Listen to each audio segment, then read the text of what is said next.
Good morning. Let's dive in here a little bit. We didn't play yesterday, so I think we'll take a minute here to refresh our memory of exactly what we were going to do. I'm pretty sure we were going to do at least one Southern contract. That's right. We bought a named gun, the Gilded Cannon. And while it doesn't do any bonus damage, it does do, I think, like significantly bonus damage against armor. It has some more durability, and the weapon skill builds up less fatigue. It takes 3 fatigue to fire this thing. I don't know if it's factoring in the crossbow mastery to begin with, but he should be able to load and fire forever and ever in like a really long fight. And the durability is, for a gun, I think that, I mean, durability is almost never something to get excited about, but for a gun and a long fight, that might be good. I have had long fights in the past where I could, you would get a notification saying that their weapon is like in a bad shape. I almost want to buy a 3rd powder bag, because I don't think we have access to bags and belts. But we do. That might be something to consider. I forgot that the powder bags are only 5. That is something we might want to look into. Almost certainly.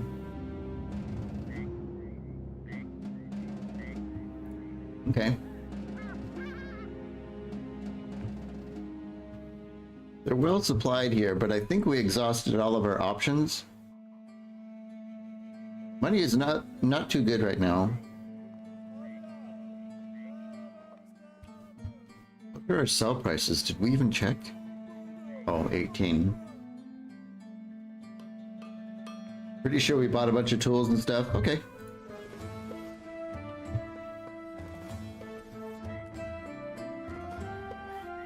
I don't know, maybe I think this is for fighting, what, a pack of hyenas or something, I think?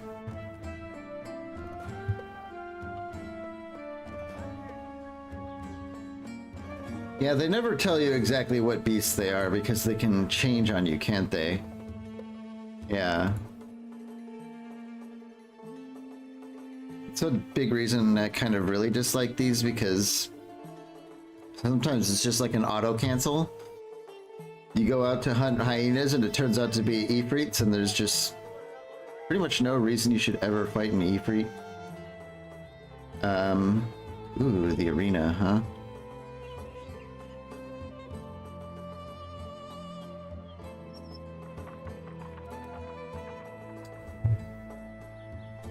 Equip up to 3 of your men with arena collars into the arena again to start the fight against 5 nomads. Oh, it actually tells you, huh? Huh.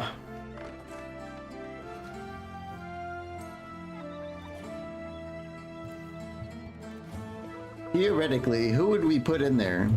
Tyler? Almost certainly.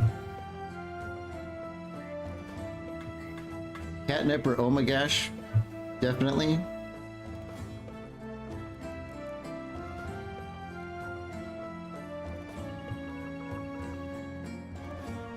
Lynn could be a candidate.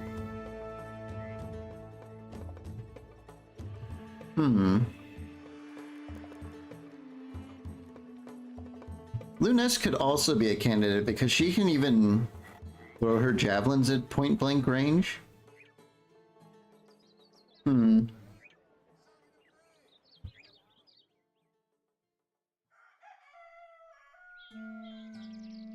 These are so risky though at sometimes, but it does tell us it's against nomads.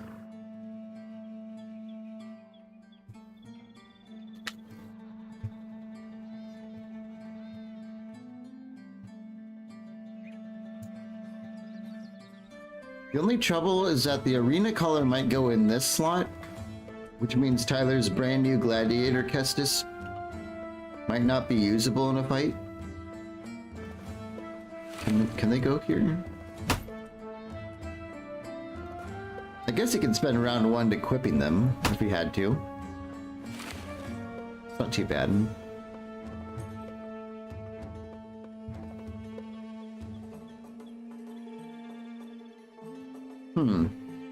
Let's just do the Desert Raiders, and then when we come back, we'll think about the arena. Although I think a couple of us have injuries. Gray's neck will heal by tomorrow. Injured shoulder tomorrow. Cut arm. We did not heal that. For the Vala, it's actually not a big deal. I think these are all injuries that we got from doing a big caravan. Yeah. Is everything repaired? But we can repair the bow. So by tomorrow should be at noon. Typically that means at noon. So I think we will take the contract. We haven't gotten in a scrap with nomads yet. I think it's probably a good way to spice some things up.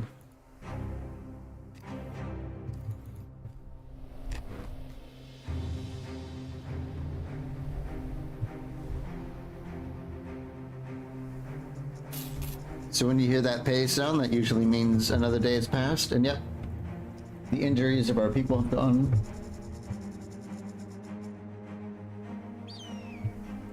Can we see what's inside? 1 million nomad cutthroats and outlaws. 1 archer and an executioner. We could do this. They are gonna run at us like madmen. With almost twice our number. I think we're ready for it. Let's do a quick armor check. Everyone's looking armored and healed. Okay. Seems like a good warm-up. The executioner obviously is something to worry about.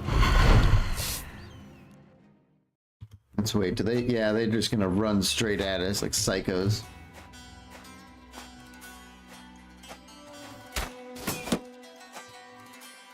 Okay. These two-handed safes are a little bit interesting. If they come in large numbers, because these are just on outlaws, that could be spooky, but it looks like pretty much everyone forgot to bring their shields today. I don't know why they seem to have forgotten their memos. So, wow, 1 javelin from Linus nearly kills that guy, absolutely destroys his armor, takes his health from 75 to 29 all the way down. Yeah, it took a long time for her to pop off, but it's finally starting to happen. I think we might actually do Fury here, because this is going to be a damage check, because we want to make sure we're killing them super duper fast to keep them fighting our front line and not getting all bunched up and getting on the flanks.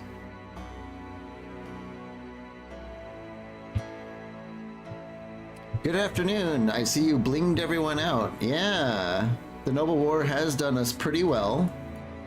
And with a little bit of extra crowns to buy some pretty fancy stuff. We've got like a named Warbrand, we've got named javelins, a named gun, which this is the named guns maiden flight, I guess is what they call it, in a way.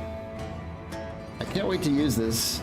Unfortunately, what we bought it for is like heavily armored targets, but it should do some serious work here. I think we're gonna step up with Ranger. Phantom probably could finish this guy, but all it will take really is 1 little spear poke to put him down. So I think Phantom's gonna shoot these two-handers. Yeah.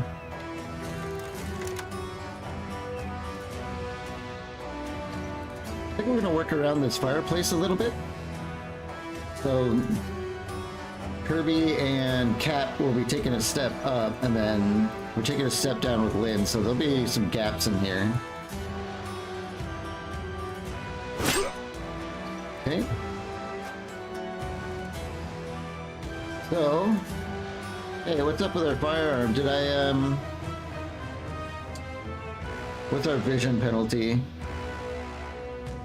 Only -1. I wonder, did they nerf the range?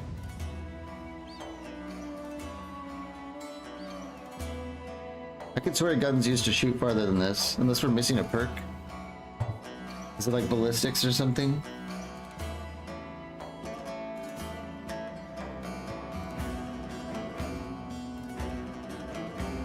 It might have been changed because guns have been overpowered for a really long time.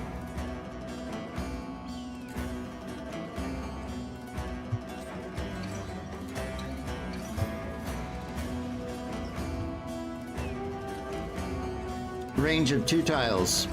Okay. That's fine. Boom. Oh, yeah. Whoops. Hold on. Wrong button. I haven't used a gun in a while, so we'll get used to it. Let's step down with Tyler. Aline? Oh, she's on her hammer now. Damn, doesn't quite kill that guy.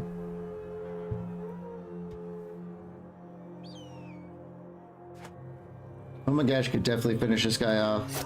Yeah.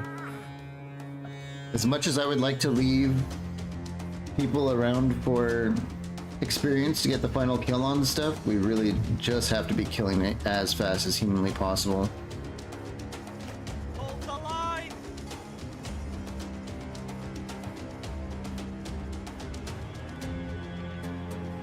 Get cord in here.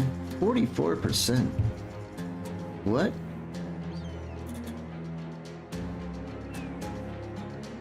Cord just says 79. Okay. Oh my god. Okay. Well, they're not wearing too much armor, and it's working for us. I think with Catnip we might even... Oh, come on. Come on, Catnip. There we go. Try and take up as much zone of control here as possible. You didn't expect the voice acting, of the female? The female bro? Or sis, I guess what you would call them?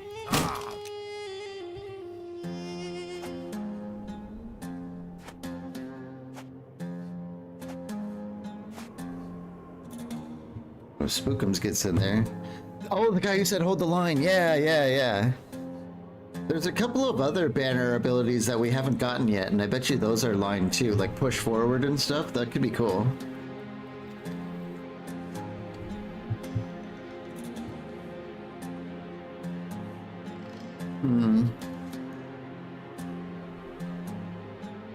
I think we're gonna leave our Vala here to give Lunas maximum room to run back and forth between these tiles and throw javelins.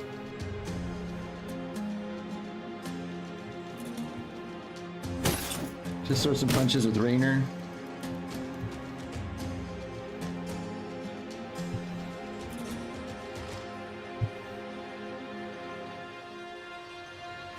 And Sir Andrew can come in here, maybe finish this guy off.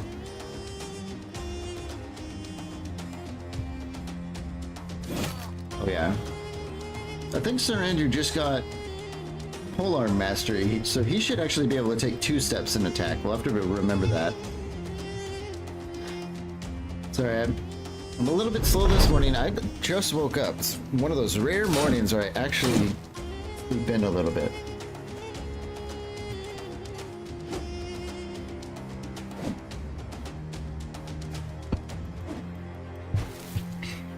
I kind of like these two-handed safes. These could be really good for fighting like undead or monsters. So we might end up collecting a bunch of these things. Oh, the Fury procs. This guy hits Cord, and because he's buffed with Fury... Oh yeah, it worked for Omagash too. They do like a really small damage counter attack, but it can still be quite effective. Spookums gets a kill. Yeah, they're flooding in. We have to kill a ton of them, or they're gonna all start coming around the sides. It's gonna be really annoying. Like him. Go here with Luness. Yeah?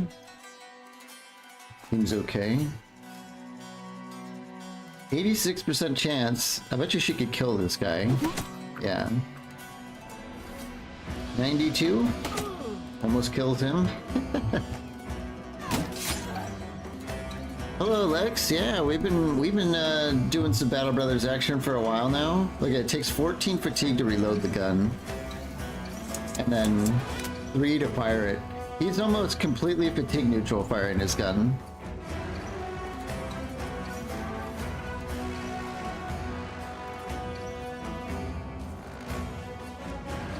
We could fire it here and hit 5 of them. It might hit Catnip, but she is shield walling and a tank.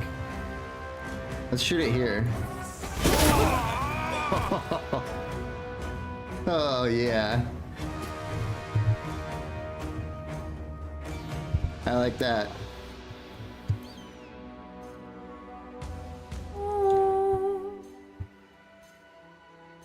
Raynor, can we... A lot of these guys are all shield walling. Let's try just softening this guy up. To be fair, loading those old guns with time consuming and potentially dangerous. Yeah, like an OG blunderbuss like this is probably just as likely to blow you up as the enemy.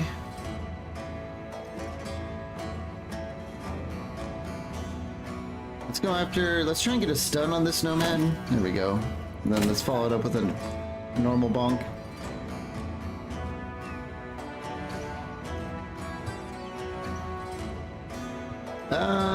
Tyler's got his brand new Gladiator Castus. 60% effective against armor now and more damage. I kind of just want to see what it looks like if he just normally punches people like this person.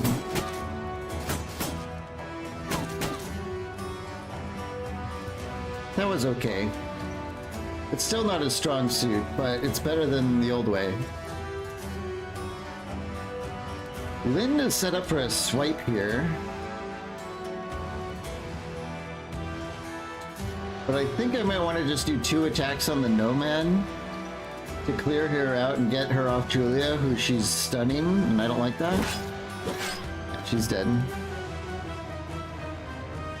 Their morale is starting to have trouble. I think we should shoot a bolt here. Ooh. Phantom with the rare miss, yeah. 91% chance, rolled a 95.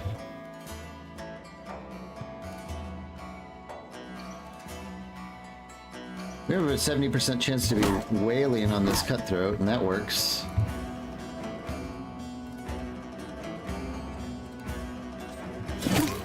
Yeah, Sir Andrew is... he's coming together. He's coming together pretty fast, too.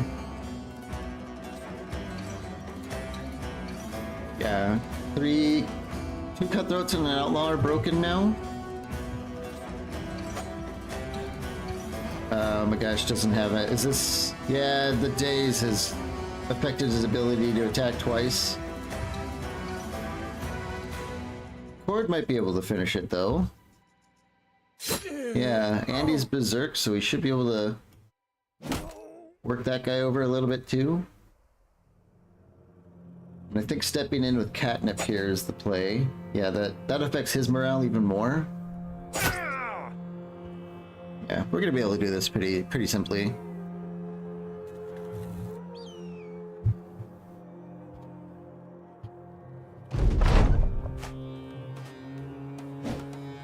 They're still coming though.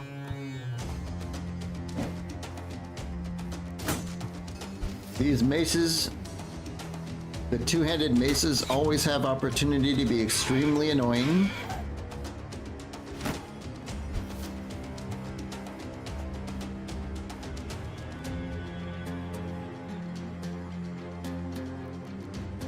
Raynor's got a 55% chance to choke this guy.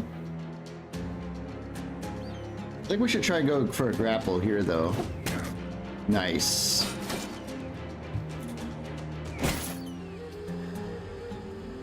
Luness is set up to throw some stuff. Kill her. We do have a clear shot on the archer.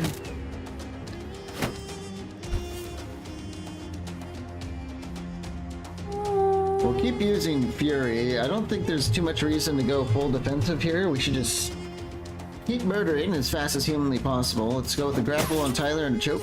Hits her. Oh yeah, they've had enough. They've had an absolute enough of this.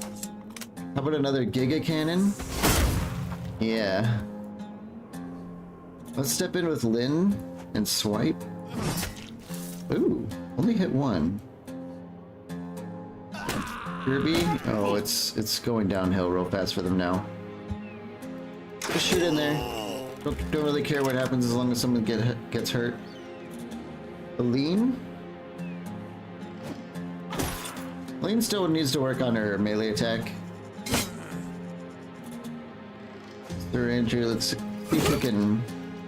Oh, that's the Executioner. Ooh, I forgot about him. He's kind of stuck in the press of bodies here. He might have to go here to fight Kirby. Now I want to keep an eye on him.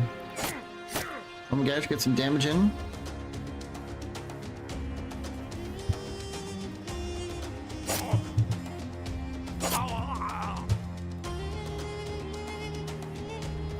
I kinda don't want this guy getting away.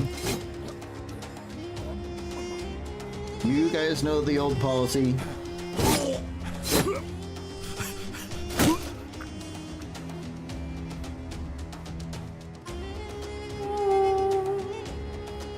don't think the ball can hit anyone. Step in with Phantom. That's the end of the round. Yeah, this guy absolutely cucks the Executioner from getting a step and attack. So he's gonna start going around the side where Catnip can easily deal with him. It works for me. Let's keep going with Fury and... I don't know. Attack, I guess. 4 javelins for Lunest. Almost gets him.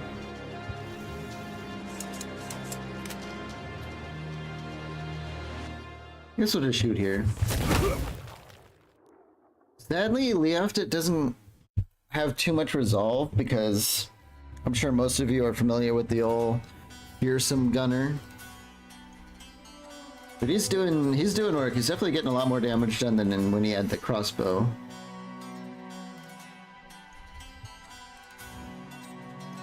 Raynor. Let's try and kill this guy. Yep, that works.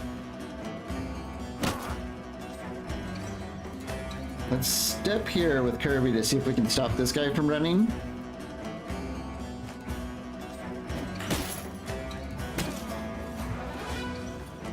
I think I want to get Phantom going this way to start taking shots at the Executioner or Executioner adjacent people.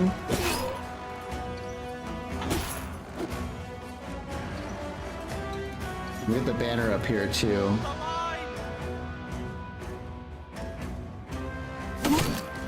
Sir Andrew.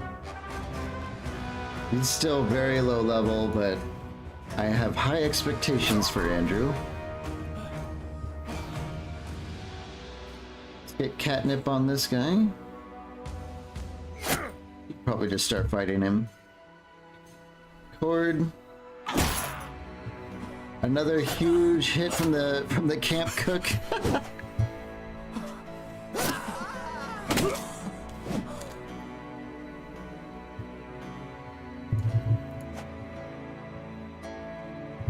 I really don't like that these guys are getting away.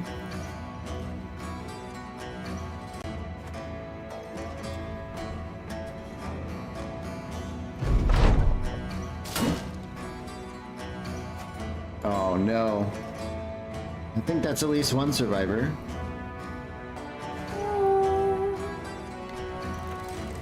Phantom, direct all effort downtown. One less survivor.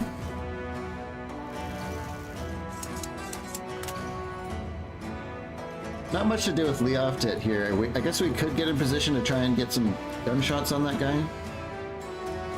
Step in with Lunest. She misses twice? 67%, really? Huh. Well, they're not our magic javelins, that's for sure. Raynor almost kills him. Kirby will have to end it and move on. Yes, Tyler can catch this guy. We really don't like survivors.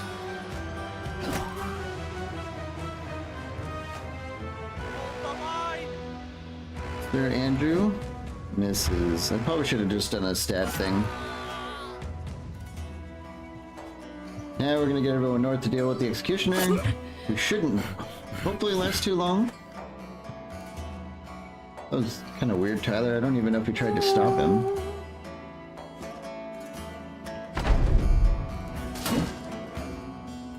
Yeah, Mr. Whip Guy is gonna get out of here, sadly. It only takes a survivor to deliver a message, yeah. One survivor with the whip, I think? There might have been another one down here somewhere. Oh, the one getting away from Tyler is definitely an issue.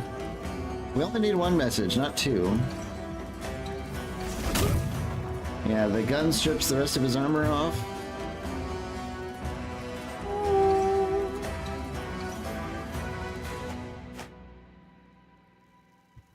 Phantom.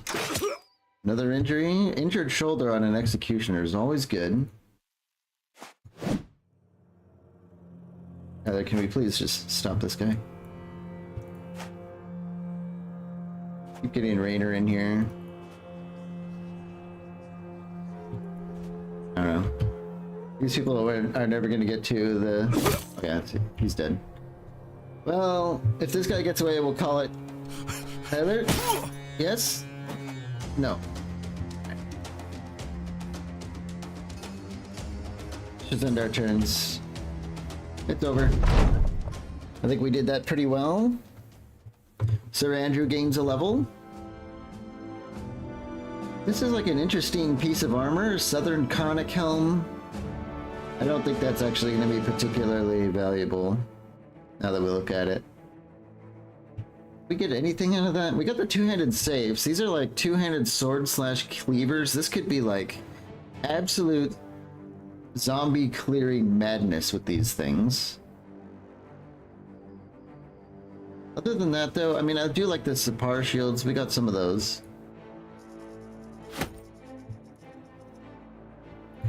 But the low level nomads don't give too much stuff. That's fine. Sir Andrew, +4 melee attack, +4 health is absolutely huge. And I think we're going to resolve on him, right? Yeah, we do plan to get mind over body. Two-handed hammer is a nice find for can opening nights. Did we get one? Oh, we already have one, but another one, you know, doesn't hurt either. Yeah. And Aline here is training in the art of the hammer. She's still a little bit new. But yeah, that could be quite the weapon for her. Excuse me. We do get a couple more pole maces, which if anything just sell for a lot of money. And they could be something that Kirby can look into. We could end up giving him like dropping the knife and the bandage for a pole mace so he can put both these weapons away and get a pole mace out if he has to. Let's prepare up some of the stuff though. These things should be kind of valuable. I think the three-headed flail is worth a lot of money. We'll get the shield fixed up for the event that we might need to use it. And I think that's about it. Did we finish? Yes, Sir Andrew still needs a perk point though, and I think we're gonna go with Berserk. A Polar Master Berserk has that unique combination that he can start a turn with a kill, then he can step, and then attack again. Which is not something you could do with any other reach weapon. Only a Polar Master can do that. Because it's -1 AP to attack. So I think we're gonna go with that. That's just huge. He doesn't really have much of the fatigue to allow it, but next level, we will have mind over body, which will reduce the amount of fatigue it takes him to do actions if he has a high resolve, which we will be getting. And I can't remember what we were waiting for Julia for. I think we were saving her perk point to buy a book to give us focused mind. Because that's the only thing she lacks. She's like an awesome sergeant, but she doesn't actually have focused mind, which is a critical skill for a sergeant, as I'm pretty sure 100% of people would agree.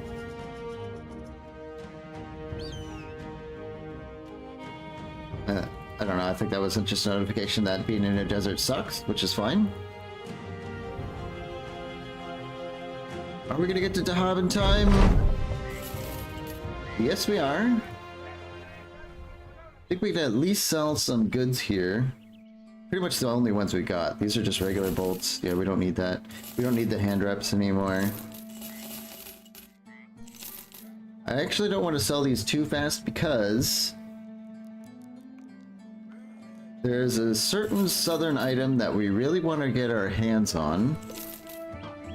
What are these restored ancient breastplates? We'll take a look at those first.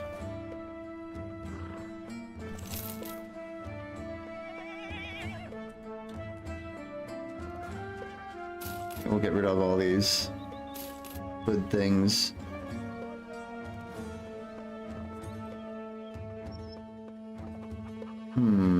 That southern chainmail hood could actually be good. We'll take a closer look at that. And let's get rid of all these like spears and safes and sticks and all this crap.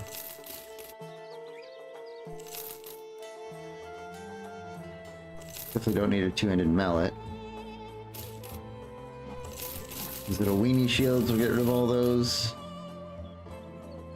Okay. Just trying to keep things tidy. We'll probably end up doing some repairing and healing since we're here.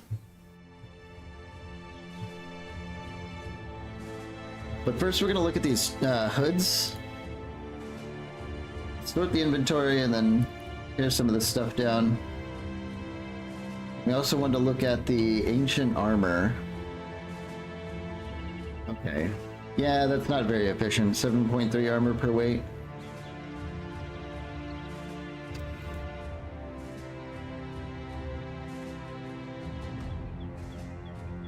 Okay.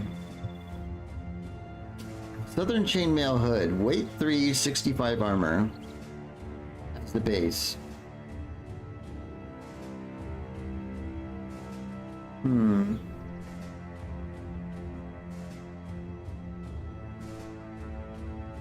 I think our nimble people are kind of just sticking with these knee cobs, which are extremely good for nimble bros.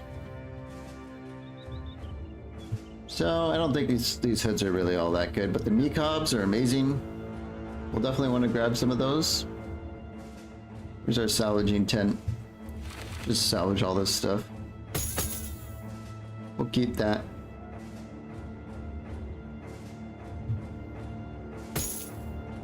These helmets are great, but they look very silly. Okay. Let's just at least camp till morning.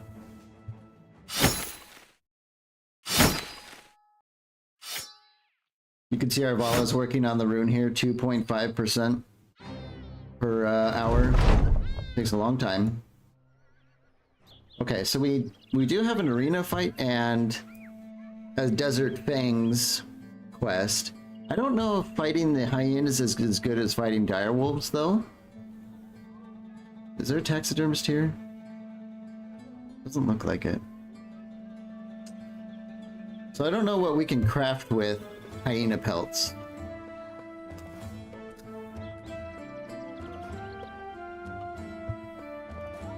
The arena is also very tempting. If I recall, they do have some glands and pelts, yeah. I just don't know what they do in Legends. Oh. The fight has changed at the arena because I guess it's because it's a new day. 6 hyenas.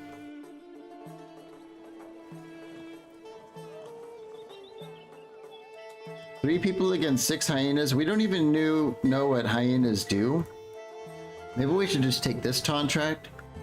Because if it's like 6 of them and they all have like overwhelm and they're just overwhelming 3 people, that could turn into an issue.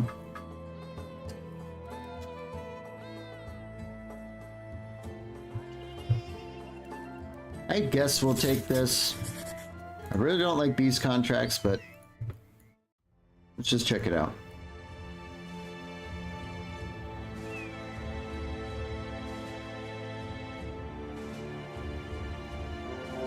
Nox hairs.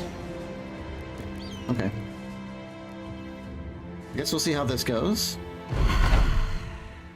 Not a fan of fighting hyenas. They do more armor damage than direwolves did. Yeah. I don't like fighting any monsters. They're just like... They all have like one gimmick and you have to like completely outfit your entire group just to fight that one monster. I don't find that super engaging. Oh, Jesus Christ. And, I really like fighting humans. They have all kinds of different weapons. You always have to think about every turn. You have to come with like a variety of bros to deal with them and do lots of setup, but monsters, it's like kind of a one-trick pony type thing. This thing, scary as hell. We fought the smaller skin ghouls. We have not seen a Giga skin ghoul.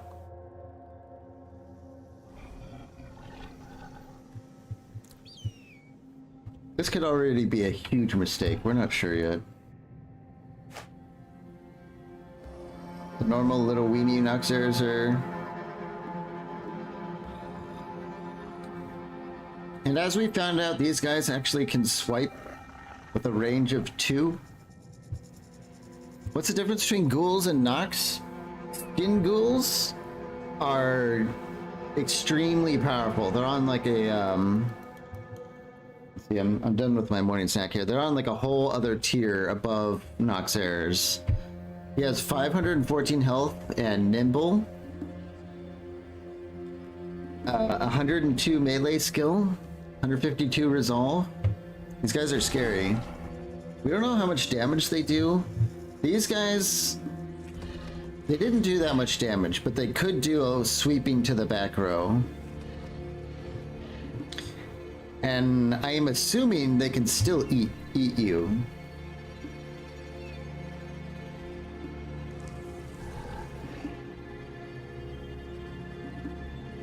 They've all gone, right? Yeah, I think they just rushed in this turn, so let's get in here. I think we're gonna go with Fury because we want to kill these things as fast as possible. I think we're gonna get Raynor up here. Oh my god. I don't know if Raynor's ready to fight one of these things. He is wearing quite a bit of armor.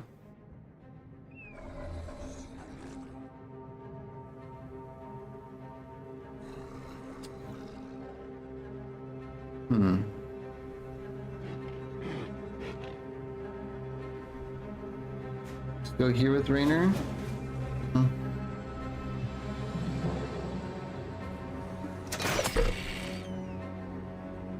It's gonna be really hard to injure them. Phantom does have crippling strikes, but with that nimble and that health pool, it'd be very problematic to do what we want to do.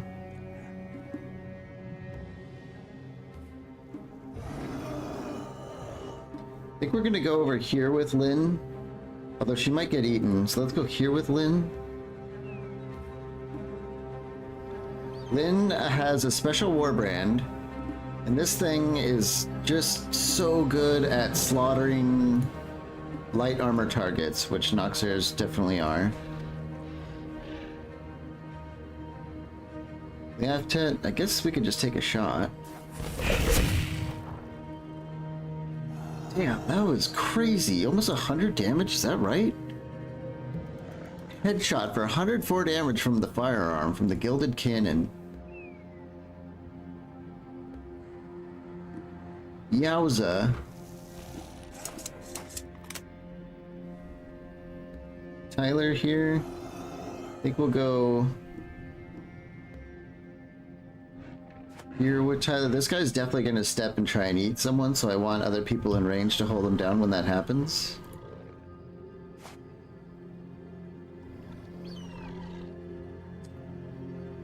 I think we'll get Sir Andrew here if we can focus down this guy, just so there's one less goal. Plus, we really want to keep this guy from eating people. I think this one can grow up big if we leave him alive too long to eat, presumably. Oh, we can actually damage their morale. That's good.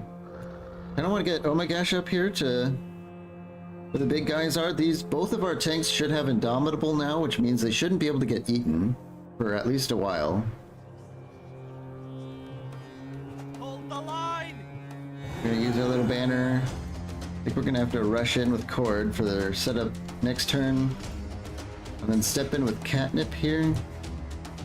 Indomitable. Immune to being stunned, knocked back, or grabbed. I'm pretty sure that grabbed or eating counts as a grab. Hopefully.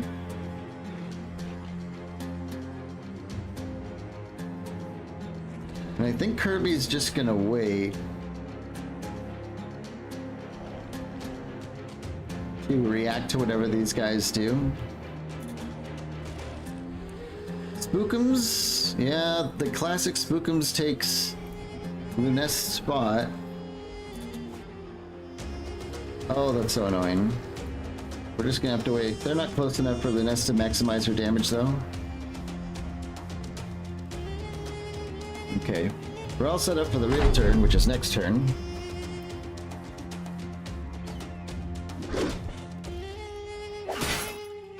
Yeah, so they do like a back row attack a bunch of times.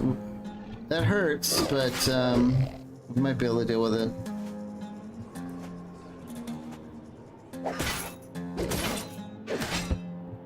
Yeah. Messes up Rainer pretty bad.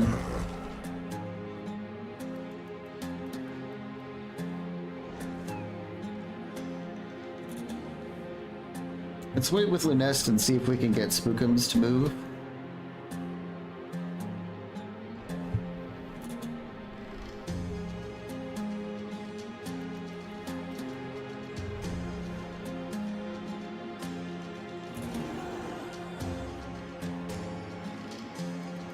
Maybe we can just... We might be able to make a morale play by, you know, killing all the small guys. That might help a lot. Let's step in with Kirby. Can we get a stun? 79% on the big one. No. Get Allura over here with... Honestly, I think we're gonna go with the defensive songs.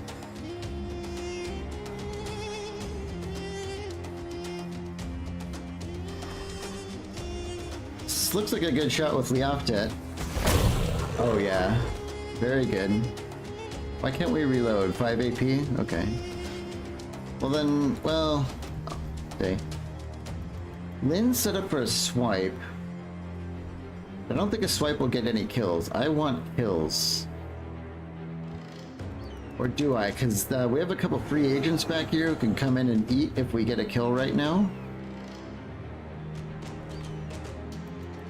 I think let's just go for a bunch of damage. Yeah. Injuries are just as good.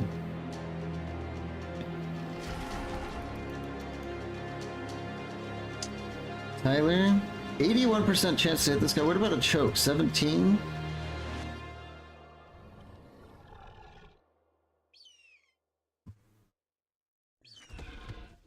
Yeah, it's almost... We almost want to get Pugilist with Tyler now that he's got these better gloves to do more raw damage. Increasing that by 25% plus the muscularity and stuff could actually start to be the play when we get the third tier.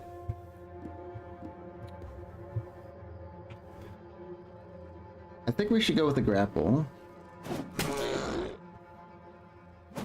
Oh, we missed the choke. That's too bad.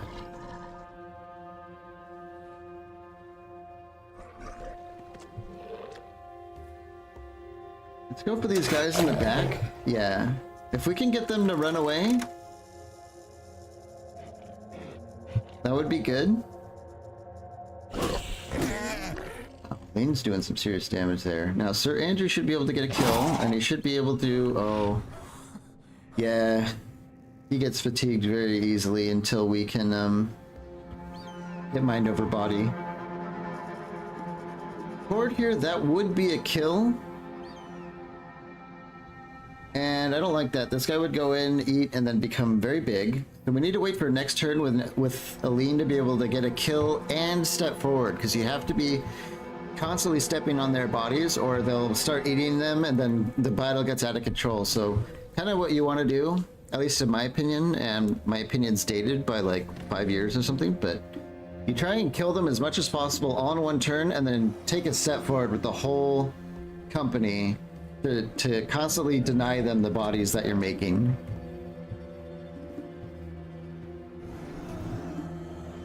Lady Julia can get a shot in here on the big guy, but I think I just want to keep playing our defensive abilities as much as possible.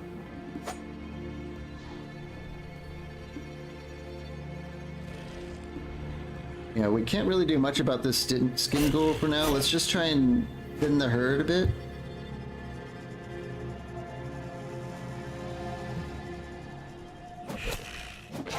Okay. I'm okay with killing a big one because he just could be replaced by another big one who we outnumber and stuff. We could also put Kirby here with a footwork to deny that body.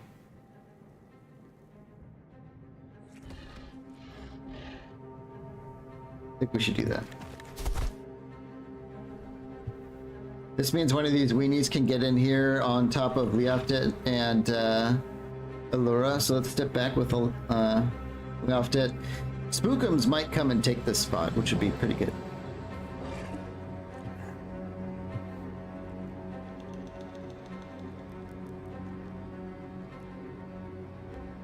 Let's go here with Cord. Okay. Okay, Spookums does move, giving Lunest. Oh yeah. That skin ghoul damage is pretty brutal.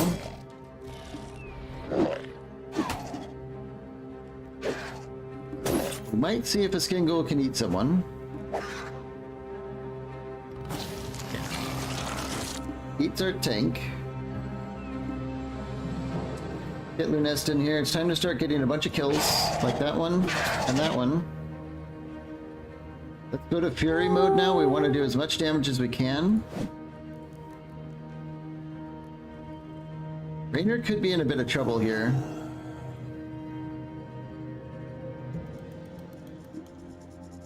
Try and get a grapple on this Nacho. Strangle him a bit. Okay, that'll work. Let's try and get a kill here. I know he's running, but it's really annoying when they run and rally. Plus, if we kill him, it might do more morale damage. Oh my god, I didn't kill him. I have regrets then. I really don't want to shoot Raynor despite doing all that extra damage.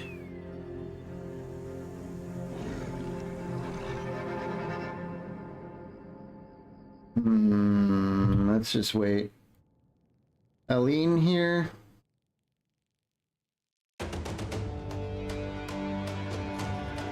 Let's just step here, do some damage.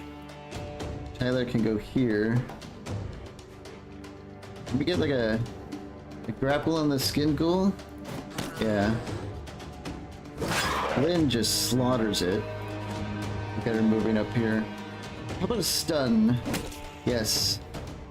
Doesn't make him drop her though, but a stun is good.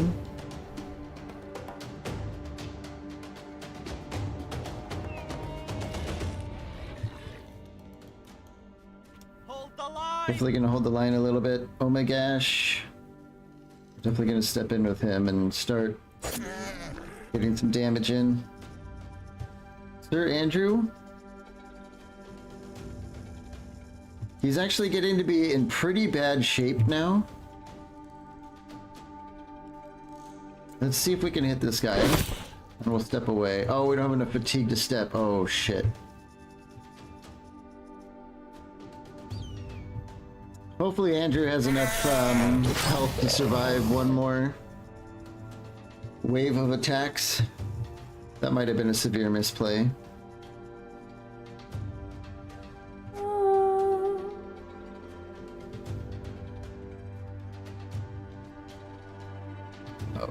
Okay.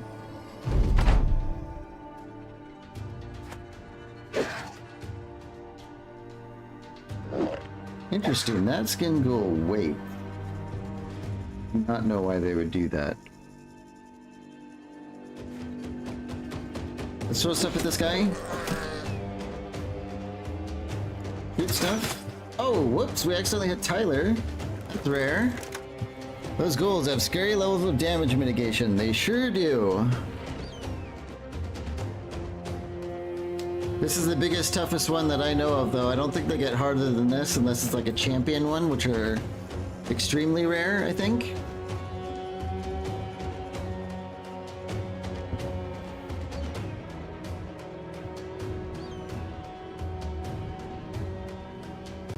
I think we should step in with Leoftet and get...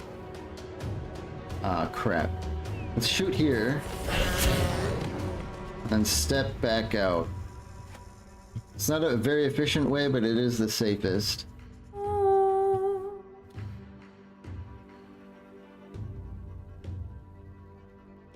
think we'll spend the long turn and get Aline over here. Get more surround bonuses.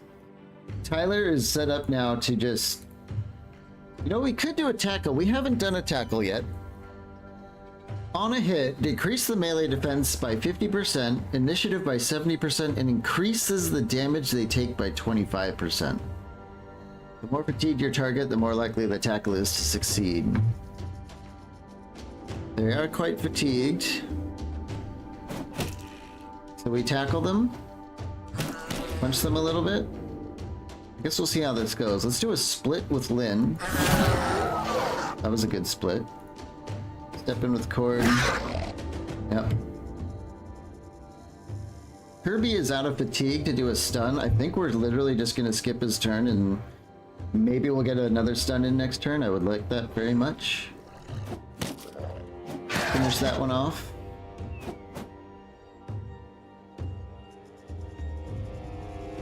Julia's going to step in. Julia has a very high melee attack for a sergeant, so we're just going to start putting out damage. I think we're going to even try this Heartseeker thing, which has a lower injury threshold. Combined with the damage bonus and stuff, maybe we can actually get an injury. No. Well, let's just hurt it then. Is there Andrew?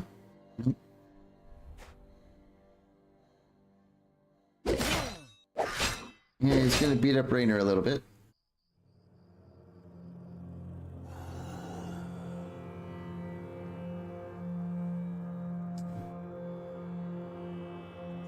Well, I think we have this well in hand. I was considering throwing a net, but I don't think we need to.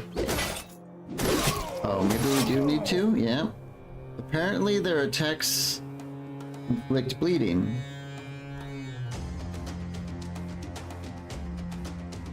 I did not know that.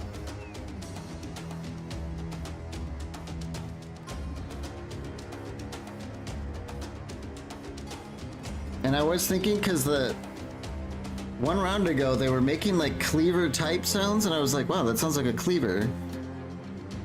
And I guess now we know why. That's gonna kill Raynor unless we do something immediately.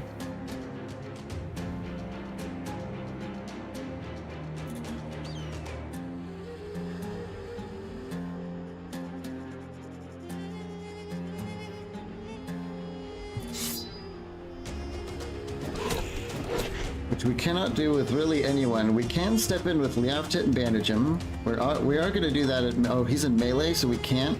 Oh my god, he's dead.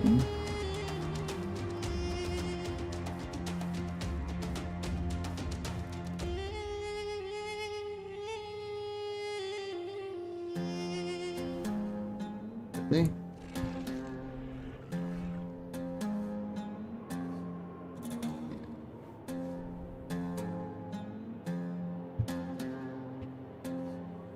There may be one thing we can do, and one thing only that I know of. Let's go for a stun.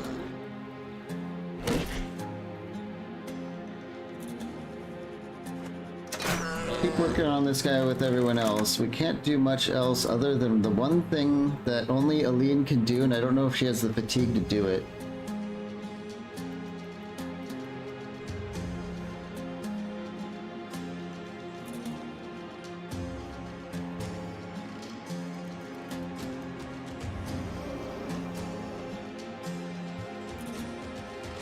Let's go here with Aline.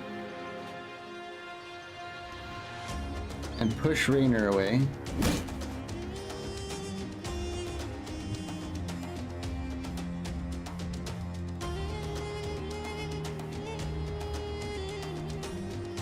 We have 4 turns to heal Raynor.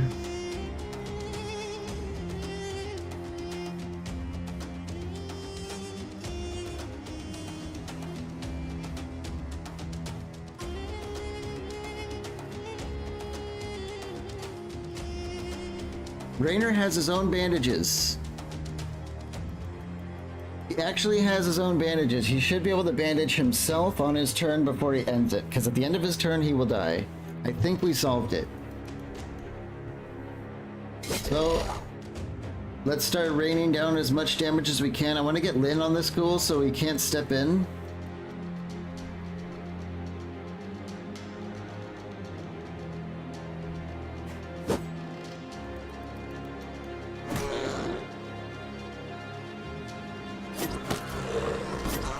Okay, big ghoul down. Raynor, self-heal please. Run away. Woo-wee! I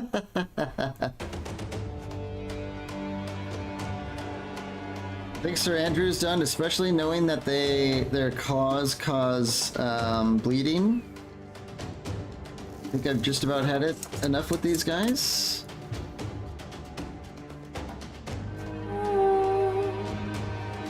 Helene saves the day. She is the hero of the hour. By far. Bandages and shield coming in clutch again. Yeah, I am. A lot of people say shields are bad, but I like shields for being able to manipulate the battlefield like that all the time. They're just, I love them.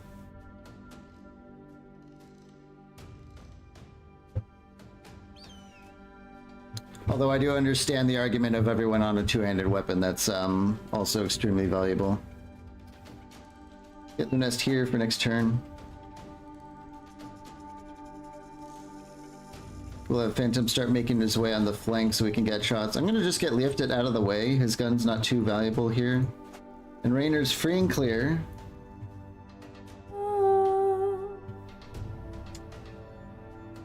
Kirby also a bit of a hero for keeping that big ghoul stunned for like 2 rounds. Hold the line! That was extremely valuable just as well. But Aline definitely, if that shield bash missed, that would have been it. Oh, he's broken, so get everyone back to finish him off.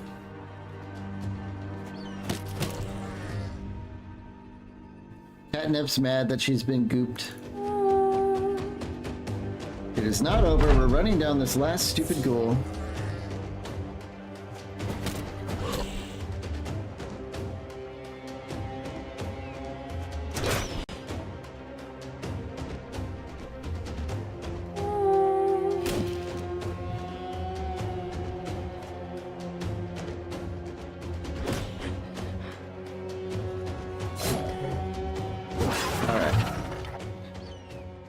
Lyn gains a level up, and that's about it. Raynor nearly dies. 1 turn away from death. We got a couple of ghoul skins and some Noxera bits. Those were not the hyenas we were looking for, as is so often the case with the beast contract. Lyn, level 9, +3/+3. Very, very, very, very extremely good. Her health is still... Wow, she max rolled almost everything.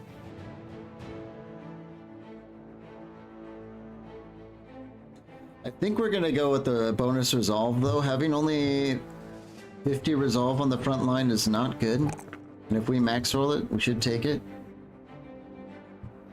We have reached the final tier with Lyn. Things like immovable object are kind of jumping out. For every 10 points of gear weight, gain 1 resolve and 1% less damage ignoring armor, which is great because she doesn't have 100 health. It would be troll if the contractor doesn't pay because they expected hyena skins and not ghoul brains. How awful would that be? Oh my god. If you have at least 80 gear weight and steel brow, become immune to knockback and grab. We do have steel brow. 46. Was that 62? 72, something like that. We're not quite up to that amount of gear weight. But becoming naturally immune to a knockback and grab is kind of crazy. Killing Frenzy when she's on a weapon like this is always amazing.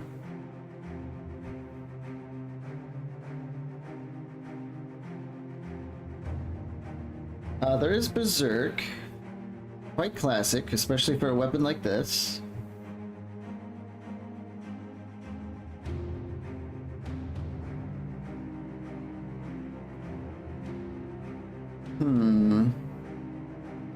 In the zone could be pretty good, although her melee defense still kind of...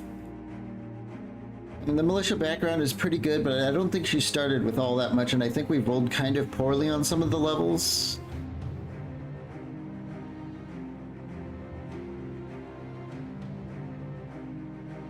I think we'll go with Killing Frenzy. Lyn is definitely our murderer. She's got this Flesh Ripper, 81 melee skill plus the bonus to hit with the sword mastery and the natural bonus from a sword. This makes her quite killy, and another 25% on top of that seems really good to me.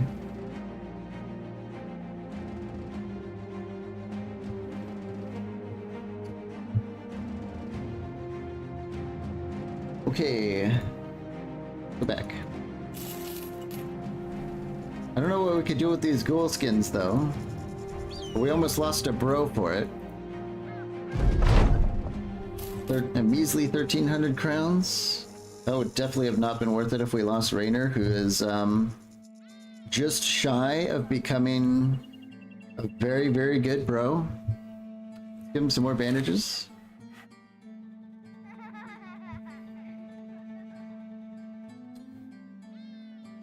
Okay. Is there anything new at the market? In particular, the books. We are looking for Focused Mind. We've seen books for many things, but not Focused Mind. Weren't we also going to look at this Poison Mastery? Let's do a quick save and see, let's see what Poison Mastery does. If we don't want it, we'll just reload. But this sounds like it could be fun. On Phantom with the crossbow.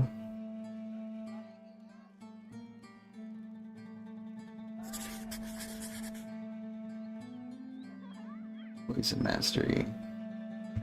Renders the character immune to poison. Nice little bonus. Unlocks the Use Poison skill, which allows you to coat your weapons with poison for next 4 attacks. Poison enemies have their AP and vision reduced by 1 per turn left on the status effect.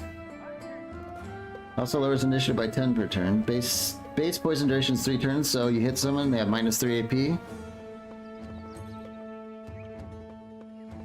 AP cost is reduced to 0 on first round of combat, so when we start the combat, Tyler can poison his crossbow and fire it immediately.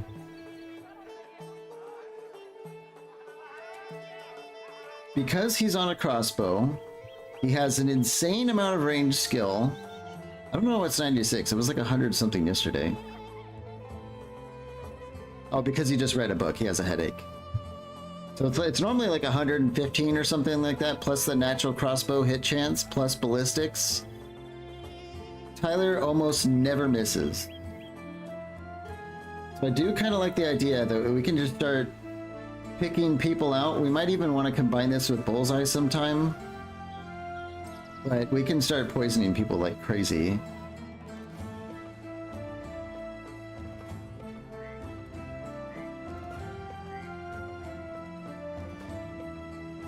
I don't know, it was only 1,500 crowns. I think we'll keep it. I tried to reload as little as possible. I think we've only reloaded once just by looking at a bro. So I kind of want to keep that number down. Speaking of that, what's our renown? Oh wow, we're just a few points of renown away from being able to hire more bros. Ooh, we should go look for another job then. We could be 1 job away from getting some more people on board, which I would really like to do. Okay. Let's sell some of that junk that we've had. For this and that.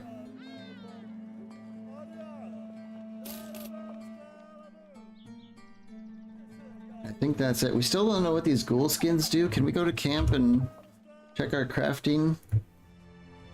Nacho helm? From the Masterwork fabric, huh? What does it do? What's the gruesome feast active skill? What the hell is that?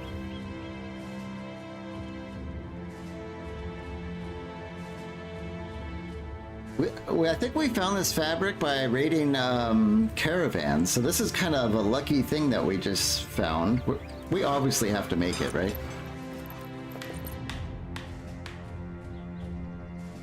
That thing looks crazy if we can put it on a brother's helm. That's, we do have like a craftsman here. Lunest is 75% bonus crafting. We do have some healing to do. Gruesome feast sounds like something I don't want to give a bro, yeah. But we're gonna check what it is. Maybe you can eat bodies or something like that? That would be brutal. It's probably, I don't know, maybe? Let's see, it shouldn't take us too long to make it. Oh, it's gonna take a long time. Hello, Phantom, thanks for joining us. We've only done one battle.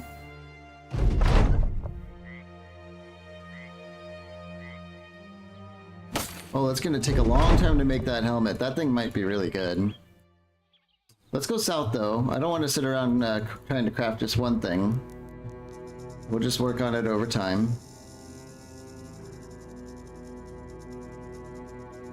I don't know, I thought we were gonna do some adventuring, but now that we're here in the south, we might have some fun just kind of dealing with the cities, although I kind of hope that we get offered the ambition to work with the south, so maybe we will actually hold off now that my chain of thought has reached the conclusion that we're not doing an ambition for these guys yet. Ambush trade routes and frightened villagers, I'm not sure how that's going to equalize, probably not in our favor.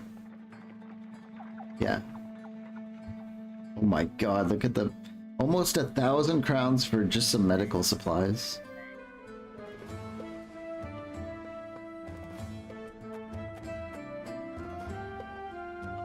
Do they have anything here in town with it? Not really. Okay. So, I think we'll come back if we get the ambition to work with the South. I don't want to spend time doing quests here when we can also be knocking down ambition. And we did have 2 maps for quite a while now. Oh, we have 3. And they reveal locations on the map where we might be able to find some treasure. That one's actually really close to Dahab.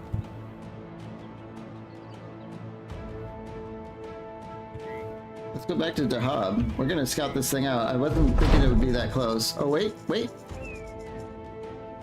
Defeat another mercenary band in battle, no thanks. Goblins, undead. Well, we didn't quite get the option now. Let's go over here and check that place out.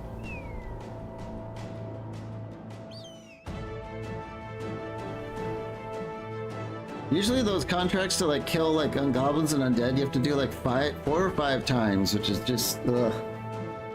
Maybe for undead, that might be something to take during the crisis though, when undead are guaranteed to be everywhere. Because sometimes you take these ambitions and you can never ever find that many, and you're just trapped in an ambition for ages and ages. Everyone's happy, very good. Could be our food variety that's making people happy.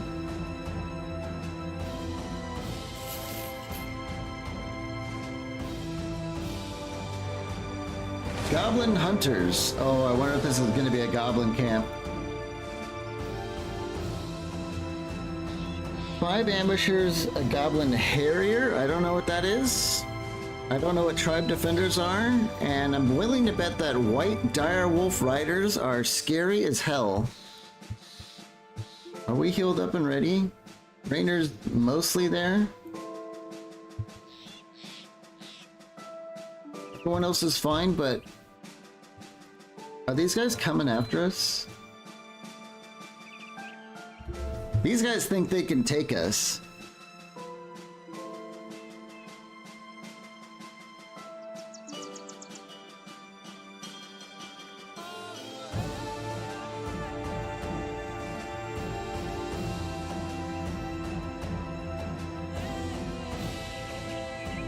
The fact that they're that confident when we outnumber them by 2 is kind of scary. But I think we're gonna do it just to see what they do. I feel like this might be our only chance to get some insight. Oh god, this scares me. Oh, we might have at least an advantage here. A Goblin Harrier, huh? Anticipation, Backstabber, Bullseye, Crippling Strikes, and Pathfinder. Goblin Harrier. Look at that melee skill.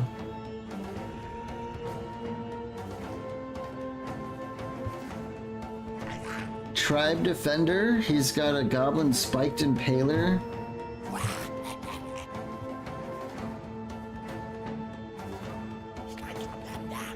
Yeah, good pointing that out. 120 health.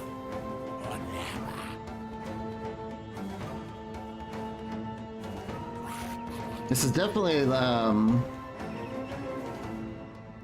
like probably a tier 3 enemy. That's probably why there's only one. These are just the regular ambushers who are extremely annoying, but actually with goblins there's no but. They're just extremely annoying.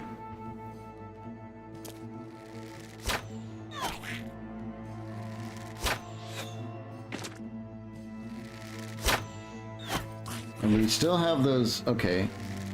White Direwolf Rider. That one is a freaking war brand.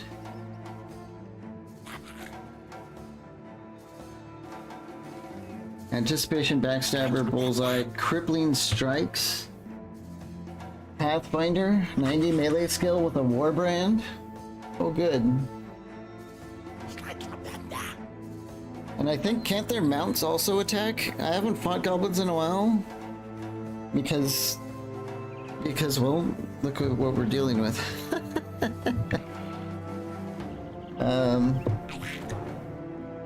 Okay.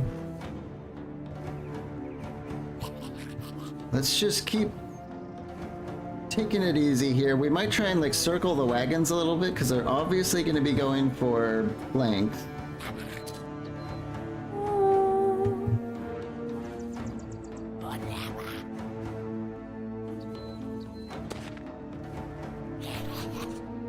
Phantom can get a shot on this guy, and I like, well, 85% chance miss. Let's get Lynn here.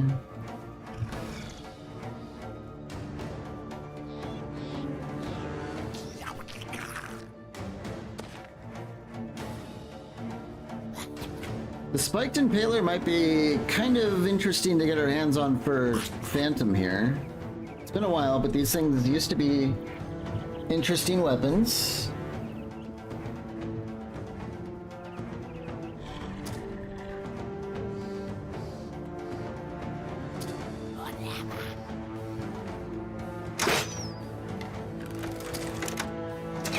Okay, so it looks like Tribe Defenders are crossbow goblins.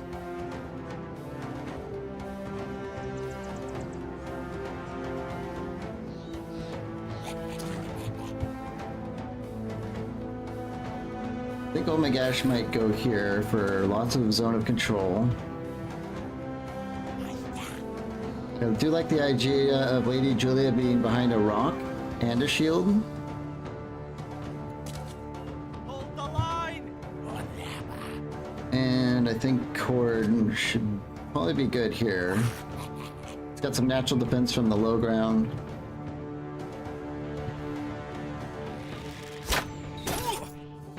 I think these direwolves are going to be the main game changer here.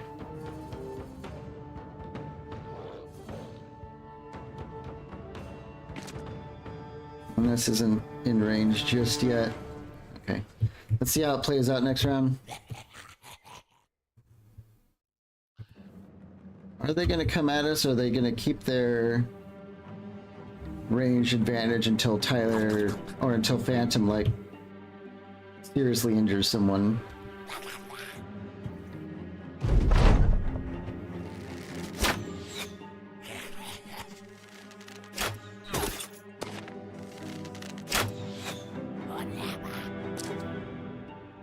Yeah, looks like they're going to try and keep their formation.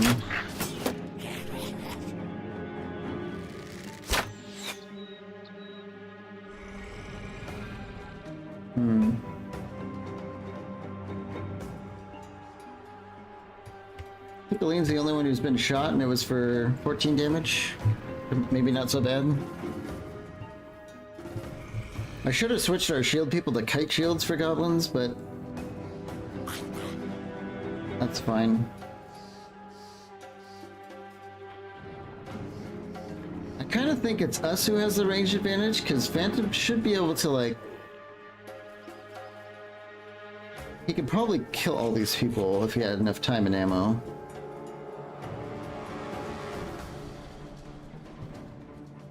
I think we'll give it one more turn. We'll go to Fury for extra damage.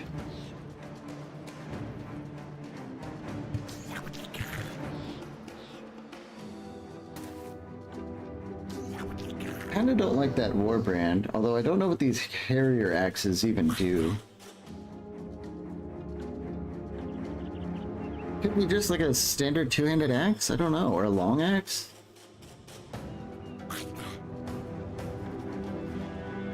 Most of us are wearing a lot of armor, so the Warbrand might not be so good, but the Harrier axe could be scary. I'm gonna shoot this guy. We might be able to injure him. Okay, well. I think we're probably gonna have to move in. We can at least start with our tanks.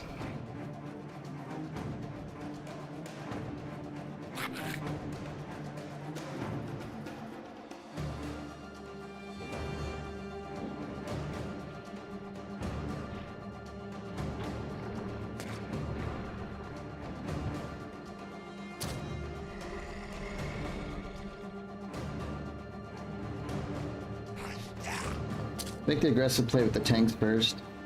Hold the line! See what they do about that. Well, looks like they're gonna try and withdraw a little bit.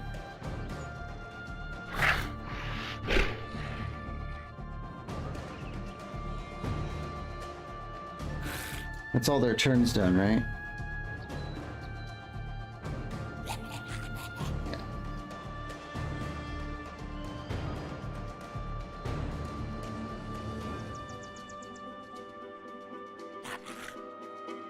I don't know if we want to turn one melee them though.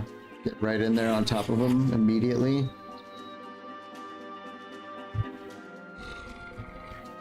That would be a very aggressive play.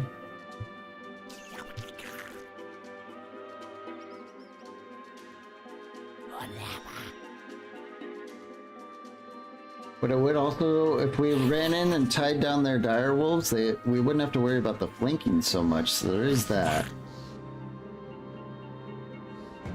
I think we'll do that.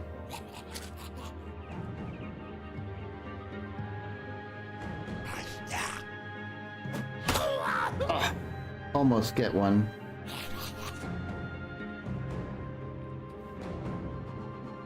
Get Kirby here.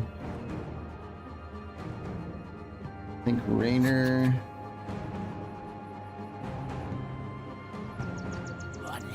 Go here.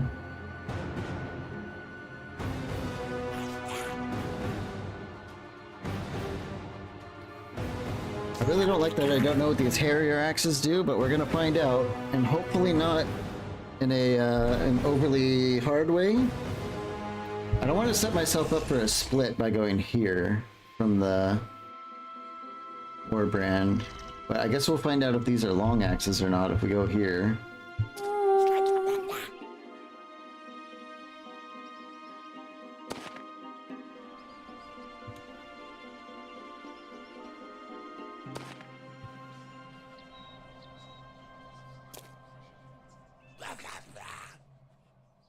I think Leoftet can handle a split, and if we go in here, we can do this.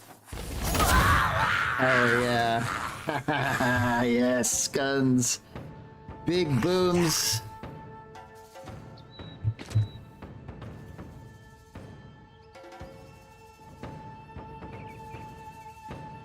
Get Corden here, and Julia doesn't have enough movement to get there.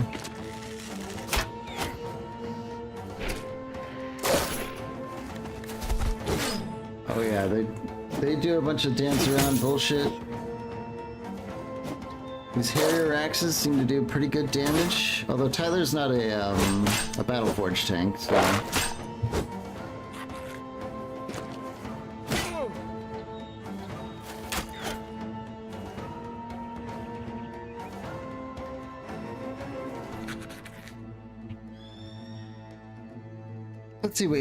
Let's see here. They have Great Slash. Oh, that's probably the Warbrand guy. Chop. They have pretty low chances to hit Tyler. They just got lucky twice.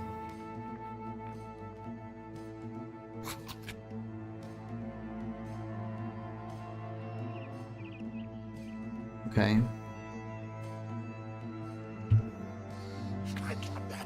Just like that, the table's now favoring you. I hope so, unless these Wolf Riders have something to show us. They do have absurdly high melee skill.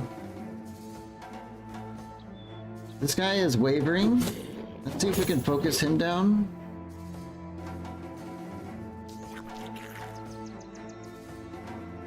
Maybe go for a grapple on this Harrier. That actually worked. Go for a choke. Very good. Lynn, let's focus fire on the middle guy here. 81% chance to stun this guy with Kirby? Why is it so high?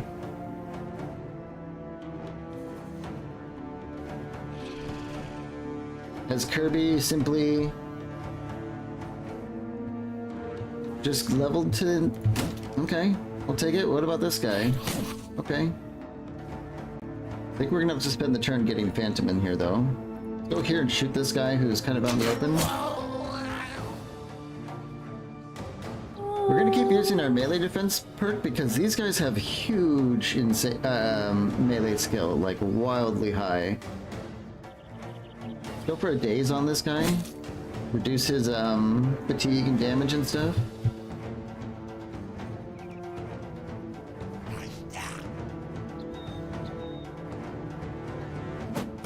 Tyler might be able to finish him off. Not quite, but almost.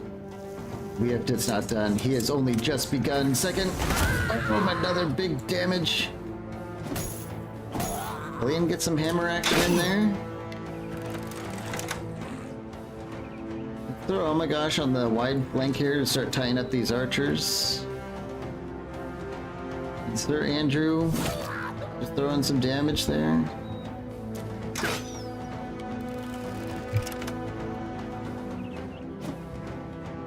Not much out of cord. I think we're gonna take the other flank with Catnip here. Hold the line! And we're just gonna hold the line.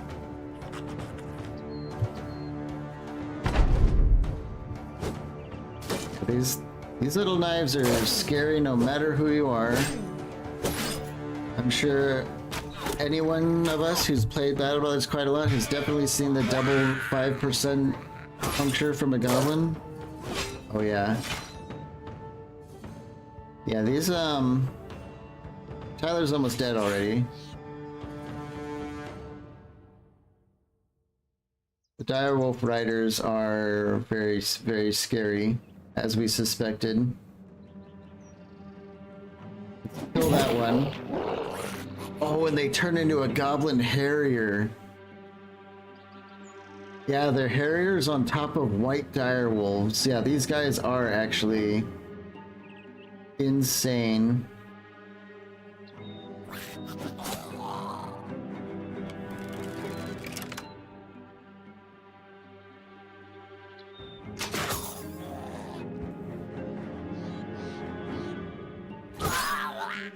One down.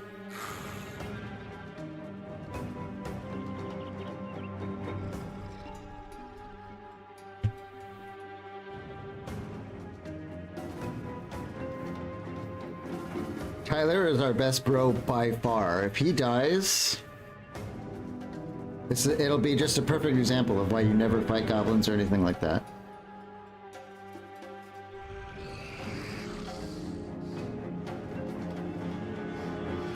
Let's drop a dog.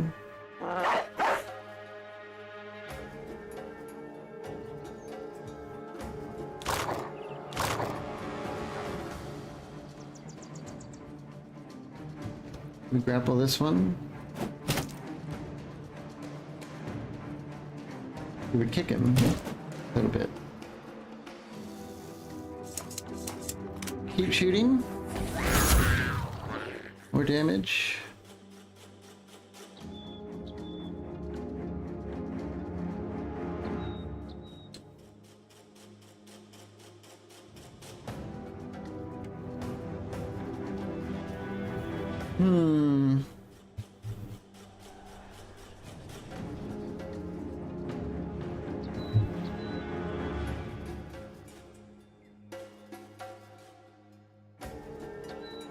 We really do not have a lot of options. I only see one option. I don't want to take it, but we have to. So let's just attack with the lean here, get some damage in. Keep singing. Maybe we can get another daze? Oh.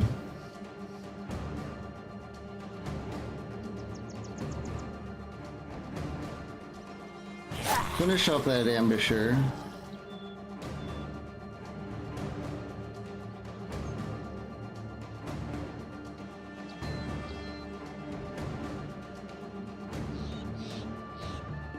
Let's go for like a heart piercer on this. Maybe we can get an injury. No. Tyler is gonna have to rotate Lunest in and get out of here. Which means Lunest is on a timer big time.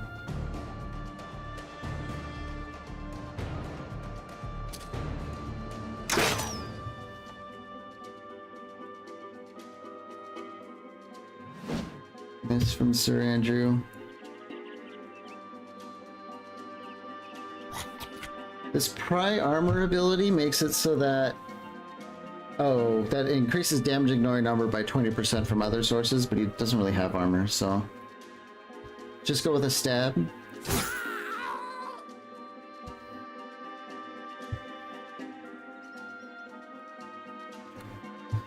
Hello Caleb, super glad you're back on again. Yeah, we've been having a lot of fun with Battle Brothers, and don't forget, Menace is coming in like a week. So I'm definitely going to be getting into Menace when that time comes. But in the meantime, pull up a chair and watch us get our asses handed to us. Let's just stab this guy a few times. Hold the line. Definitely going to do a bit of line holding. And Kirby, can we get him more stunning? Really starting to like Kirby's ability to stun stuff.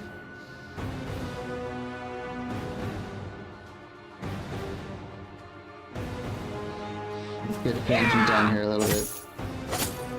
We're holding down one goblin who's trying to run.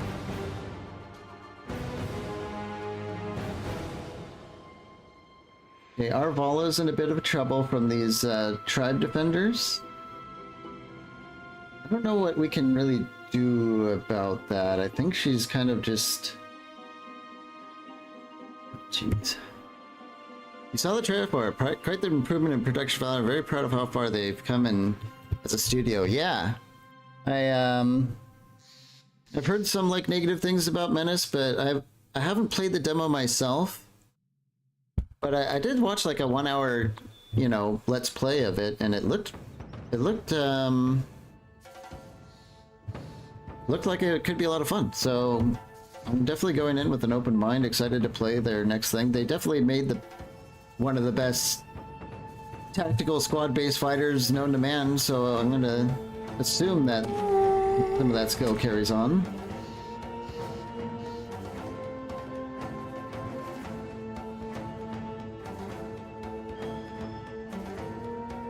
I think we're gonna save Kirby's fatigue for just more stuns.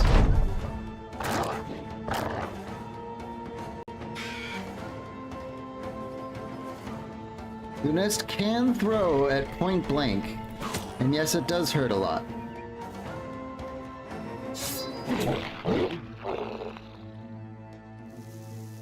Reload and fire again. Guns, always awesome.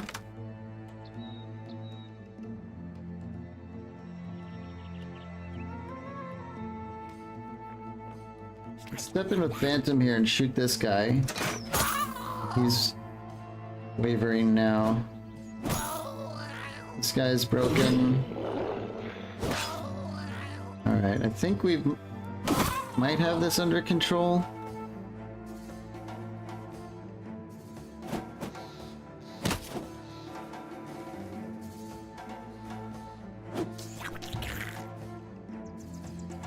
Hold the line! Catnip. Trying to get some kills here. Tyler's done with this fight for sure. Yeah, they're gonna do some footwork shenanigans. Luckily he didn't have his weapon for that though. Good kill. I think there might be a survivor, which I'm not happy about. Oh, well, he rallies and runs anyway.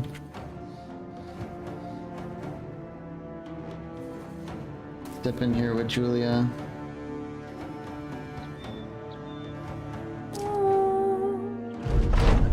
Well, we might get one spiked impaler, which will be fun to look at. Those things could be good. Hookins gets him. Lunest, quite the competent melee fighter because of her throwing ability. Phantom.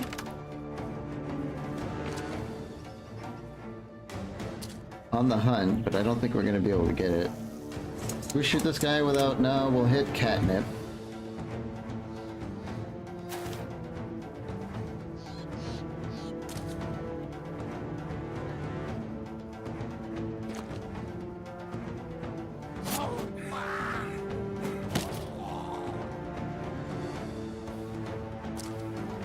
And we're just gonna surround and kill this last guy.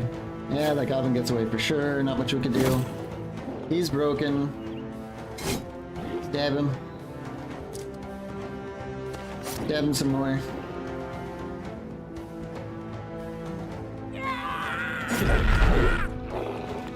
He rallies.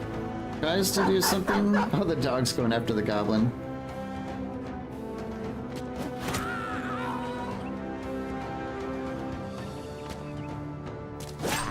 Alright, that's it. Do a end round. Yikes. That's why we don't fight goblins. That was really close for just a tiny little goblin patrol. They almost killed Tyler in one round. One round we almost lost our best guy without having much input on preventing that. Okay, we did get the spiked impaler though. This could be fun. We'll check it out. Did we get one of those? We got the Harrier axes, so we're gonna find out what those do too.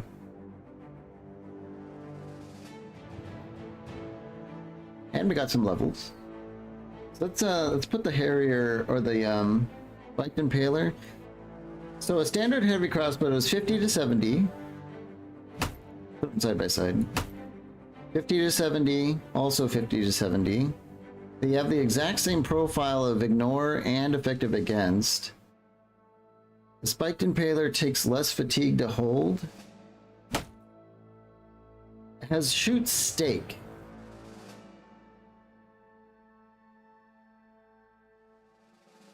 Up to 30% of any damage ignores armor depending on the distance of the target. Yeah, we know that.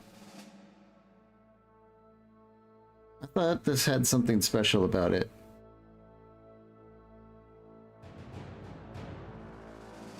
Will stagger on hit.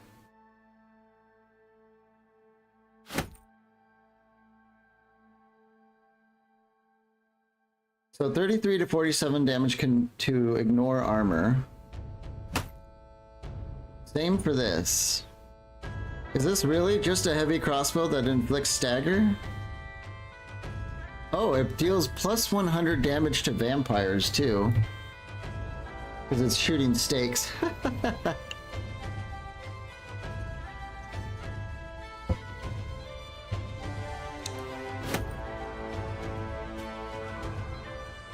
interesting. It does appear to be simply a superior crossbow to the heavy crossbow. Unless there's something I'm not seeing. I think the only thing I'm not seeing is that, no. Yeah, except I don't think it works for ballistics. No, it's actually, ballistics works better. Shoot bolt gains up to 20%, while shoot heavy bolt and shoot stake gains up to 30% armor penetration. So it is a superior version. And it slays vampires. Okay, well, that's nice. Let's take a look at one of these Harrier axes. Chop. 4 AP.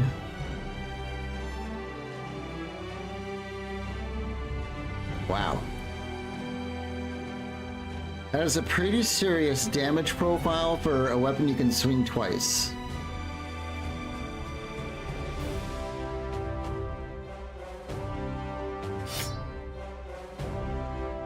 These might be pretty good weapons. We're gonna want to be very wary around goblins that have these Harrier axes, I think.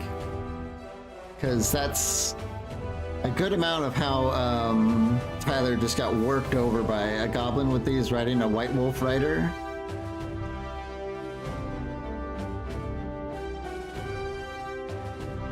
These are quite good. We don't have any axe specialists, because in this campaign we've gotten pretty unfortunate that every single axe master that we've had has died. But something like this kind of makes you want to consider getting another one.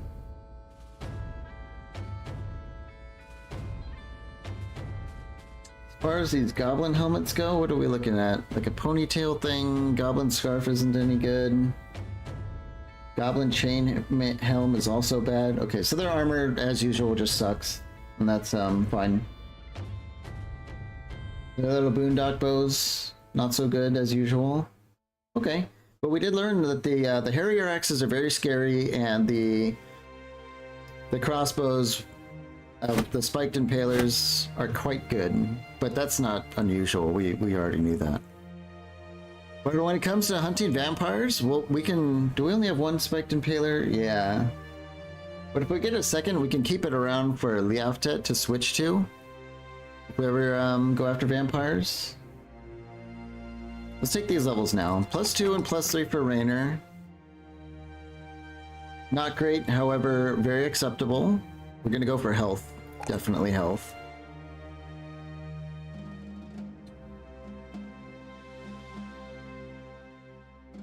It might be time to make Raynor a nimble bro. Take off some of this armor and put him on nimble. He can also be battle forged though.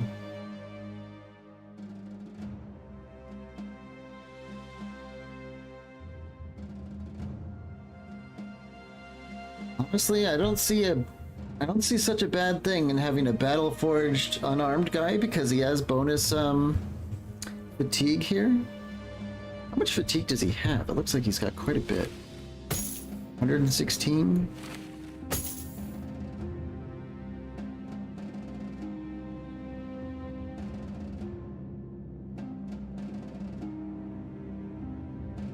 And he is wearing a lot of armor. Brawny could really increase his fatigue pool, and then we can get rebound.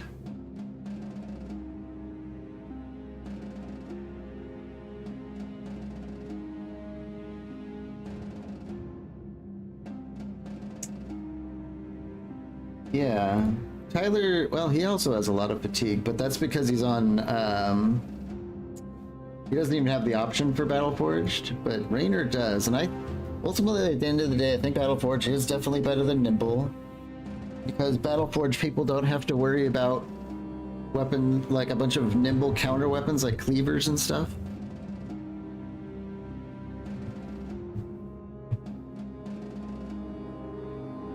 This is interesting. If you also have Relentless with Nimble, damage done to armor is reduced by 33% of your Nimble damage reduction. But then, so if you have 40% Nimble damage reduction, does that... Do you think that happens in reverse? Does it count as 60%? Is it taking 33% of the 60%? Or of the 40%? Because, like, it almost makes it sound like the better nimble bonus that you have, the worse that secondary buff gets.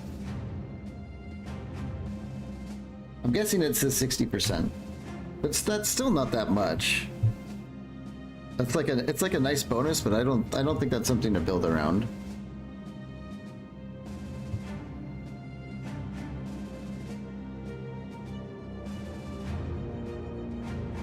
Honestly, I think we will go Battle Forged for him.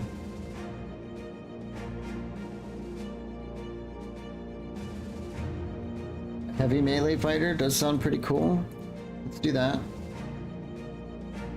Then we'll consider brawny, so we can wear more armor. And we'll go with, we're definitely going to go with muscularity one way or another, because this is really good for unarmed. Especially because he's got 2 stars and hit points. Okay. Raynor looking pretty good. Aline, +3 and +3. Oh, yes. No stars in the melee defense, rolled pretty good. I think she's had a few bad levels with that. She's a mind over matter fighter, so we're going to keep cranking resolve now. And it's her turn to get Battle Forged. Very good.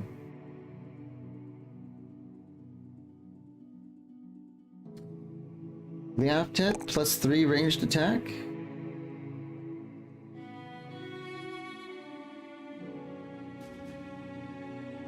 I guess we'll get some health. I don't know what else to do. We can squeeze in a little bit more resolve.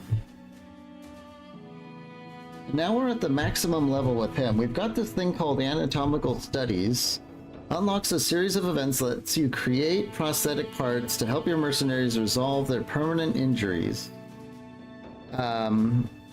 If you're just joining our campaign, we haven't gotten a single permanent injury because every single one of us that has gone down has died.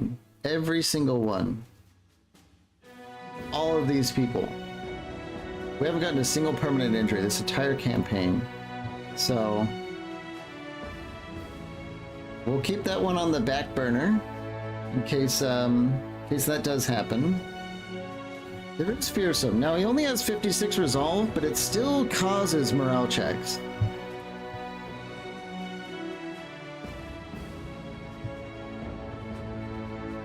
He's not like a god tier resolve bro, but it still causes a check.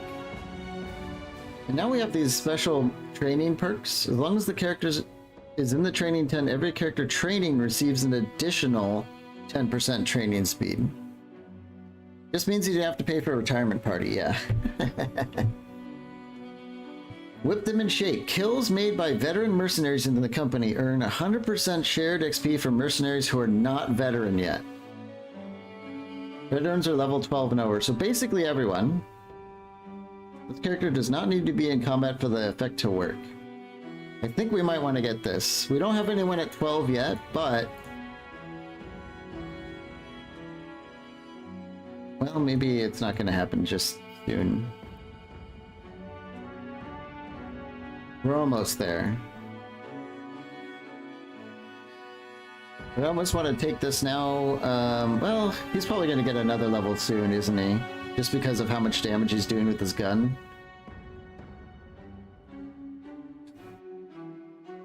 I think we will go for the Fearsome pick then. It's so good on guns. For like orcs and stuff, you could fire this off and scare a crap ton of like orc young with this thing. Paula gains a level, very, very big. Let's go with that health, fatigue, and resolve. It's pretty much the only things that matter for her. And now I don't really know what to pick. We could go with something like 9 lives to kind of... we could also go with resilient. Negative status effects with a finite duration are reduced to 1 turn. We get +8 health points, which is nice because her health is crap. And it raises the chance to survive being struck down and not killed from 33% to 66%. That's definitely a pick. So is Steelbrow, honestly, is also a huge pick.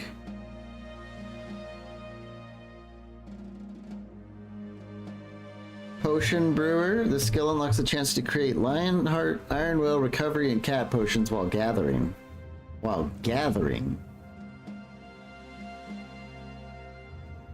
When the total level of all brewers with the Potion Brewer perk is above 35 and Apothecaries is above 45, gain a chance to create potions of knowledge when Gathering 10 is upgraded.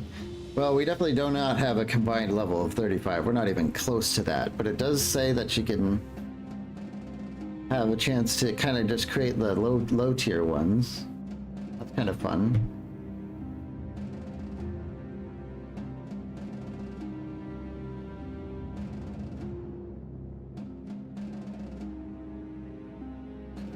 Field Triage unlocks the Field Triage skill, which heals any adjacent ally by up to 20 hit points. Uses medicine. There's also Bandage Mastery, which I don't know. This could be good because it says it can bandage while in a zone of control.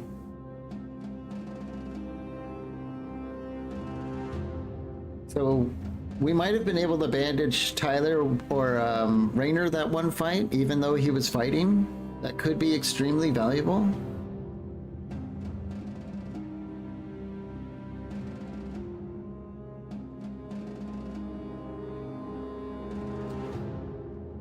Honestly, Peaceable is also a very good option.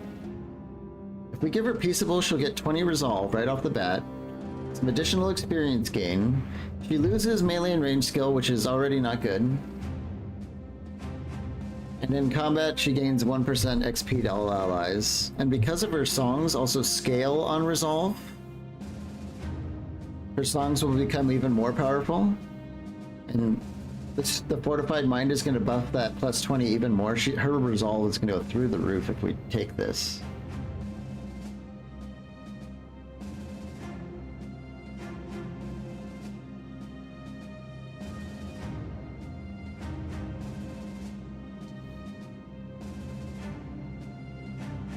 That bandage one sounds like a lifesaver for the backliners. Yeah, it sure does. I don't know if anyone else has access to it. You could probably read a book on it, though, and get some people on the back lines to have it. She's the only one who has it. It takes 6 AP to use. So that means that the turn she bandages, she will not be able to sing. Or, no, she might actually be able to. Yeah, it would take her full turn to do it, but she could do it.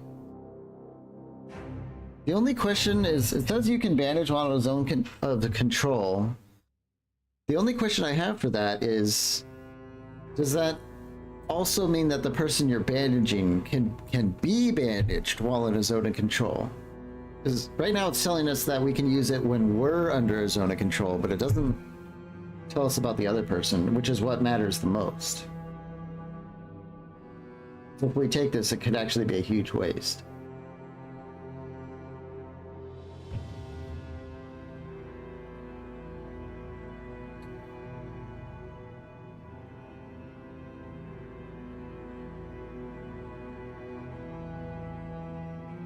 I kind of really like the Peaceable thing. That resolve bonus is going to scale our songs more. And that's pretty much her main job.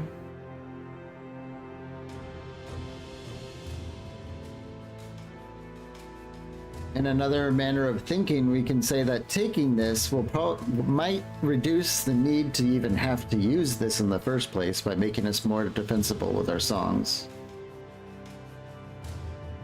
And the plus 1% XP gain to allies is not too bad.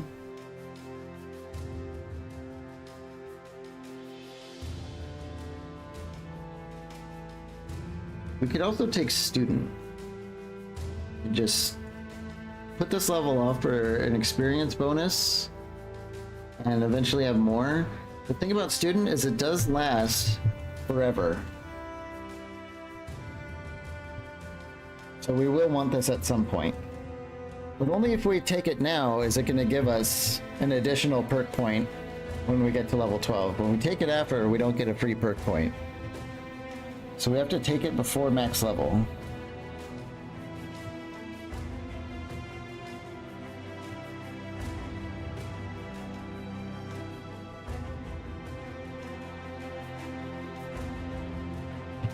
I think we're gonna go for peaceable. This also gives an experience gain. The resolve will help our songs, which is the one thing we use more than anything. 147 resolve, huge. Next level we'll then take student, and then we'll have 2 more perks at level 12.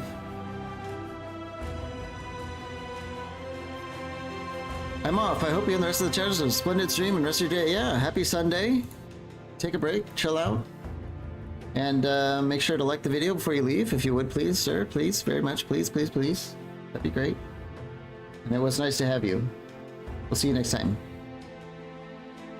So we'll go with that. Lady Julia here. We're still waiting on this book. Let's take a look at this location, though. I really hope it's not a goblin location. Oh my god. Null Sharax, 3 ambushers, a goblin overseer, 3 goblin berserkers. What the hell is that?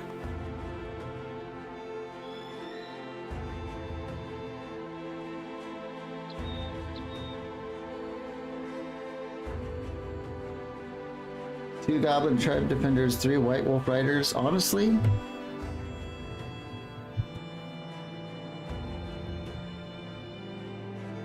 I think we'll do this. There's a chance that this might actually have a named item in it. And given the group that we just fought, it's kind of similar to that. And we know a little bit more about the weapons they have and which enemies to respect a bit more. I don't know about those goblin berserkers though, that sounds scary.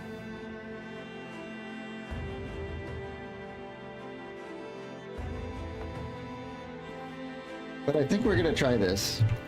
Not right now though. We need to I think we need to go back to the city and lick our wounds after that fight. Hopefully we can play it smarter now that we know more.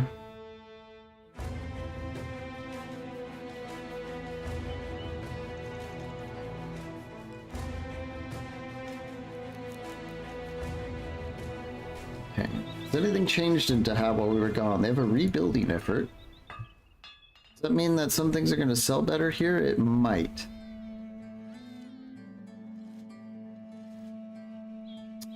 They buy things for like the most average amount, so let's sell kind of like our mid-grade stuff to just to get a little bit more money to pay people.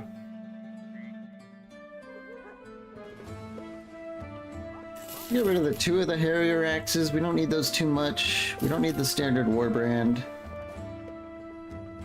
Or a Goblin Skewer. Notched blades. You know, we didn't take a look at that. Let's give it a quick glance. So a normal dagger. Okay, the notch blade does 2 more minimum and 5 more minimum and 5 less maximum.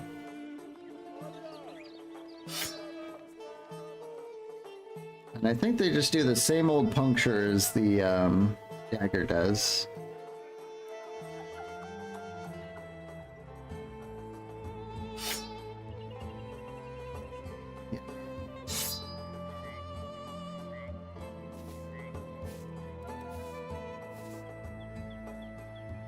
A little bit more durability.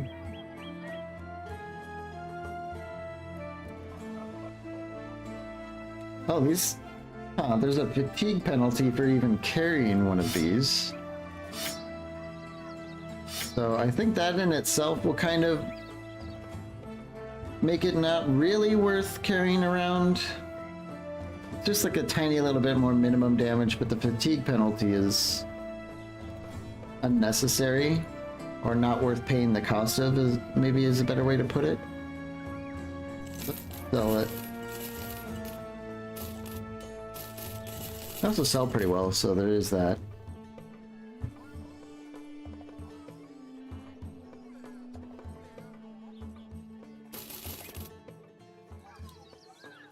I don't know if we really want to sell anything else here. The tools are still extremely well priced, so let's buy 4 of them. We're doing good on ammo. Always going to check the books. We're still looking for Focused Mind. As far as gear goes, we do have some of the Nomad outer robes. Whoops. I bought a turban or something. These Nomad outer robes are very efficient items. And I think these padded vests are too.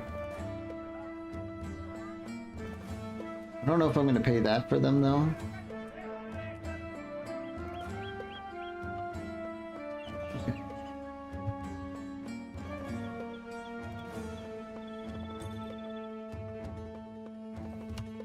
Let's go ahead and camp for the night. We have some healing to do, particularly Tyler.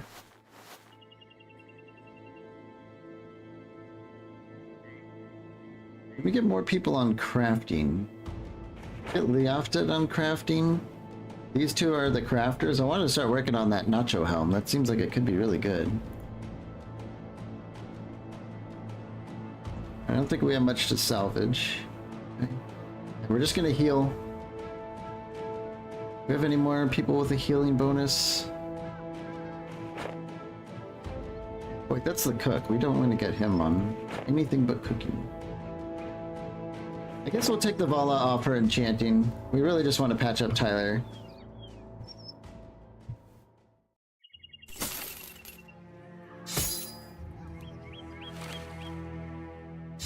We have a lot of health and repairs to go through.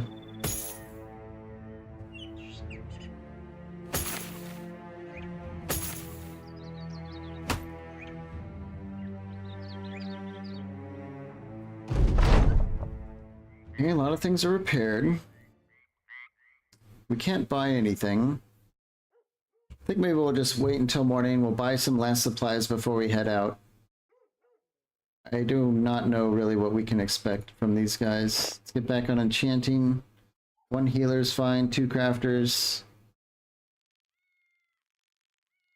Maybe someone else on hunting.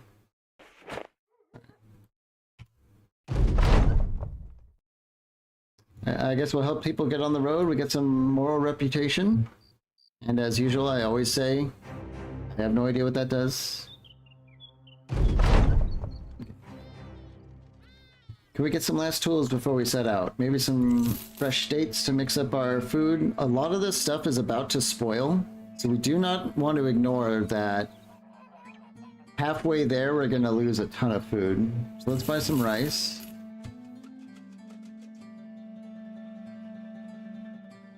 Buy the rest of the tools. Did they restock their books? No. Okay. Maybe another bandage, maybe another net. Maybe a dog? Only 229. Who can we give the dog to? Maybe catnip?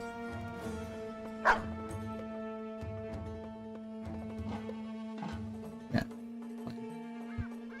Everyone's netted and bandaged? Bandages, nets. I think Omagash can go from his spare shield to a net.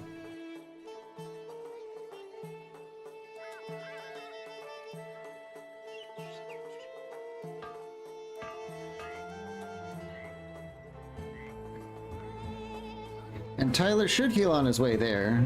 We'll heal by tomorrow. We'll heal in 1 to 2 days. We cannot bring Tyler into a Goblin Fort fight with a hit point penalty.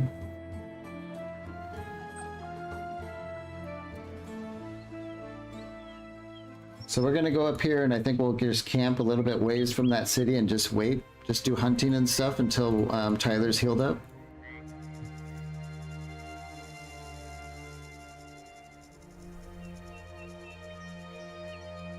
Yeah, this is gonna be scary, but who knows? Maybe we end up getting like a named spiked, you know, bolt thrower thing, or a Harrier axe, or who knows what, really.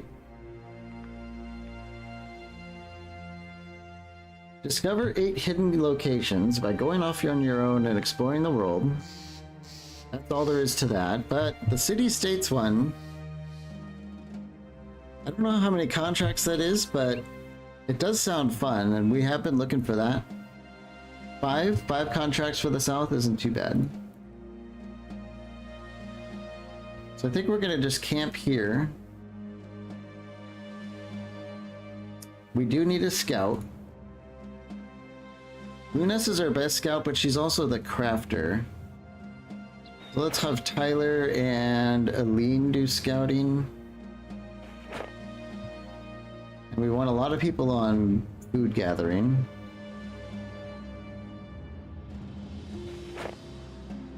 Probably everyone, because we don't need to do repairs anymore. We're about to lose a lot of our food.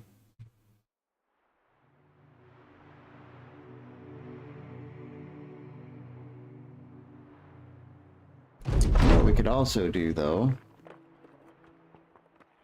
is get everyone who is hunting on crafting, except for Cord. Maybe we can make that nacho helm before we get in there. See what that's all about. We're like barely moving the needle with all those. Too many cooks in the kitchen or something? We have made the armor rune, though.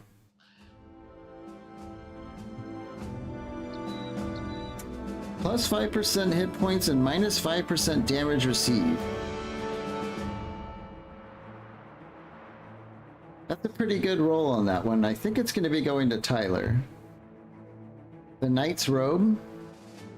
I think that's what this slots into, is the base item, and I don't think you can remove them. But the Knight's Robe, despite it not being named, is an insane piece of armor. Gives you 60 armor for 2 weight.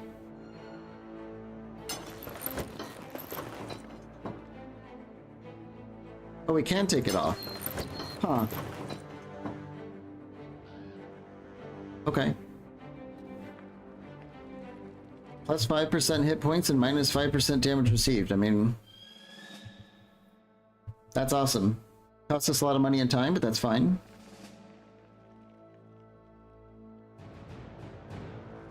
Let's go back to camp and get even the Vala on crafting.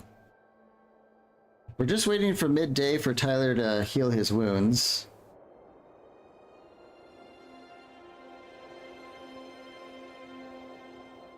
This might also damage our food. No, it's alright. Tyler, how are you? Tyler's fully healed. Let's do one last check on everyone. Oh my god, I'm really worried about this. Let's take another look at it. Oh, there's way more guys there now. But there's less white direwolf riders. So it mixed it up a little bit. But only one white direwolf rider is not bad.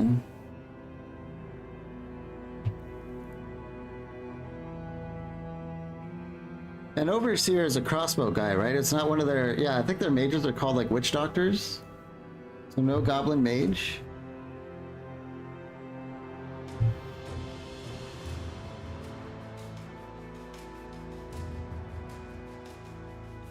I think I do want to swap our Sipar shields for kite shields. There's going to be a lot of arrows coming our way.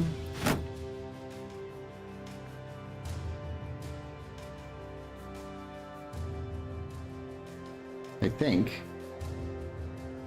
3 ambushers, 3 tribe defenders, those are the little crossbow boys.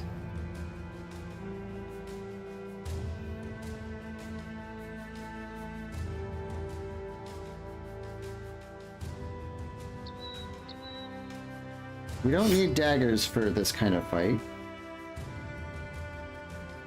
Yeah, I think we're gonna do the opening, everyone carries a kite shield thing.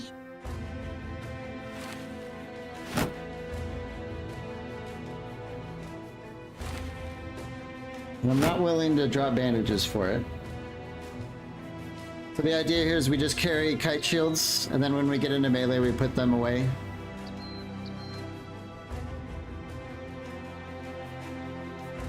I don't know how much we actually need a warhammer for fighting goblins.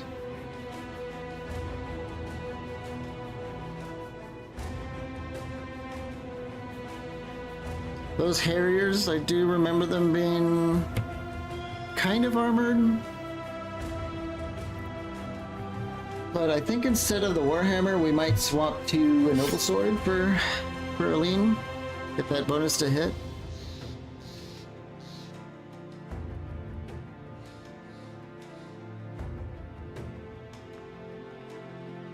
Our back row guys might be fine. Maybe we go from the pole hammer to a pole mace for Horde. In case we need a back row stun.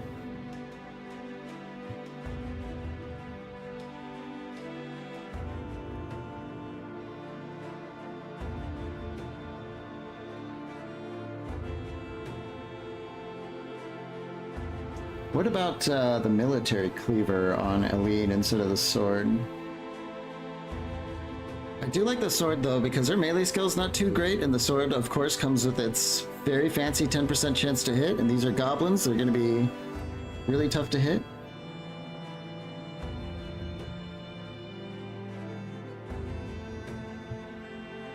I think that's fine. I think instead of these daggers, we're going to put nets on the people that put away their nets. So let's get a net on Eileen. Oh my gosh, already has a net. We can give him a bandage though. We out of bandages?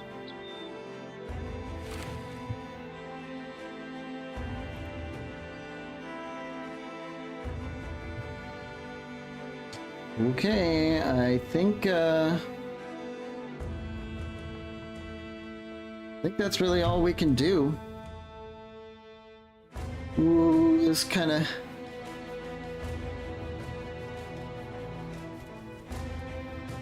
I'm gonna save it first. I think I remember something, and that's the fact that every single goblin fort might be an uphill battle. I think all their forts are built on hills. I don't think that's really going to change the way we do this, but I don't know.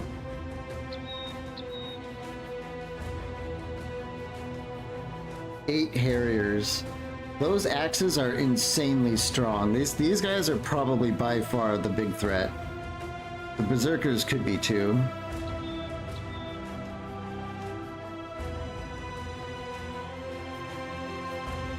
I kind of have a feeling this is a huge mistake. Yeah, it is an uphill battle.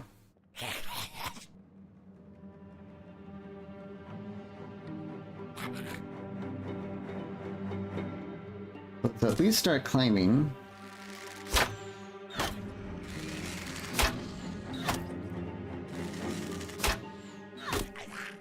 And a few days ago you were saying never fighting goblins. Yeah, I'm kind of doing this against my own best judgment, but I think it is more diverse content to be fighting more than just humans all the time.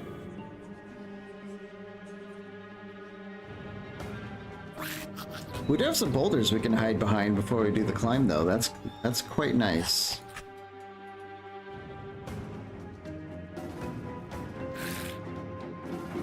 This map sure is diverse. Yeah, this is dog shit, let's not lie.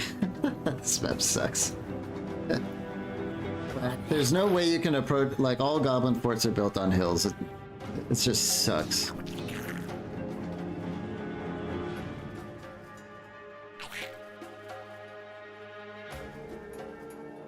The Ness has like really good range defense, right? Yeah.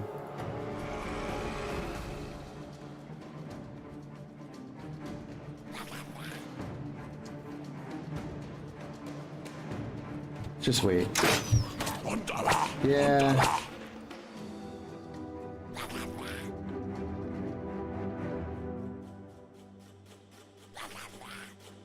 That's the Overseer with his spiked impaler.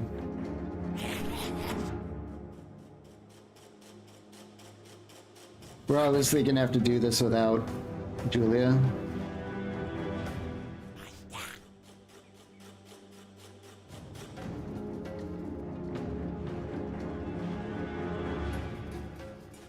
Julia only has 12 range defense.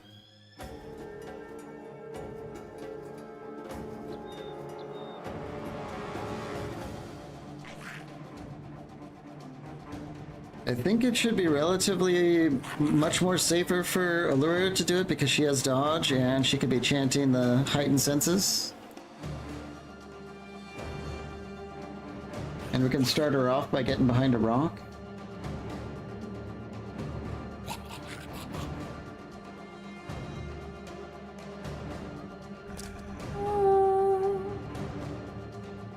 We like the idea of Phantom taking some early ground and giving the fight back to them. 1, 2, 3. Boy, they really love these Harrier axes, and I really respect those weapons a lot. Let's shoot this guy, 95% chance. Maybe we shoot at the Tribe Defender and just... Wow, okay. I'll take that. Start moving in. This is why we carry the big shields, so we can keep approaching with much more safety than not having them.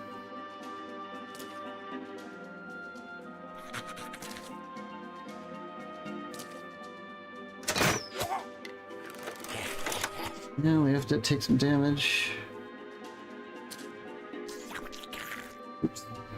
Oh gosh, you can step up, right? Yeah. I don't know about Sir Andrew here.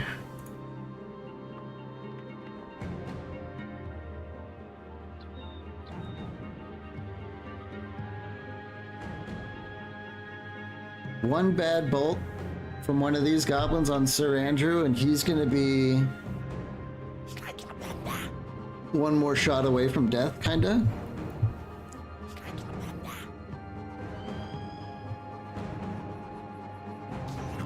We could put him on the high ground and then get out the whip and just start doing whip shenanigans from the high ground.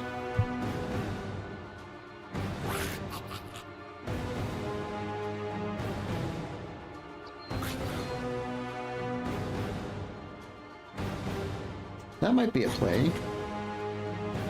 You can try doing like the disarming and stuff on these Harriers.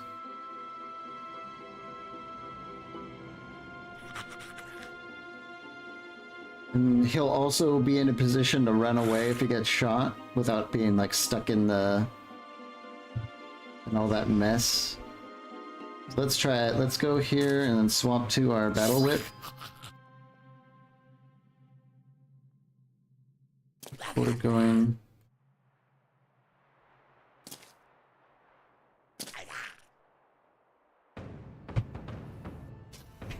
I don't like this.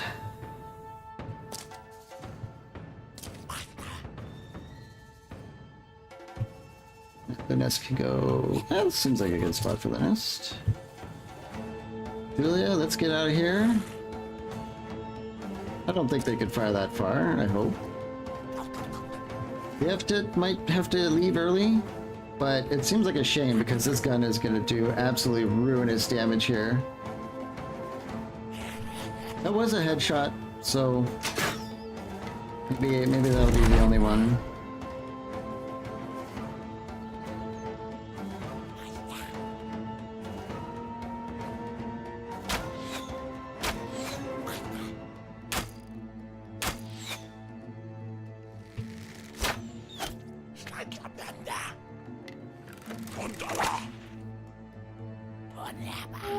Definitely going to be singing for the defense bonuses, no question. Phantom, we can still shoot in here. Harrier. Yeah, Harriers are probably just like the T2 or T3 skirmishers. Has to be, because there's no skirmishers here, and they do have skirmisher weaponry and armor.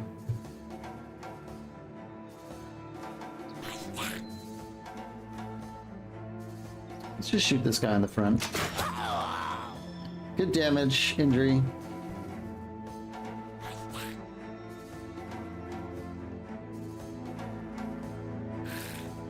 Not a lot of room for our melee fighters to get in here.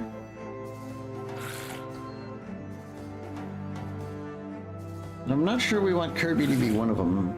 I'm not sure who should actually go in here first.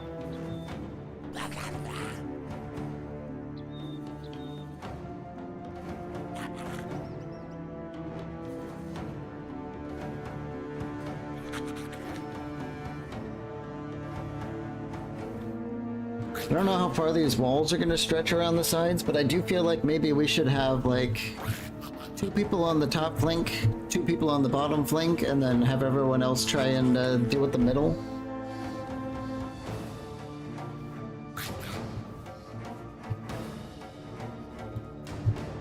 So we can have Kirby and Catnip go this way.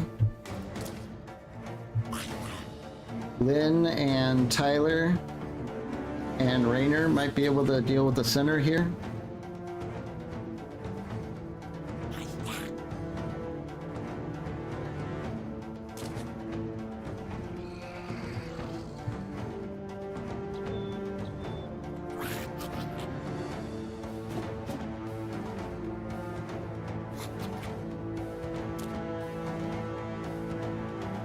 I think that's the play.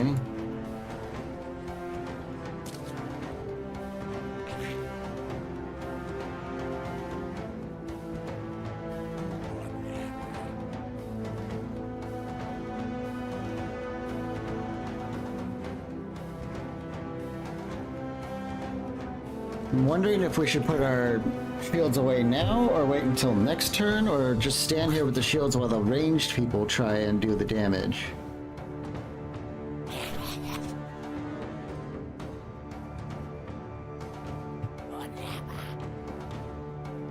They have lots of crossbows and stuff. Just wait. Sir Andrew can go here. Can you like whip this guy? He can, but it's just doesn't do anything. Let Omagash start working his way around the side. Cord can come up here on the high ground behind the wall.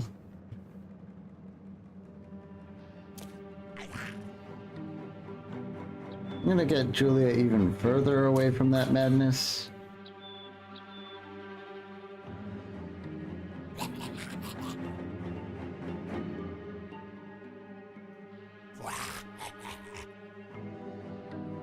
Liefdet right here with the gun can do some serious damage. And him being behind a couple of kite shields should hopefully mitigate further crossbow shots on him.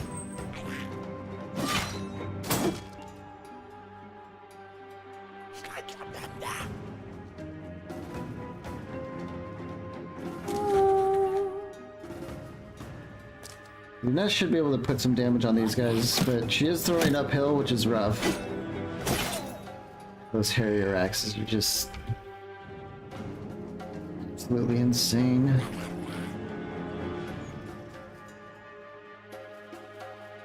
I think we're gonna take Lynn off the shield and get ready to do damage next turn.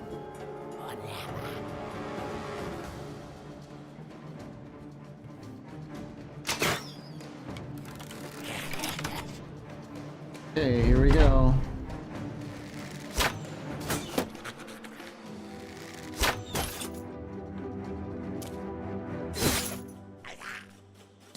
They can attack over the walls with the ranged weapons.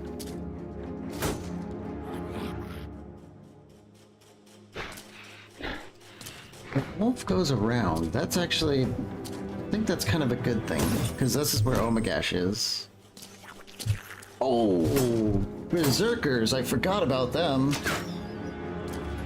We have no idea what these guys are capable of. But I would have to guess probably good damage. I don't know if they have the they do have quick hands, which could mean that they're mushroom takers.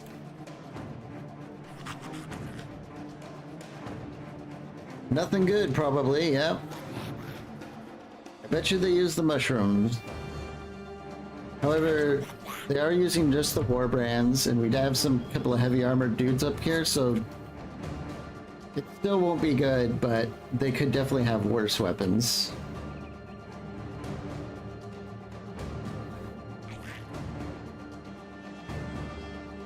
I'm gonna throw some javelins in there. Very bad luck with that.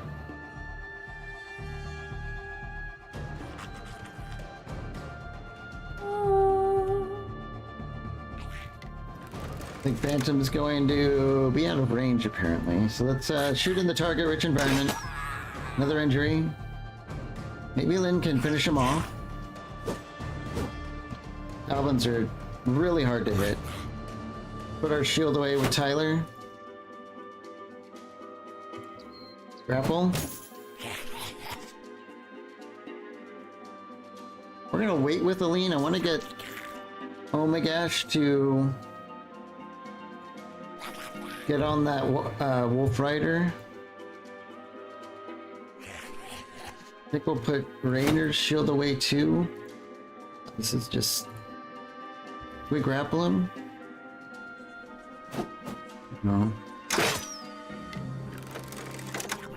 Okay, here's the big thing that we've been waiting for. Leoftit on the gun. Oh, bad luck. I think we cleared away some of the confident flags though.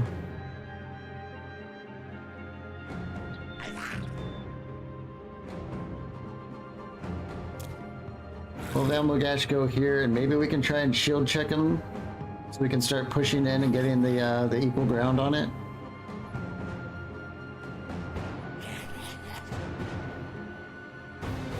Can we like disarm? 33% chance to take this guy's Harrier Axe? No.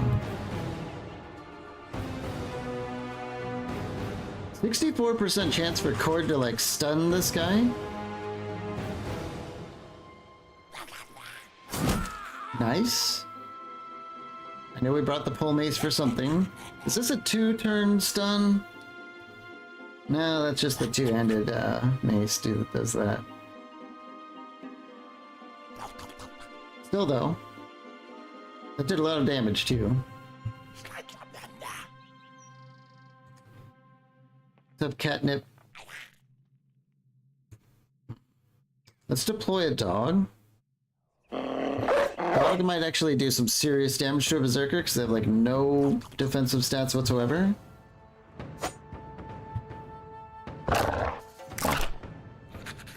Or not.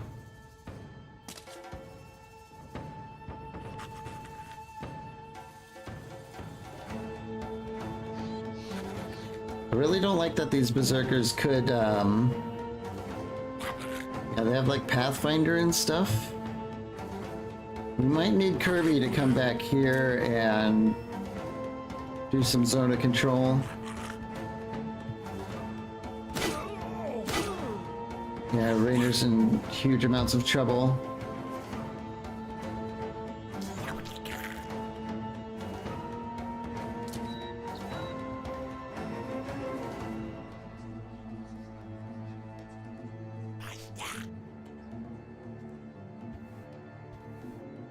This is starting to look like a really bad idea. These Harrier Axes are just insane.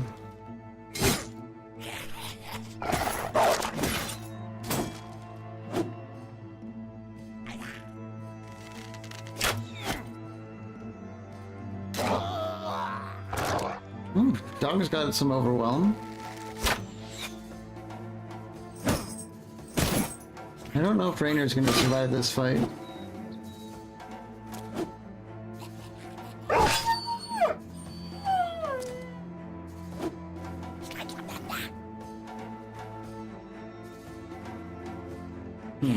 I can't tell if they took the mushrooms. I don't think they did.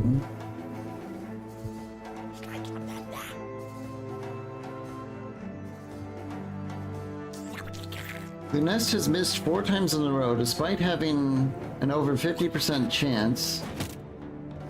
5. Okay. Our first kill. No, second kill. It does free up Rainer though.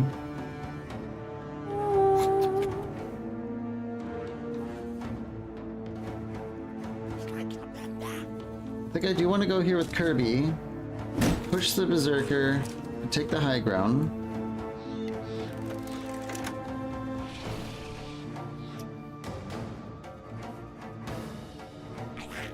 %95 chance to hit that Harrier on the flank seems like a good chance to me. Pierced leg muscles is an excellent injury.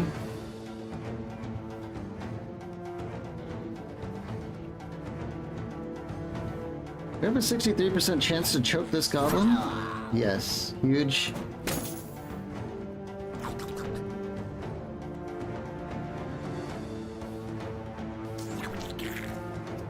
Get up here with Aline, try and push the White Wolf Rider.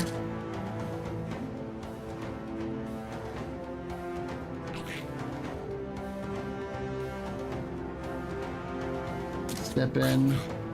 Alright, we have to... Let's get a better shot than last time, please. Pretty please. I think I want to shoot this way. Because the Overseer, the Tribe Defenders, and Harriers are this way. Yes.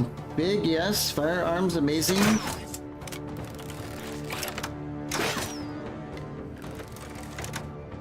Taking some damage, but it's not the end of the world. Oh my gosh, has been absolutely thrashed by just one White Wolf Rider, but hopefully being on even terrain now will be better. I should have checked the chances of him being hit by that. Let's just wait with Sir Andrew. Forward. Ooh. That's a 66% chance to possibly kill this guy. That was big. He's not going to be able to be like whipping them into shape and all that stuff. Then another one. And now she has Killing Frenzy. Maybe we're going to be turning it around here, but I don't want to... We're going to be taking it extremely carefully every step of the way. I think Rainer's done.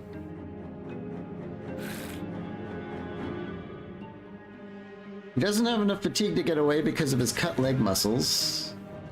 Yeah, he can't even... There's no way he could be in melee. I think we'll go here behind the wall at least. Still a better place to be than standing here with all these guys shooting at him.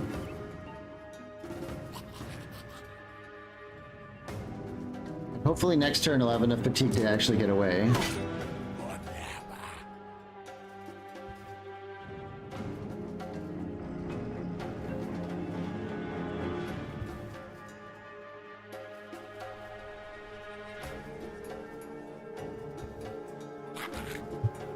I think it's the end of this turn. We're just gonna have to see what happens here.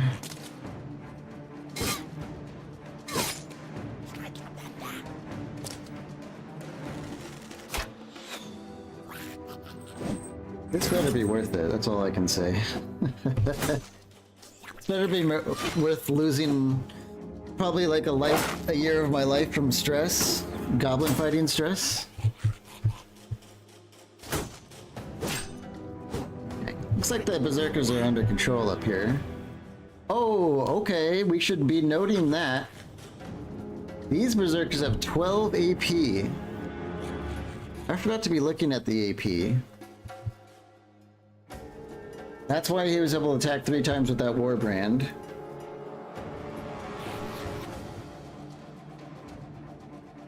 Why don't we go ahead and stun him?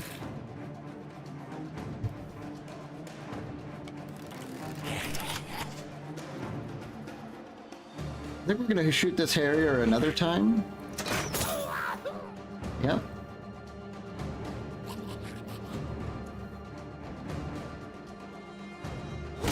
Time to start fighting back on the southern flank here. Tyler, can we grapple? Yeah. A little bit of a grapple and a choke there. And here's maybe another Giga shot from Liaftet. Huge.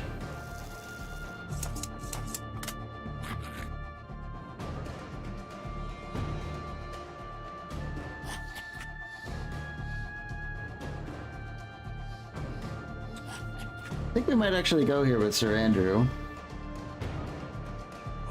We have some wall as cover against all these crossbows and stuff. We should have some cover against this guy, and it would be good to get in here and start using our halberd.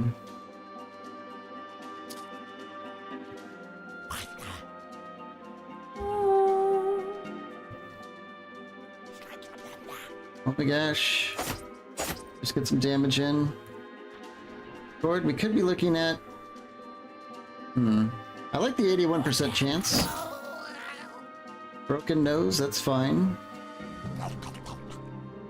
Then... Yeah, that Killing Frenzy just ruining that guy.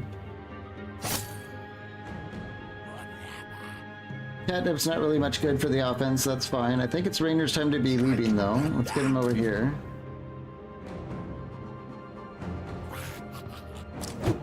We're doing okay, but I think we're kind of holding on by like one bad turn. We're just one bad turn away from being in a panic. Another kill for Lunest. Lunest is okay, she's still nimble. She's in the fight. And once we get up, we're going to be pushing on the high ground now. So we won't have this constant disadvantage of being shot down on by a bunch of crossbows with ballistics, which have insane bonuses for shooting downhill.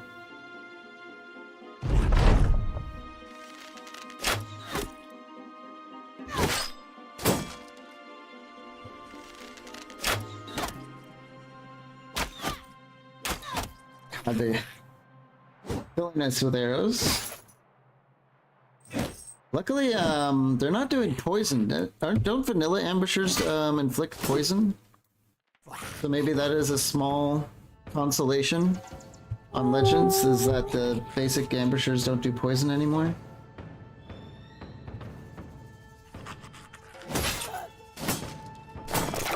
Yeah. God, this dire wolf is just insane.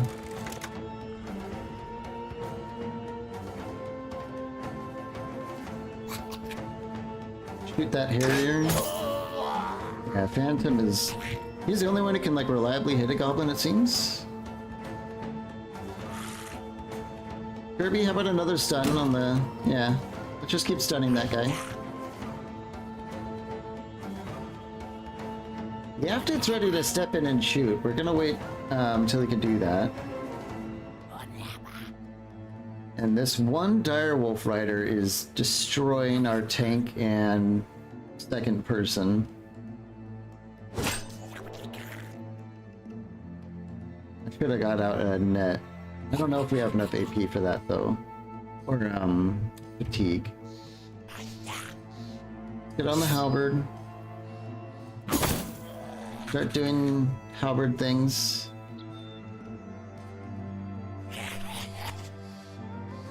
I think we can get Lynn in here.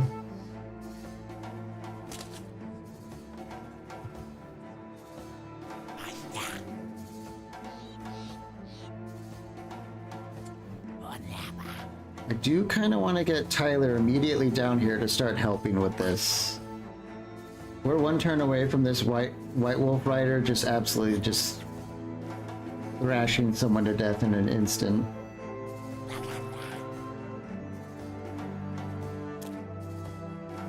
Oh. Let's see if we can step. Yes.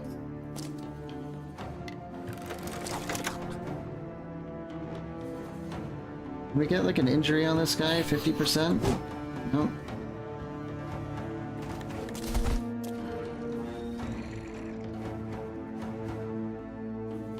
I think we'll take Cord all the well. What does this guy have? I don't know what's in his other hand. He could have a dagger, in which case that would be really bad for Cord. So let's go here instead.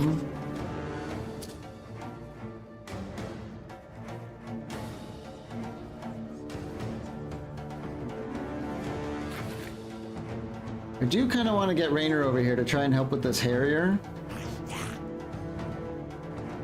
Oh no, but he has minus 40 melee defense.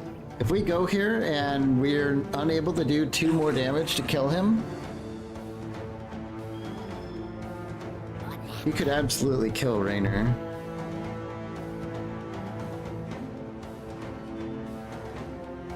I think we'll just wait there. Let's step in with Lunest.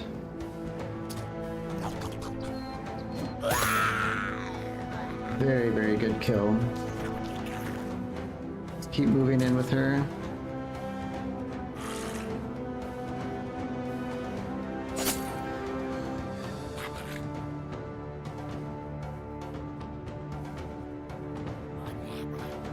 A little bit higher ground with the Vala.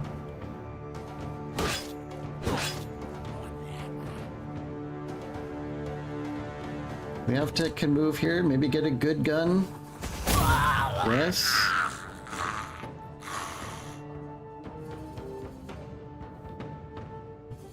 Okay, now we're gonna see what happens down here. I think this area has the most chance for things to go bad, although Catnip is on a timer up here against these guys too.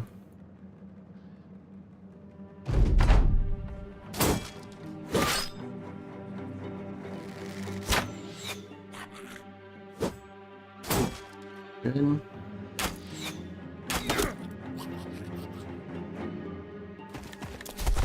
Ooh. I don't like that.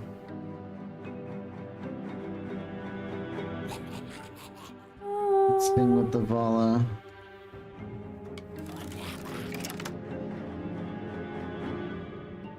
Let's have Tyler put the... He's about to go next turn and he can absolutely ruin Kirby's day. Just end him.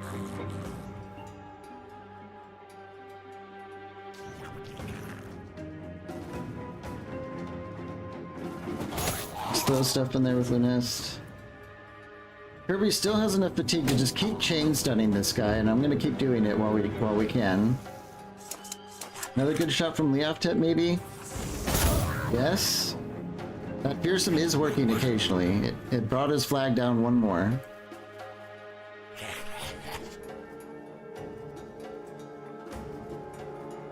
This Wolf Rider goes in one turn, and that scares me so much.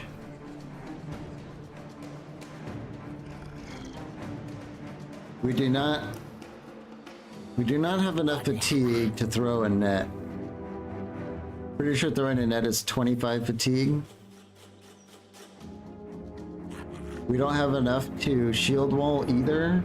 I think our only course is to just attack. Yep, not good. Sir Andrew, 94% chance. Kills him. We don't have enough AP to step and attack again, or not enough fatigue. He really needs mind over matter, which is coming in due time. Tyler,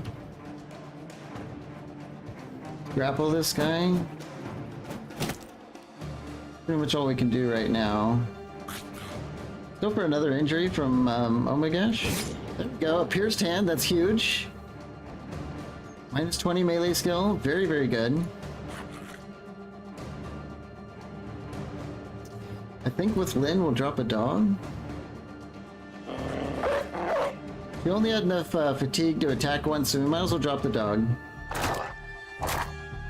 Gets up on that guy's business. Yeah, I didn't like that either.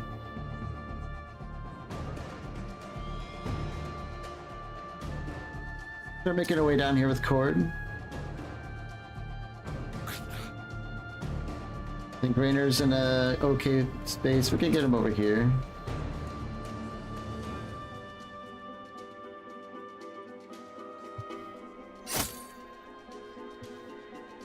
Yeah, look at this. This anchor ability.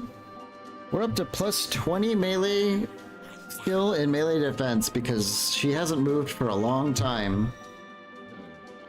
I don't know what the stack limit is, or if there even is one.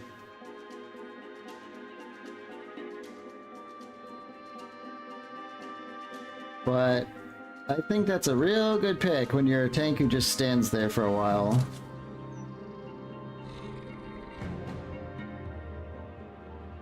Start getting our ball in here. This is kind of looking a little bit scary now. 2 berserkers, one of them not even under control.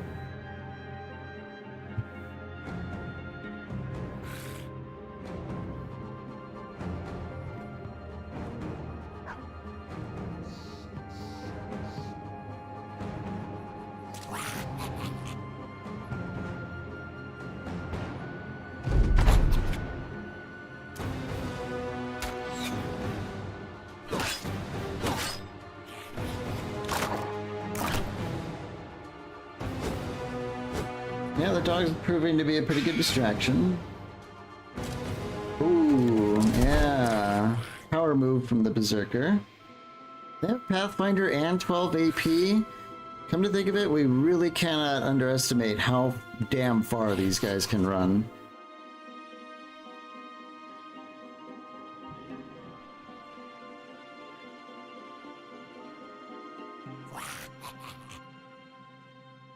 He's done.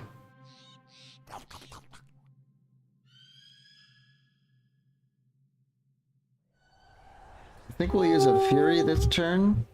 See if we can clear a path a bit.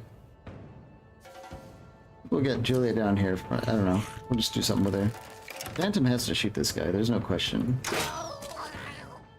Okay, so the crossbow does push people. It doesn't say it anywhere in the description, but I do remember that. And now we've pushed him into Sir Andrew, which is not good.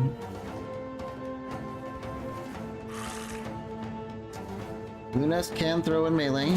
We're gonna do that.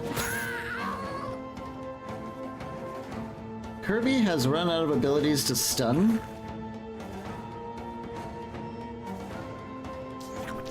So I think we're just gonna have to start hitting him.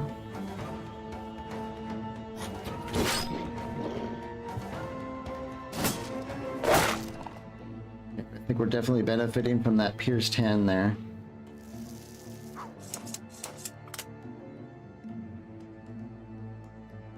That's not shooting Phantom spot, I don't think. We can shoot this guy, which might kill him. Or we can shoot this guy, which will definitely not kill him. I think we go for the kill. Come on. Sir Andrew, defend yourself. I don't know if these guys respect injuries. Don't Orc Berserkers like ignore injuries?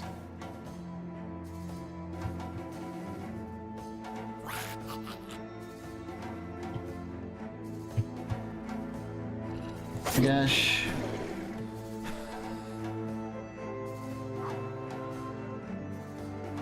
We could get a kill with a cord here. Yeah.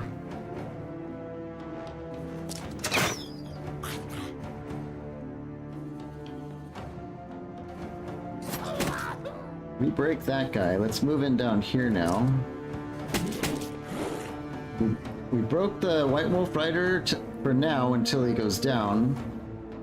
I think we're going to keep running with Raynor here. This guy is a free agent and a very confident one at that.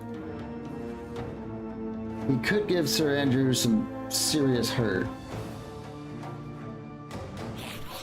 There's really not much we can do about it, really. We could get Lynn going that way. She's not in very good shape either.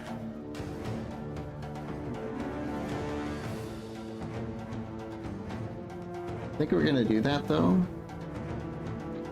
Lunest can probably kill this ambusher with just like a couple of javelins, maybe even one. Let's go this way with her, get out the net. We'll maybe try and bag him next turn.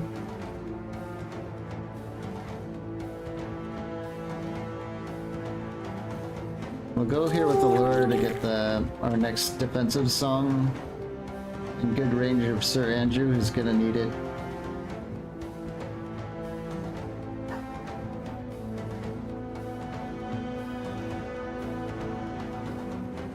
We get Cord going this way as well.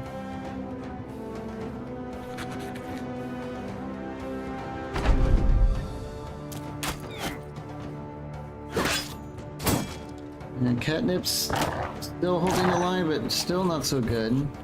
Oh my god, let's take a look at this. As soon as it's our turn.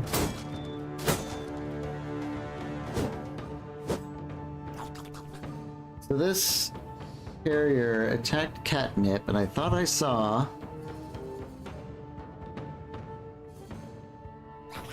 Goblin Harrier uses slash and hits Catnip Everdeen with a 39% chance to hit her. She has 82 melee score, and he had a 39% chance to hit her. He is using a Cruel Falchion, so he's got, you know, kind of an inbuilt attack hit. But with 90 melee skill on top of these swords, even when you have almost 100 melee defense, might as well be 100% then, yeah. That's something to be watchful for. These guys have insane melee skill. If one of them has a dagger, and she's fatigued out like that, he could be like just destroying her with a dagger.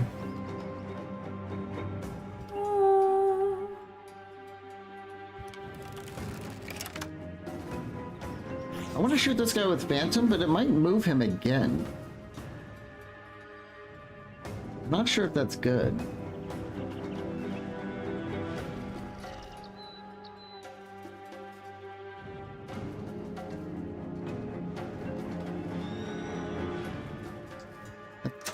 Okay, it did move him, but I don't think that's the end of the world. It did stagger him again, and he went from like Axe in 3 turns to Axe in 17 turns. So Sir Andrew's gonna have a chance to maybe secure a kill there. Kirby's just gonna have to fight this guy. Oh, he's fleeing. We broke him. That's good. Sir Andrew gets the kill. He's berserk. Gets another kill.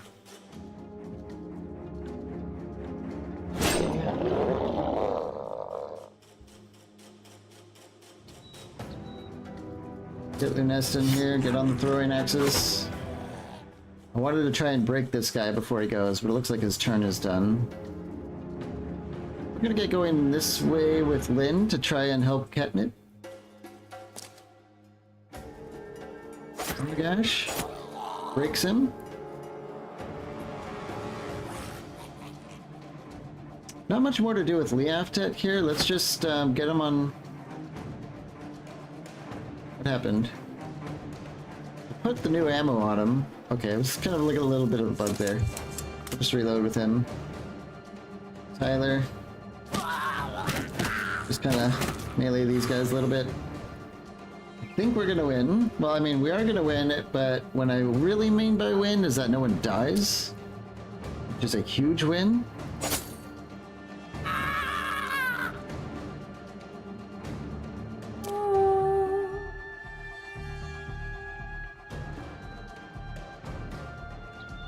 Move in here with a lean. Is he gonna run? No, he changes targets. Interesting.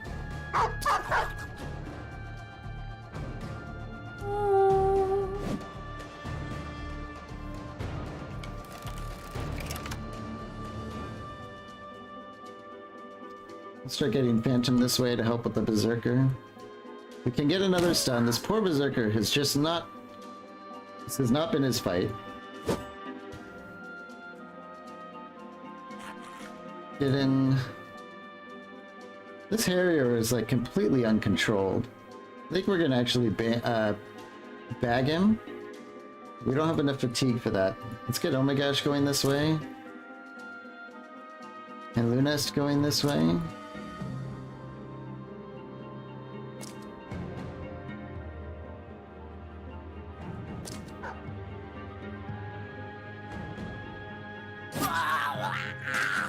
Tyler gets the kill. Cord. Hits him.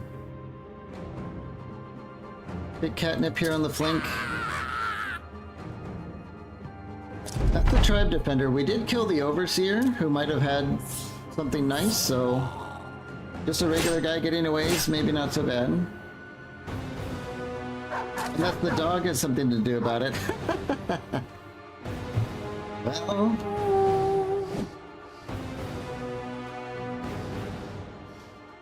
Let's just bag this guy and then swap weapons.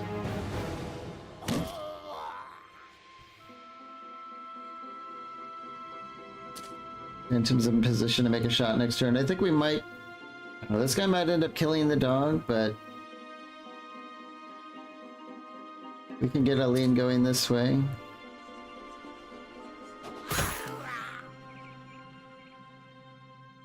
Get Omagash going this way. Sir Andrew, very good. Yeah, he just kills the dog and leaves. Okay.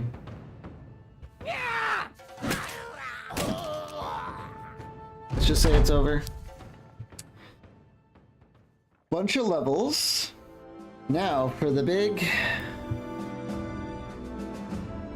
moment. What do we get? A Ravenous Sickle, Pole Arm Cleaver.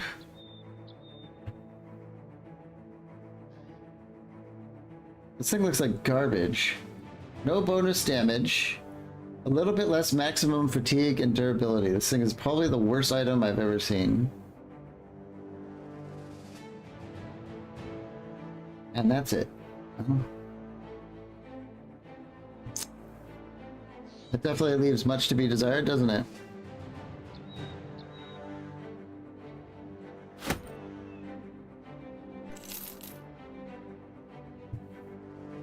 Take a closer look at it. Maybe it will surprise us somehow. So it is a polearm slash cleaver versus the sword lance, which is a polearm, which means he should benefit from mastery with this.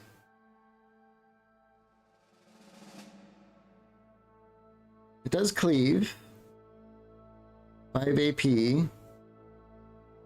A little bit of bleed damage with it. It can reap though. It can reap, and so can our sword lance. So we're gonna compare it to its competitor, the sword lance. 60 to 80, 65 to 85. Okay. About 14% more effective against armor. And one nice thing is that bonus durability is admittedly kind of good on a backline AoE weapon, because the one thing you're going to chew through the most is durability by constantly doing AoEs. It could decapitate. That's that could be cool.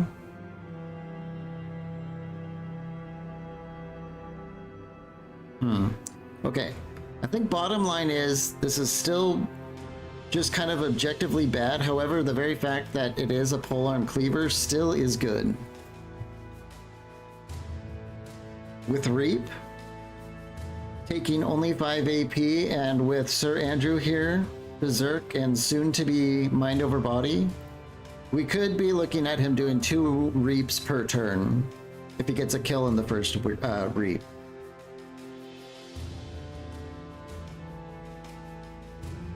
So I think all in all, it's still pretty good. It's not going to do the single target magic that we've been seeing out of his halberd,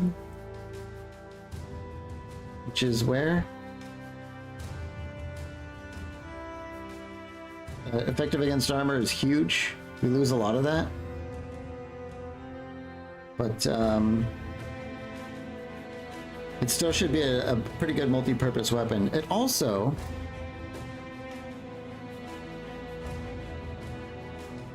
well, he doesn't get cleaver mastery, but if we find a book with cleaver mastery, we could do something with the whip and the cleaver polearm.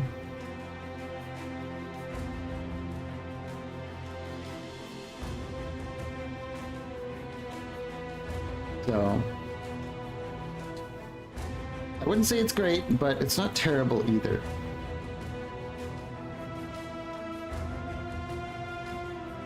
Luckily, no one died. If someone died, I'd probably say it wasn't worth it. But hey, no one died. We got a named item.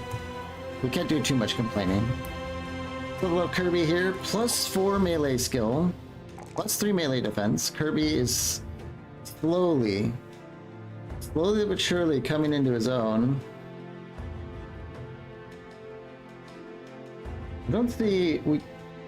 I think we're on the lookout for a Mind Over Matter book with him. We even might have one. We do. So we've been building him for a Mind Over Matter play when he can read the next book in 20 days.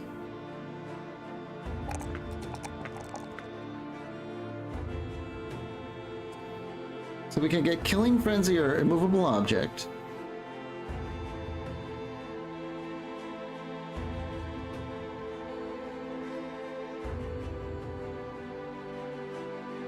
He would become immune to stuns if we pick this, which is quite nice.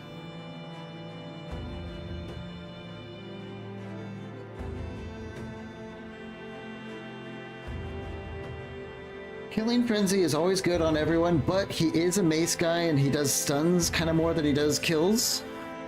I'm never really hopeful with Goblin Strongholds. There really is no benefit to fighting them, just pain. I agree with you like 99% of the time, yeah. I just kind of wanted to spice things up and do it, and it did look like something we could do, albeit, you know, with risk.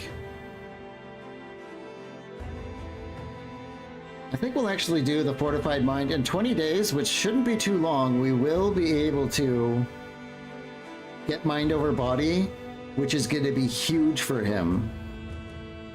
Like, if we take Fortified Mind, which I think we will, we have 100 fatigue, right? And now when we look at... Oh, we don't have Mind over Body, but let's look at someone else does.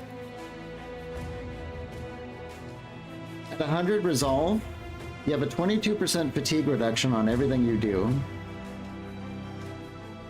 For Kirby, who already has Mace Mastery, we could be looking at another 20% reduction on his stun attacks. So he could eventually become sort of like almost a Fat Newt stun attacker.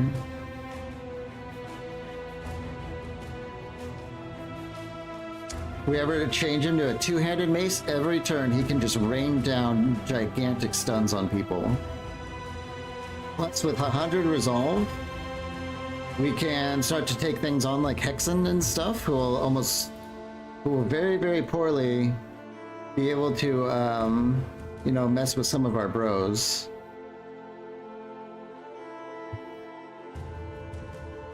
Resolve is such a good stat. Alright, Lunest, another +3 and a +4 here with another +5 on the health. Love that health. So we have a few things we can do with her. We can go with Crippling Strikes. Crippling Strikes, as many know, is quite nice on a Javelin when it has 45% ignores armor, plus we have Clarity for another 10% ignores armor.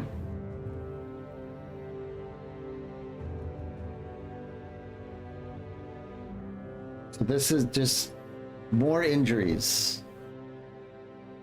And worse injuries, too.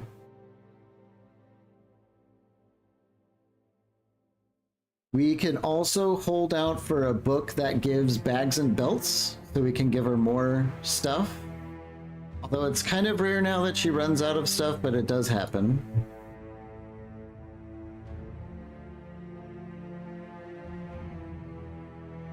Berserk. If we pick Berserk, she's definitely going to run out of ammo really fast, but this will front load her damage by quite a bit.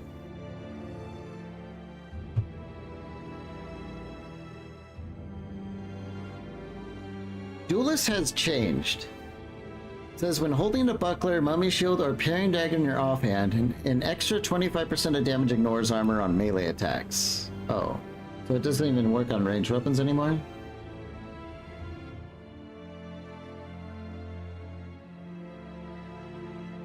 Okay.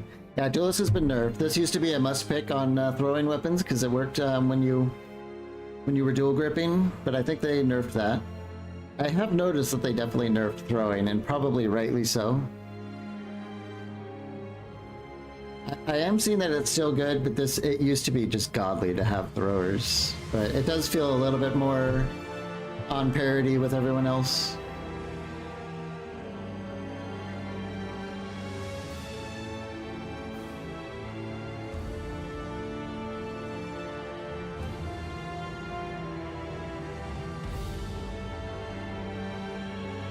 There is a case for Overwhelm because we have pretty good initiative.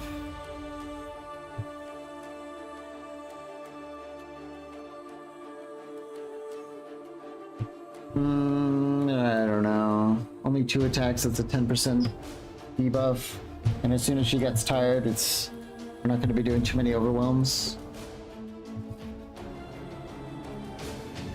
We also do have Net Mastery. But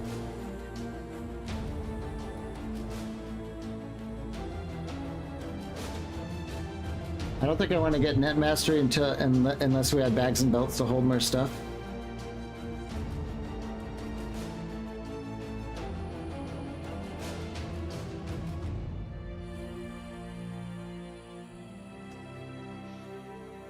Honestly, I don't know.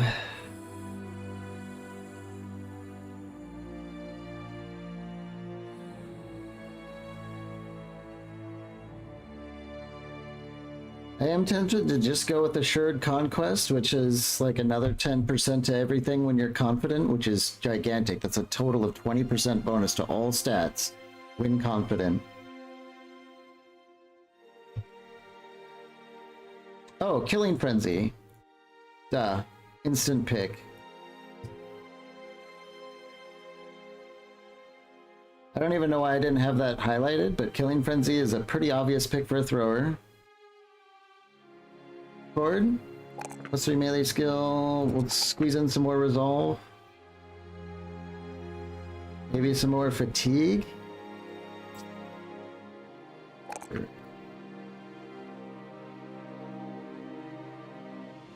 He's kind of a generalist. We just have him use whatever polearm is available or seems good. We could go Battleforged with him. He is wearing armor, and he doesn't have any defensive perks. I think Battleforged might be the pick.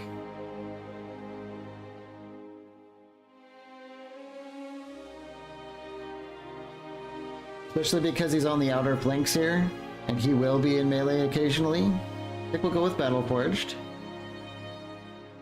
A little bit of extra protection. Okay. And I think that's it. Did we even find anything else? We got a bunch of these Harrier Axes, which are incredibly good items. We just don't have anyone to really use it. Let's take everyone off their bonus shields. We do have to kind of like rearrange our stuff again.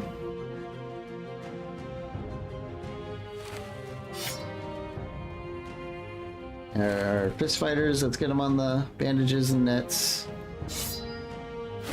Lynn can go back to dagger net.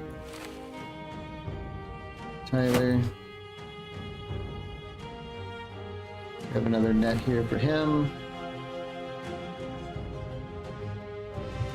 Lean, let's give her dagger. Put her back on her hammer. I think we're also going to go back to the heater shields. Or she could also wear... Yeah, let's just give her a heater shield. Get our tanks back in the Sapar shields. And Kirby is just using the heater shield as well.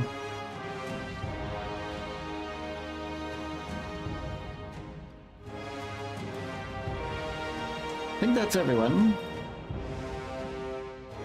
Julia's about to get another level, so we might want to consider picking a perk with her.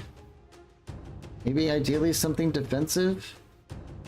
We could go Battleforged and then Brawny and then just cover head to, like, just head to toe in armor.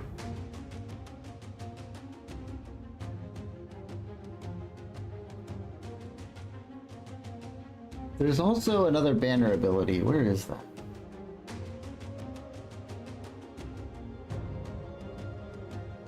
Is it on the tier with this one? There's a banner ability in here somewhere. Like a final tier? I could have sworn there was one like push forward or something.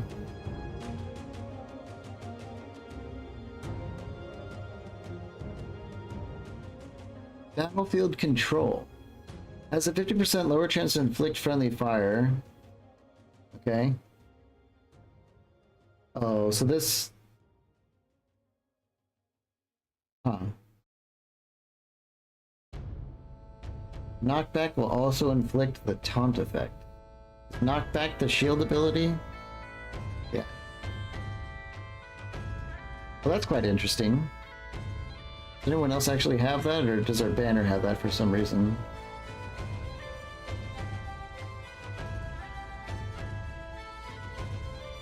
Looks like neither of our tanks have access to that. Could be something that we can read about, though. I do think it's, you know, kind of cool that you get the shield block, or the knockback effect, which we do use to save bros, and then it inflicts taunt.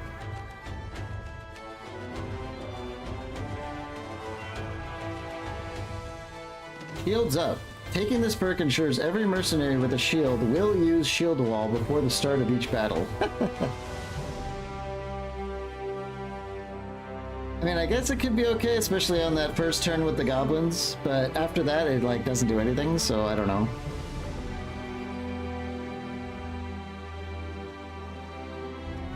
So I don't see a push forward here. It must have been someone else who had that.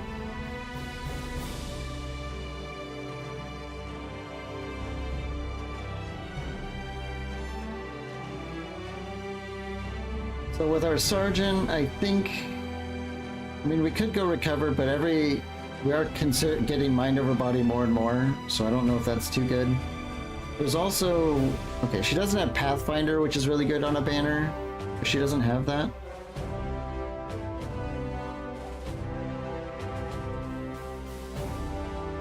Peaceable will give her 20 resolve, but it will just devastate her melee skill.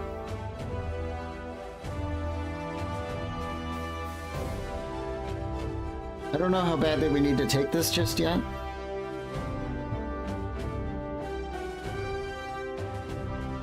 And then this promised potential. 1 to 6, depending on how many stars each attribute has. So we will get 6 melee skill, 6 resolve, and like 4 health with that. I mean, it's kind of like a gifted.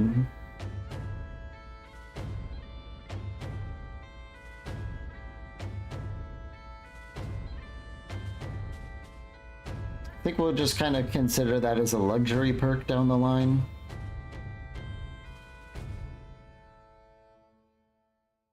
But I am kind of liking the idea of Battleforged.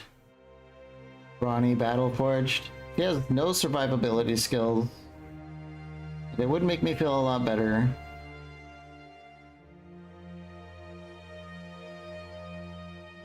Let's go with that. A little bit less damage, that's fine. Now it's time to get the hell out of here. So done. Rainer has, yeah, we're all wounded like crazy, but we're gonna go to the city first before we start camping.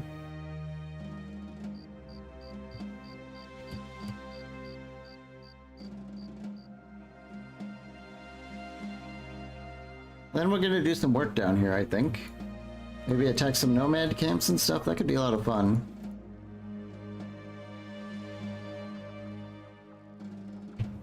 Let's go on into have ambush trade routes and rebuilding effort. This could be our time to shine when it comes to making money. 29. I think it's time to sell.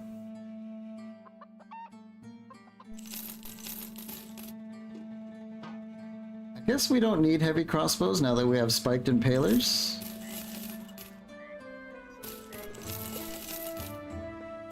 Let's sell most of this stuff. I think we only really need 1 two-handed hammer.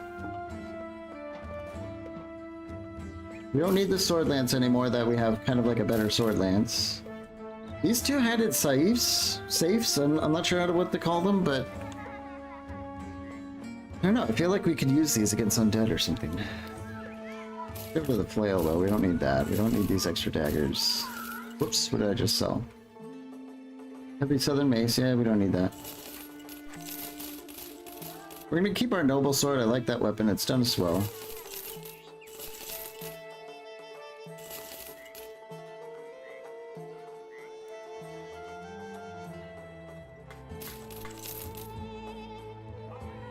I think we'll keep the full helm because it's really good. We just don't really have anyone to give it to just yet. We don't need the extra bolts. Get rid of our trade goods. Yeah, we got some walking around money now. Oh, it looks like it conveniently removed the map from our inventory after we cleared the goblin fort, so that's nice. Let's go for another pass, sell more stuff.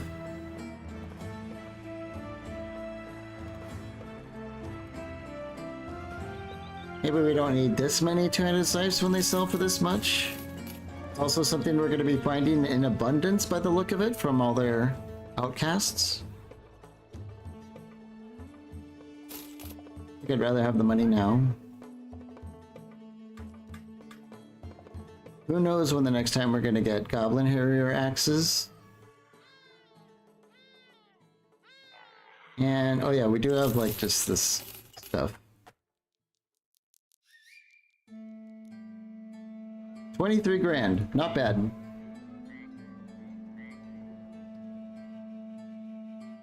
We're very close to increase. Did we lose renown somehow by fighting those goblins?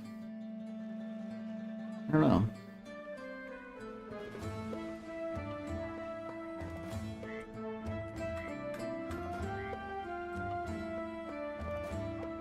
I think the trade caravans have pretty much ruined any trade possibilities here. We're probably going to take Desert Raiders. What are we looking at with this? Okay. Drive off nomads at the sand-covered residence east of Dahab. I think we're going to take this one. It's a good old noble fight. But first, of course, we do have to heal up. Any injuries?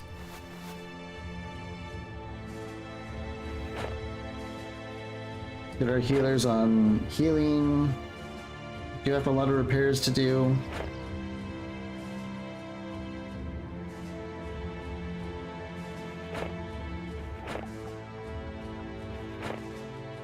I don't even think we have any salvaging. Yeah. Nothing to salvage. Let's do some final repairs on these items.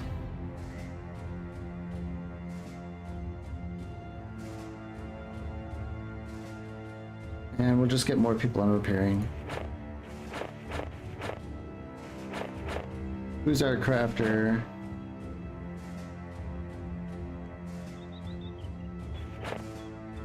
And then our company cook.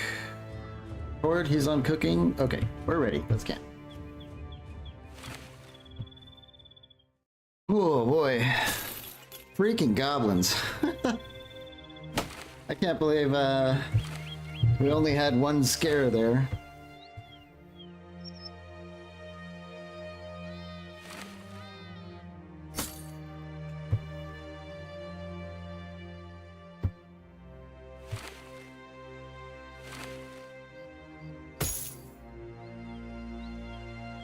We're almost done with our Nacho helm.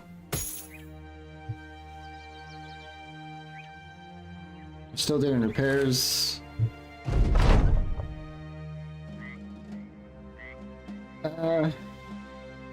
What is this? I carry saltpeter for the Vizier's various war machines. You see the great cast iron shots do not travel high and far without any of my ingredients.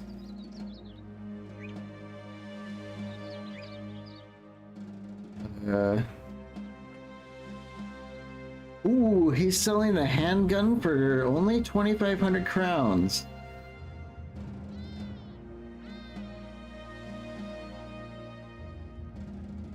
We don't have anyone who can use it, but it's almost really hard to pass up a good deal.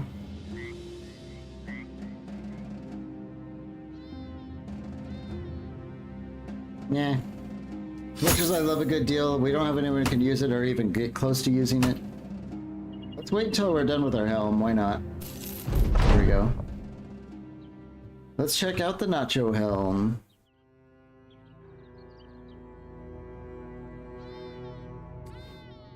The third layer. It grants the gruesome feast active skill, yeah, but what does that do? Take off our bear hat and put on the... Oh my god, oh my gosh, looks kind of freaky. What's gruesome feast do?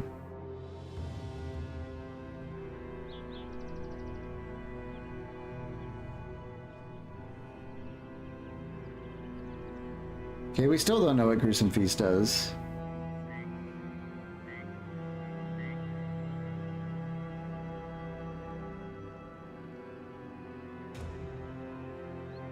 Well, I guess we'll wear it into the next fight to see what it does.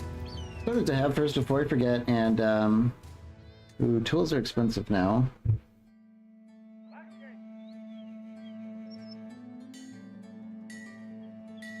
We'll do the nomad camp and then come back for tools. It's way over here.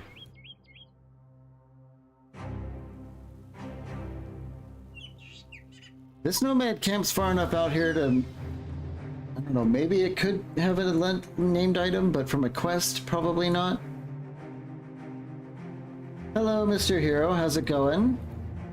Good afternoon to you.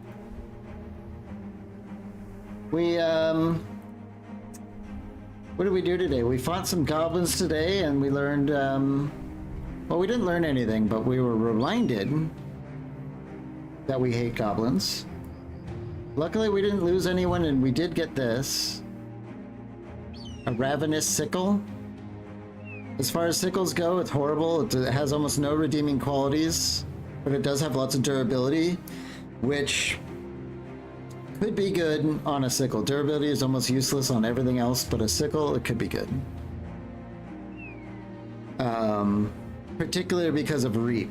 You can blast through durability pretty fast by using Reap constantly on a sickle. So that bonus durability, not bad. You found a bug with net throwing, really? What is it? So that I might avoid it. I haven't noticed any bugs with nets in any way. Apparently Raynor still has his cut leg muscles, which definitely means he cannot fight with that. So I think we're gonna have to wait a day before... We're gonna have to wait till noon. Let's just get our camp on. We'll just do some hunting. Can we craft anything? We can make our own antidotes. Oh, you know what? We can make dried dates and fruits and berries. Do that. Gonna just upgrade our food a little bit.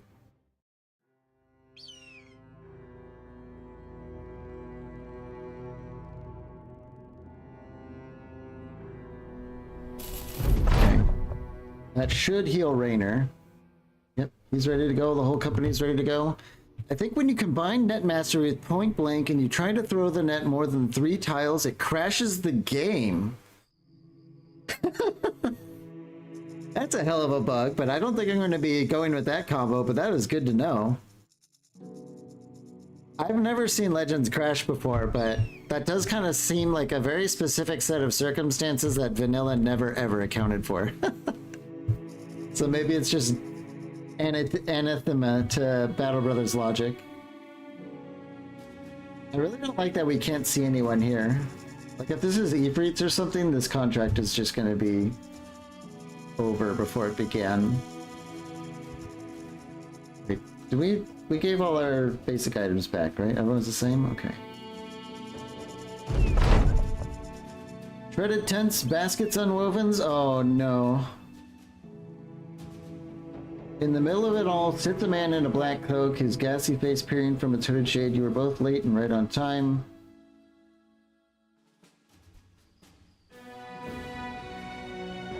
Oh, okay. They just go full, what are those fellows in Dune with the blue eyes? The Fremen? They just do a Fremen attack on us? Oh wait, no. They are undead.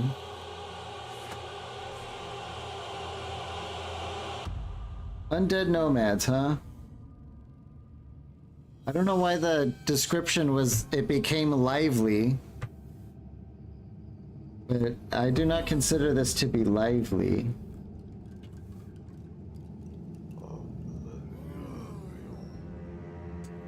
There's 32 enemies here. You fought mummies in the desert? Those guys are pretty freaky if I remember right.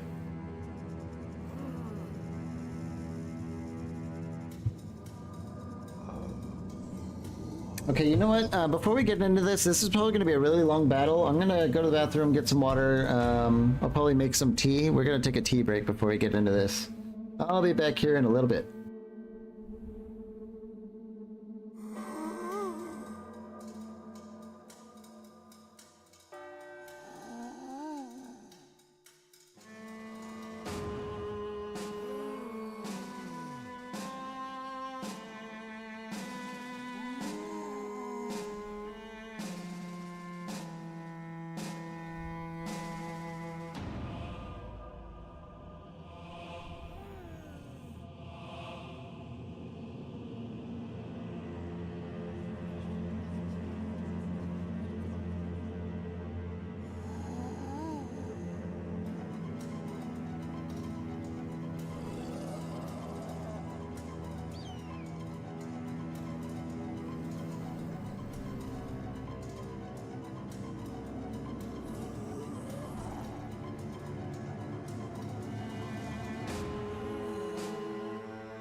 Okay. Wonder what we're dealing with. Can't quite see in there. But I'm a little bit worried that, I don't know, these are nomad type mummies?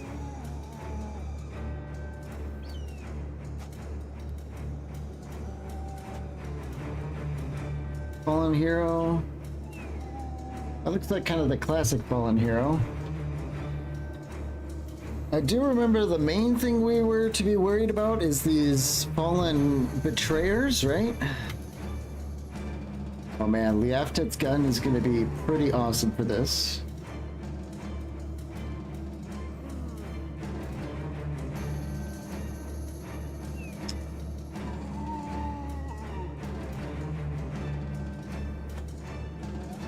And so is Sir Andrew's Reaper. Could be quite good for this. We still do not see the gruesome feast ability. We might have to be standing over a dead body. Put Omegash here.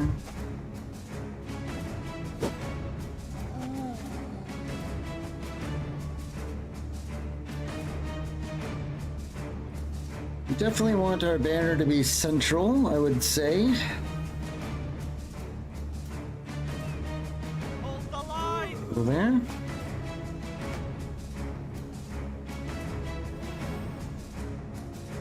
So far, my only thought is that it can't be this easy, because this is pretty easy looking.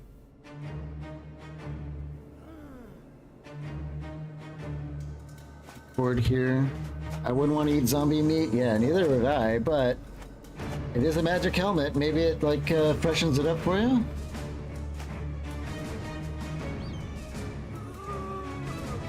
Catnip? I'll get her here.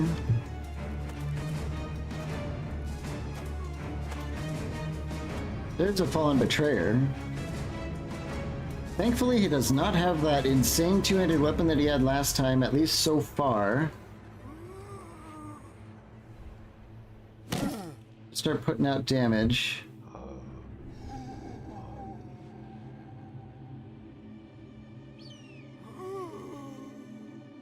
Get the nest here.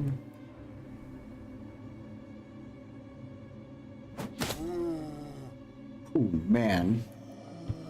Javelins do a lot of damage. I think Allura being here is probably good. Phantom right here. Get started on these necromancers.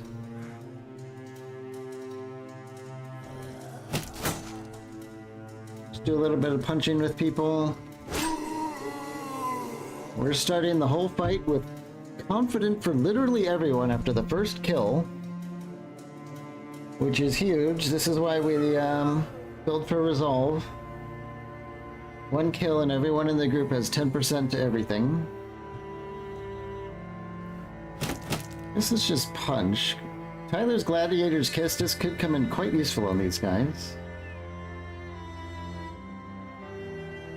Honestly, we have limited ammo, and I'm gonna save our ammo for big gunshot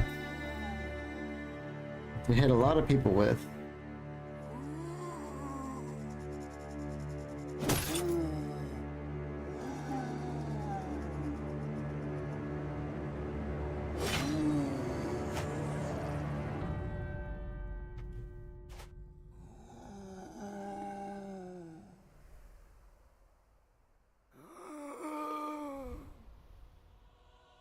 I think we'll get cord here.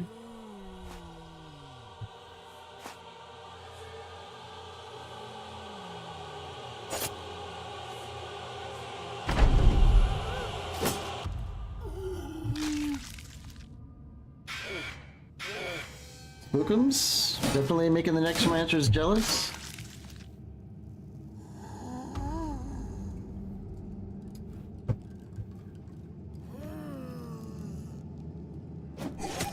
Okay, now she's got Killing Frenzy. Pretty damn good damage. Phantom, let's just keep putting bolts back there. Now we're gonna switch to Fury.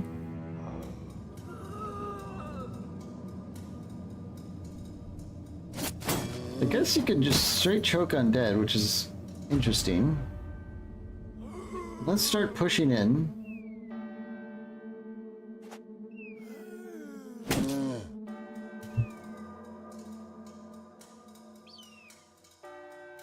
Let's wait with Liafta till everything is in place.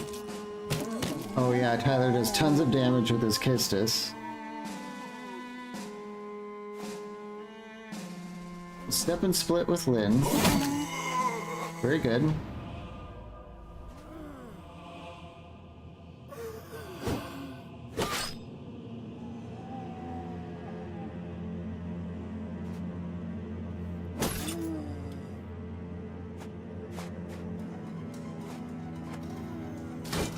It's just, so far it's just a ton of Wiener Gators and one Betrayer and one hero.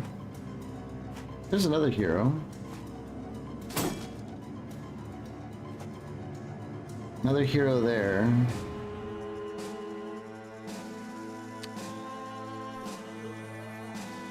So, as far as Reaps go, let's... You know what, he has footwork. Huh. Boy. When Sir Andrew gets Mind Over Matter, which might be after this battle, he'll even get a discount on footwork, so he can like footwork and then reap. Oh.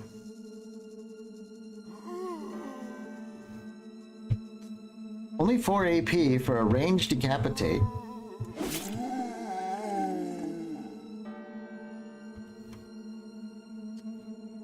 Gash. No, just stab. Bull is a pretty good spot for Cord, so let's go here.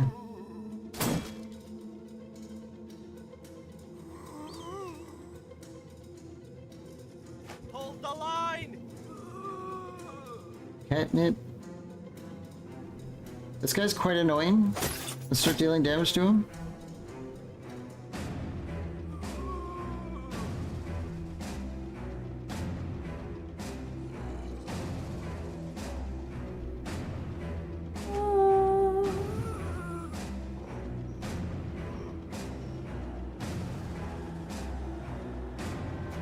Now we have to stepping in. He's got some good gun here, especially because this hits the Necromancer. Or, you know, could have.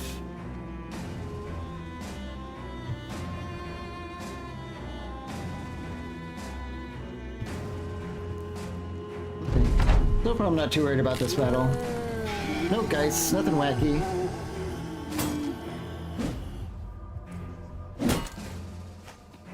That's a bit annoying, but not too bad.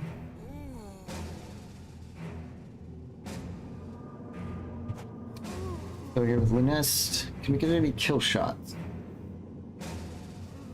No. Oh my god, she does so much damage. Well, let's keep using Fury.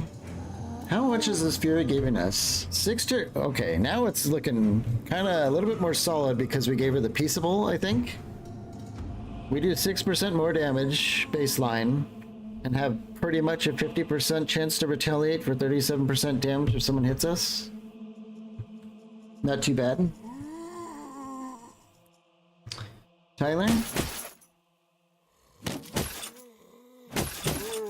And just punch him a bunch. After it's ready to do another big gunshot. Yep. See if we can start putting some damage on him. I don't like this Fallen Betrayer, but I think we learned that we can stun them, right? Yeah. He's stunned. Let's go for the classic miss and kill. Works every time. One Necromancer down.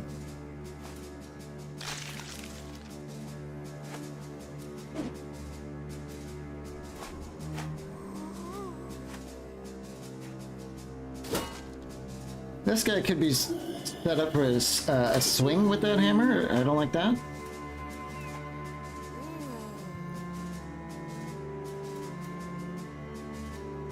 Start working on that with Aline. Yeah, she just absolutely strips his armor off.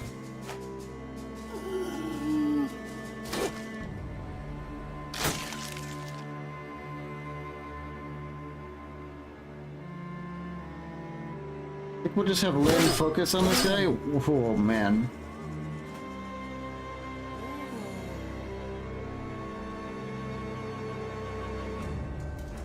Yeah, my gosh, could just put some damage on him.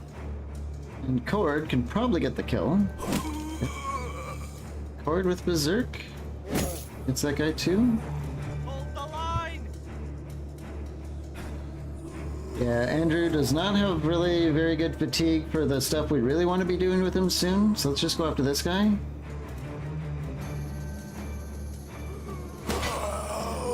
Yep.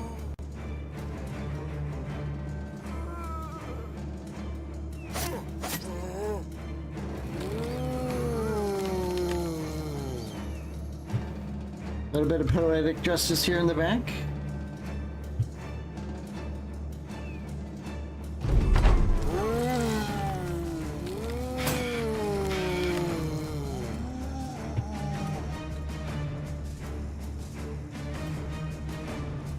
Let's see, then that's just Killing Frenzy, right?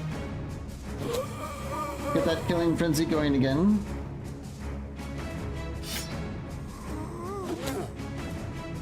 Do some damage to that guy there.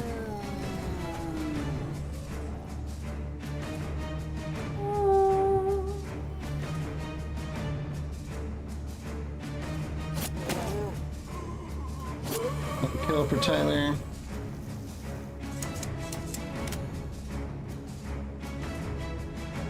This looks like a pretty good shot. Yep. This guy's behind a wall, quite annoying.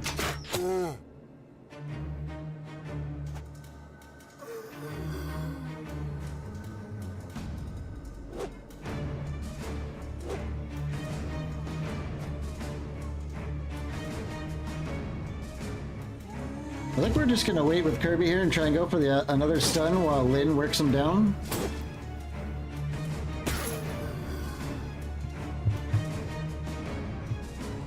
Rainer.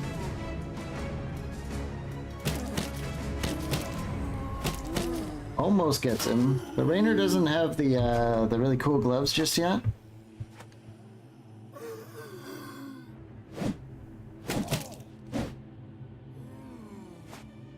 So far we're perfectly fine. I don't think really much has happened. The only thing that's really happened is we're just getting tired. Let's have Lynn go after the betrayer. Jump them. I think we can use some armor damage on the fallen hero there. Yeah, we're just getting tired. Go for a decapitate on this guy. 95% miss. I don't even think we need to hold the line. We could just start throwing in some shots with Lady Julia here.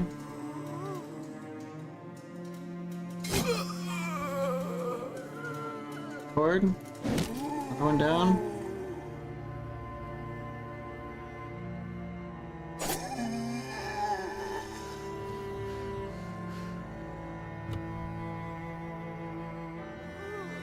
I would like to see how a nun works.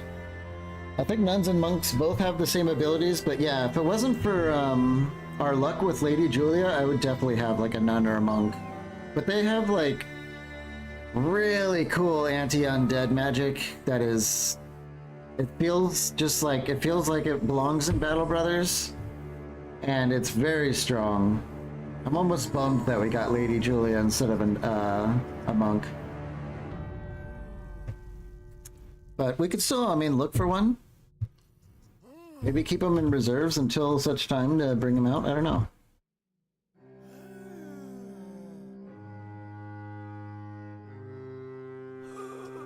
I guess we'll just wail on people a little bit.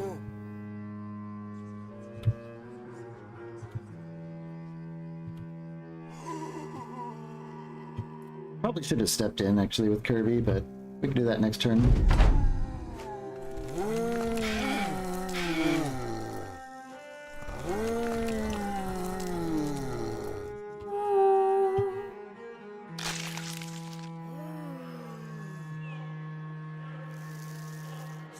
Another good shot if we have to. Yep.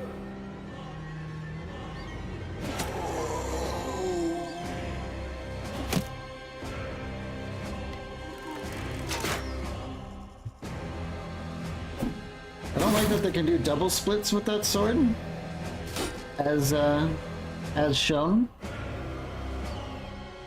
Tyler can probably disarm him though.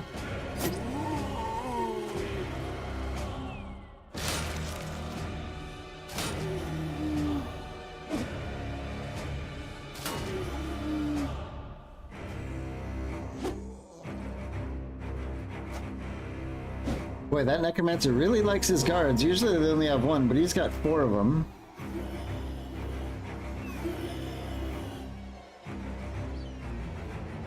Kirby? Barely doesn't kill him. Time to start moving in with Lyn here. Keep that killing frenzy up.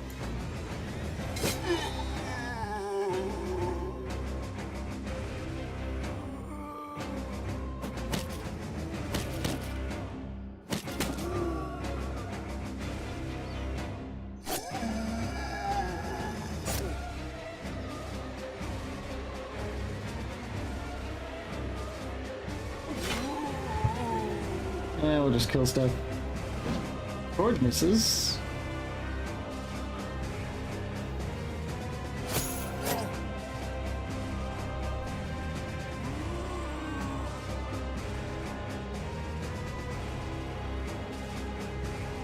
I'm not too afraid of these Wiedergangers, but I do want to keep pushing in. But they could hit Phantom once or twice. I don't think that's going to be a big deal though. They should have stepped with Aline. He might not even have the fatigue though.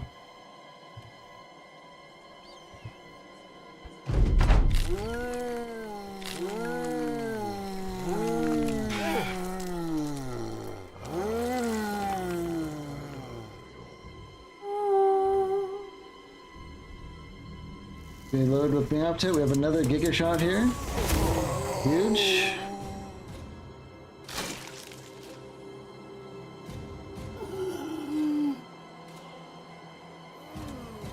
One of these guys got on Phantom. We'll just have to take him down first.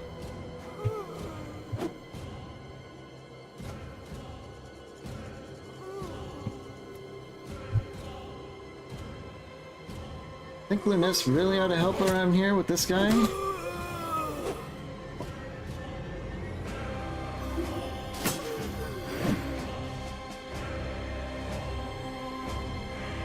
Kirby? More damage.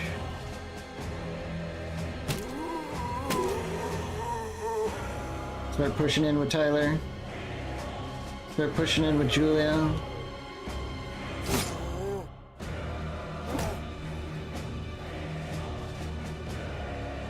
Then is set up to deal with this betrayer. Takes his head off.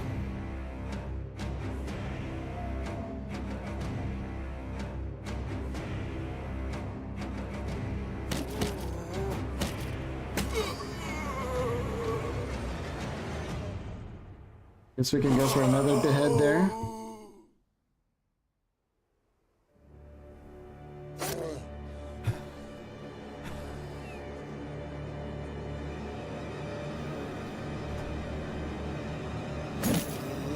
They do appear to be running out of bodies to throw at us.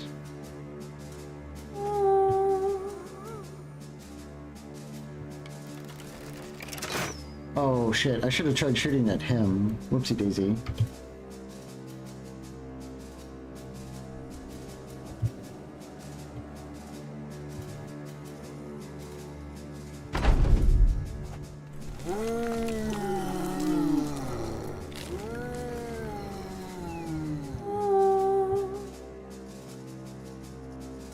I don't really have many more more gunshots for Liaftet here, so let's just reload. If we get like right here, we can like get a real good blast.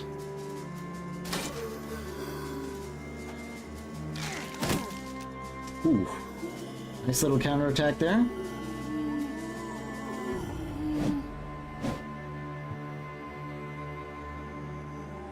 This guy's on Phantom, we'll try and deal with that.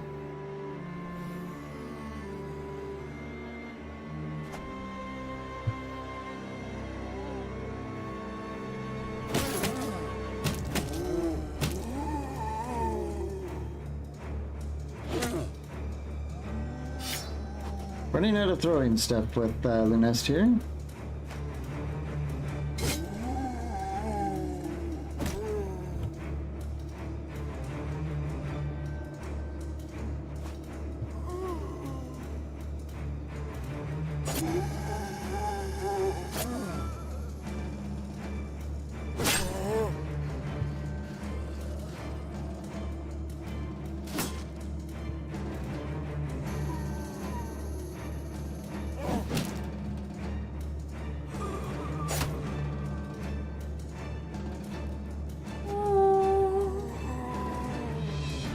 They're going this way with Liaftet.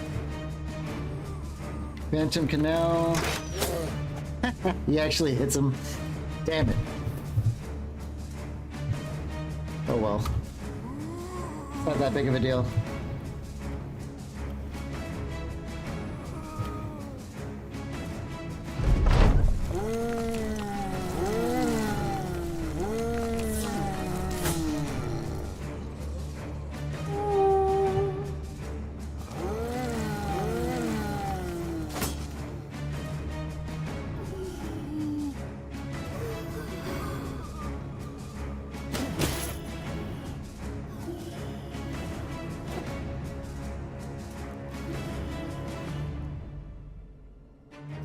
Lipkit's got 2 guys on him. I'm sure we could probably handle that by the end. Go for the shot again. Necromancer's extraordinarily lucky. That's fine. Tyler, punch people. Kirby, let's try and clear these zombies off Liaftet so we can keep moving.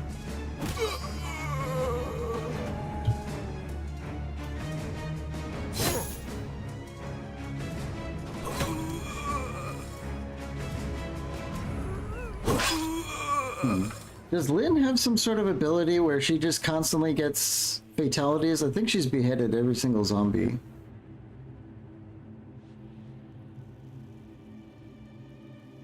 "50% chance to decapitate the target on hits to the head that are killing blows." Well, that'll be doing it.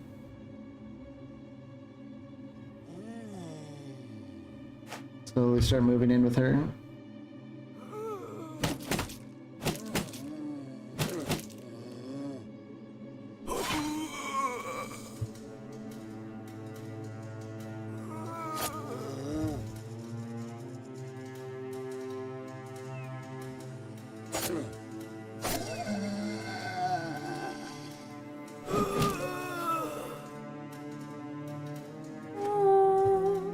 Alright, Liaftet can get moving. And I think from here... Yeah. Hello!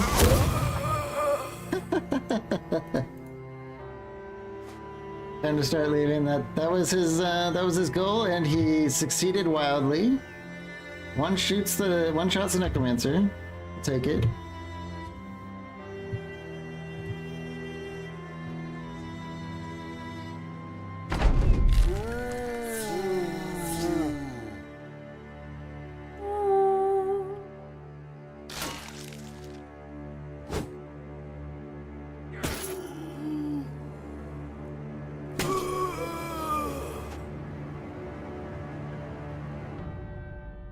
Start working around the other side with Kirby here.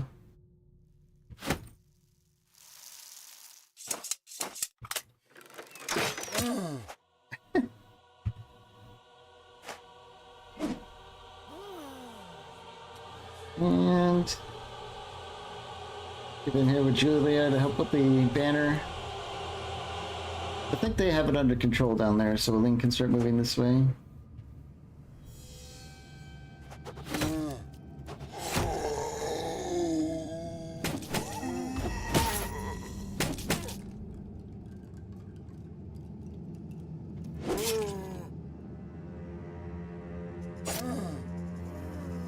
Oh my gosh, on a body.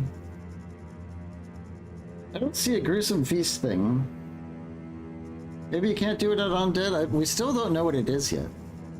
Is there a new crisis yet? No, not yet, but it can't be that far away, I don't think. We have enough time to just do some ambitions and mess around, but it should be coming.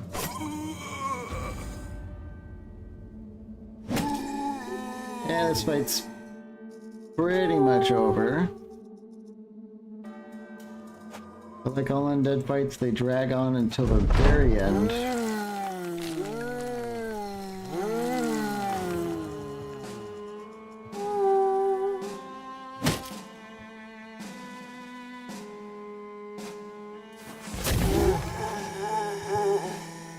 So I really like this gun that we bought. It's doing quite good.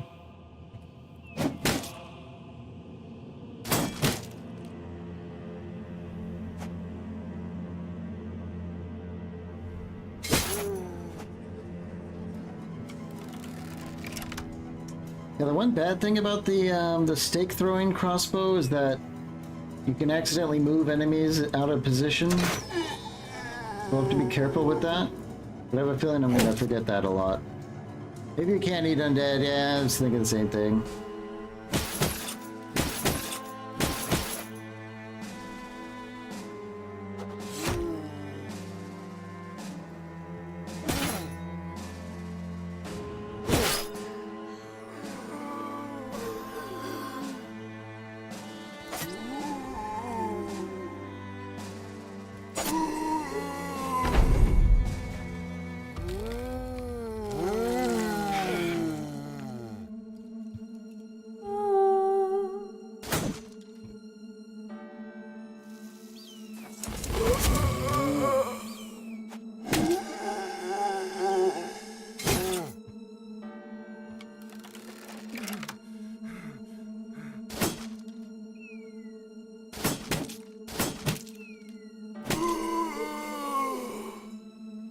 Who's still alive? Just this guy? Hopefully not longer.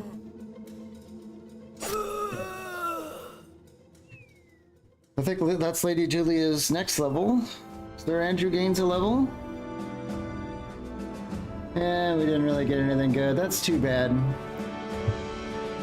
It sucks when goes from a bandit to an undead place and you just get terrible loot, and it's just the way it is sometimes. Sir Andrew, +4 melee skill, 4 resolve, and I think we want to keep cranking, although his health is just awful. But he is a backliner.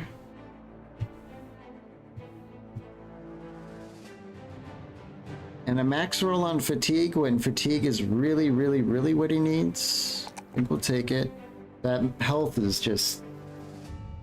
one day that will get him killed. Let's get the mind over matter. We will have a 10% fatigue reduction on all things from this. And in battle, once we're confident and in the Julia's flag range, we should have additional damage reduction or fatigue reduction.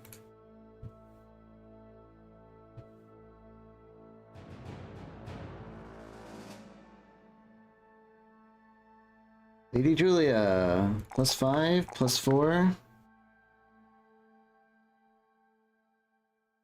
Really don't know if we want to keep investing in the melee skill, even though she does pretty good work.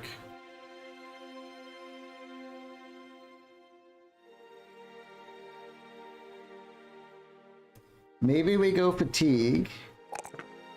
Fatigue is good for banner things, but we're also planning on getting brawny with her and just loading her up with heavy gear. She's a battle-forged sergeant. So I think we're going to go with brawny. Yeah. Lots of fatigue. I think we can go up to a full halberd, yeah. Instead of padded leather, we can do maybe a plate cuirass. Yep.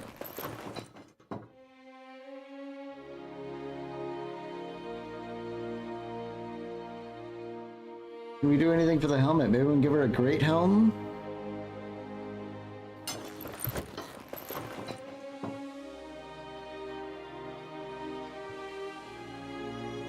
Seems pretty good to me. Maybe give her the winged faceplate?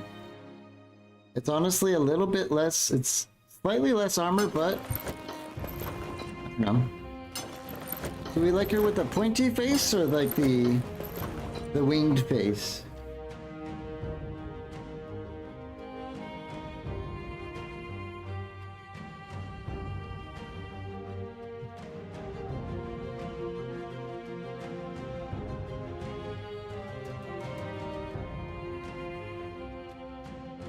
Pretty sure these guys gave us absolutely nothing of value. Picked up these safes though, I think they're pretty good. As far as money goes, they're not an item we're going to use, of course.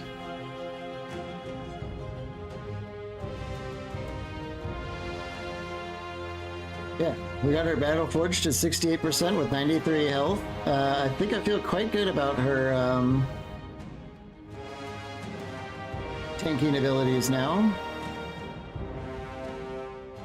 Plus, for a Bannerman, kind of having extremely low initiative is good because they're more likely to act at the very end of the round when the rally is going to be its most potent. After all the fighting's been done and maybe some people are fleeing, at the very end of the round you can hit the rally.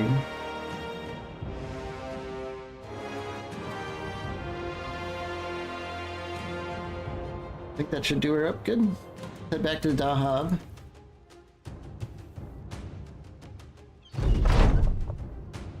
You come across an abandoned chapel. Cobwebs dress its cracks. Okay.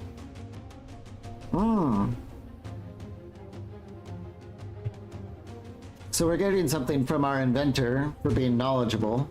Or educated, I think.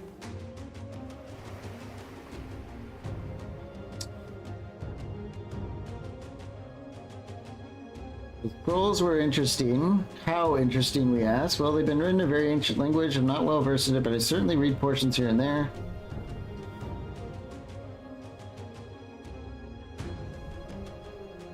I feel like this could do something bad, but also do something good. But I think just, you know, for science and, you know, spicing things up, let's read it. Oh no.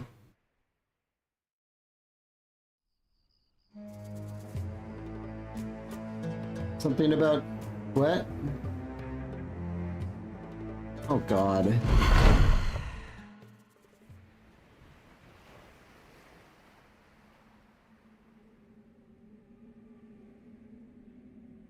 Okay, there's only 6 enemies, so obviously the Noxer and the White Direwolf are the worst.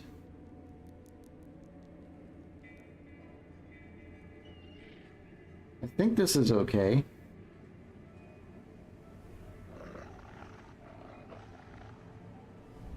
And a lot of our strongest people just happen to be in the back here, so that's fine.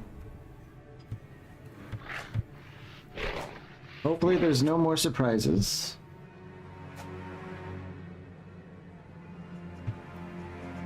Careful about the Direwolf. Yeah, when we did the Goblin Camp, there's White Direwolf Goblin Riders, which of course I'm sure is evokes some sort of fear, I would think. Hopefully let's just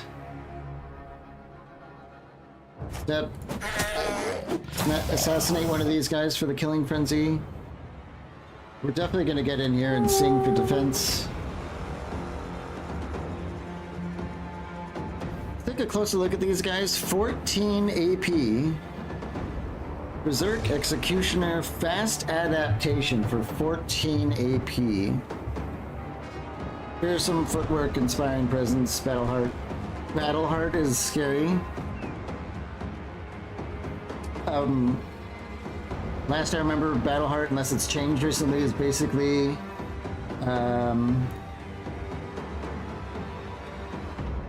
it's Giga Underdog. It like completely just ignores all outnumber bonuses no matter what.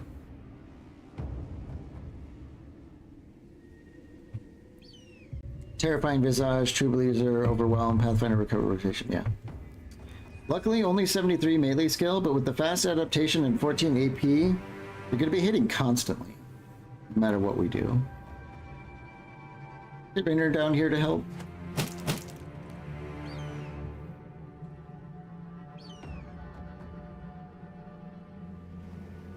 I do like the idea of shooting this Noxair, pushing him back, which means he won't be able to step and devour, I don't think.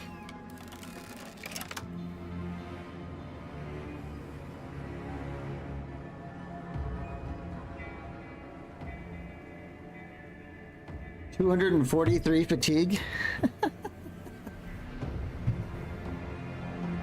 With 14 AP, I don't even know if there's much benefit to throwing a net at it, because it's gonna get out of the net. Maybe when it gets more tired.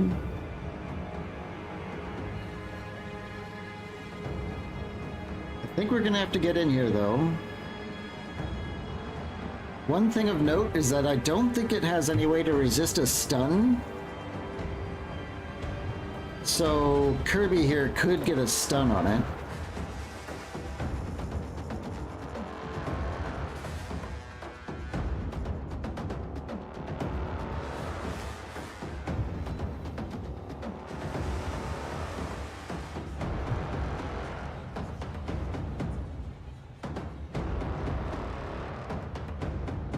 I know we staggered it, but someone's gonna get eaten no matter what we do.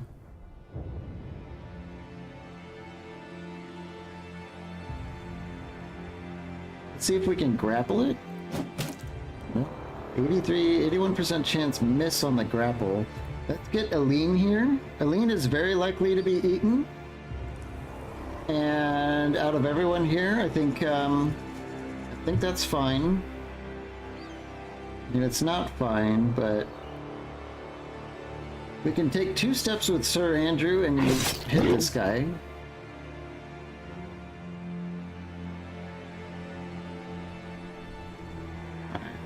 Oh my gosh, is our only melee fighter down here besides Rainer, so let's get in here and rotate Laftet.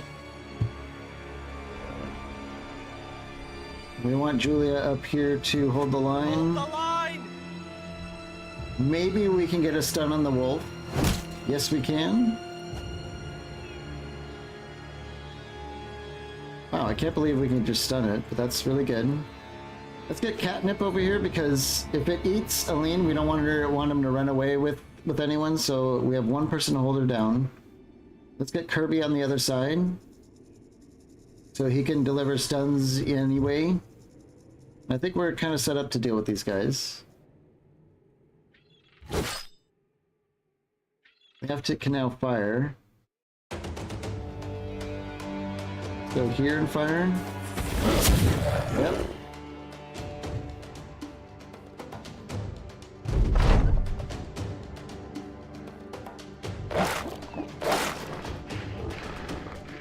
Are they gonna eat? They're gonna try, but I think Luminous has something to say about that.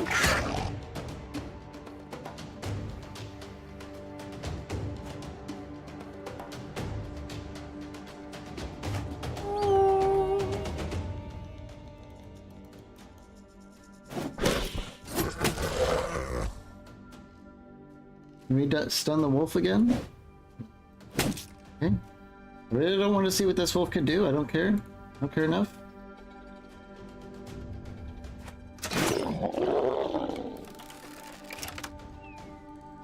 We should be able to rain down some good damage on it. It is nimble with a lot of health, so it's going to take a while. Let's spook that guy with the boomstick.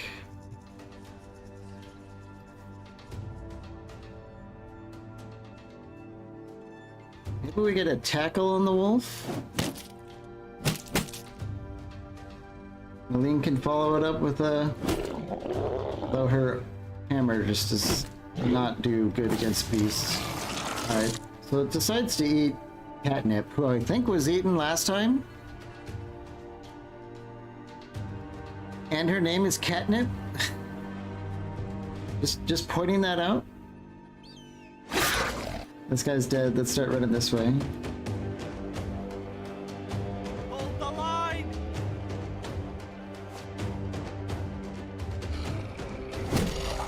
Stun the nacho.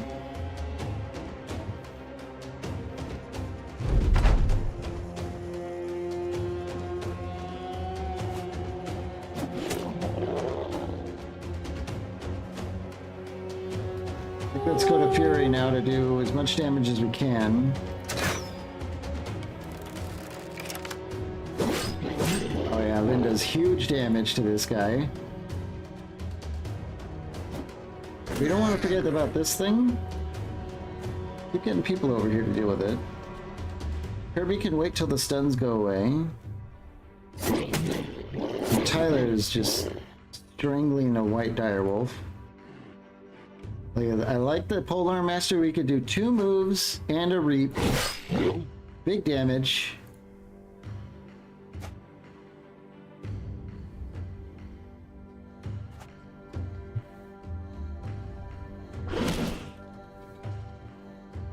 I probably should hit the wolf. Whoops. Maybe Allura can get it? Nope. Kirby. 1 kill, almost a stun.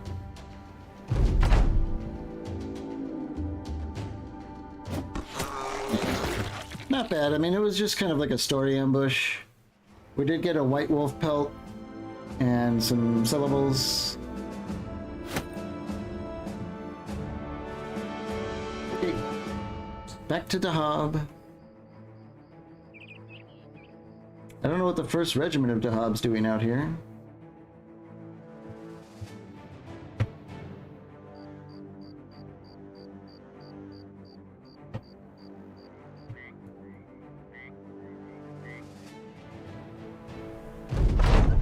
Okay.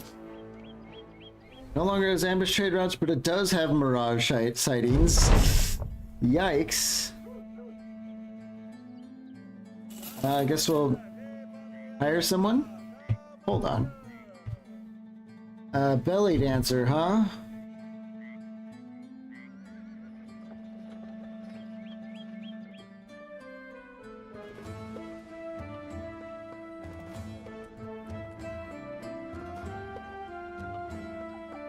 I'm not sure if these are good or not.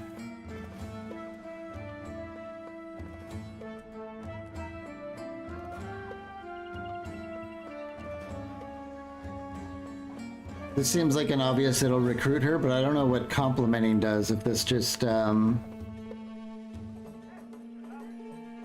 compliment them? Oh, did that not work? Oh, that's too bad. My Bard is great. Yeah, I've heard they're good. We already have 2 support characters though, so I don't know about adding a 3rd. Like if I didn't have a Vala, I'd definitely go for a Bard. But with a Vala, I'm not sure how effective a Bard will be, just having another person not doing damage. We did make it to our next renown level. We can actually get 3 more bros.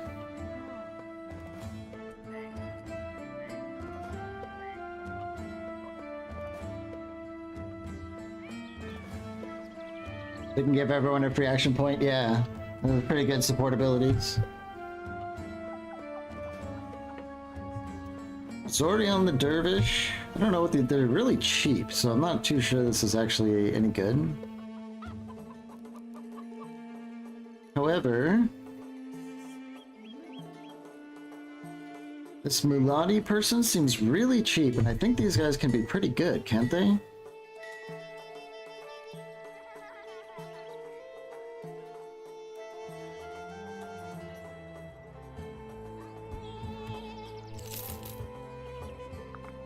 Sure-footing, superstitious, extremely bad, as I've said many times. They do have range, skill, and initiative.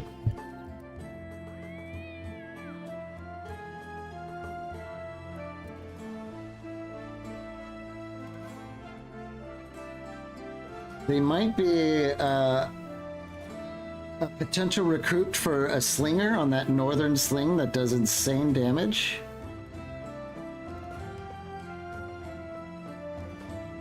I'm not actually sure if they're the slinger background or not. It might be the shepherd.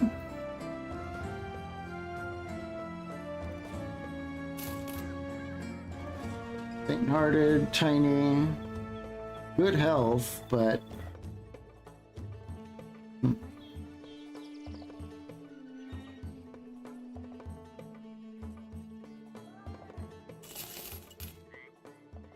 insane defense.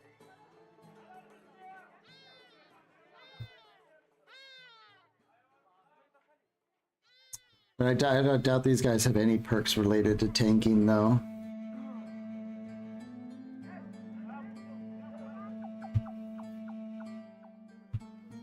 I don't know if I want soul swords. These guys are so expensive, and they're just... I mean, they're good, but you just pay a lot of money for a background that is good. And we already have like 2 Oathbound that we don't have to pay $1 million for.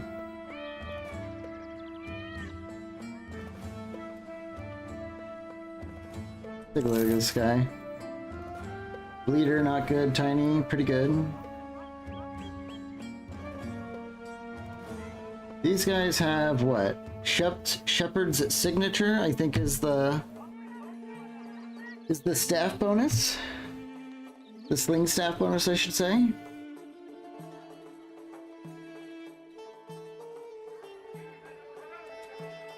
However, I think I saw on the market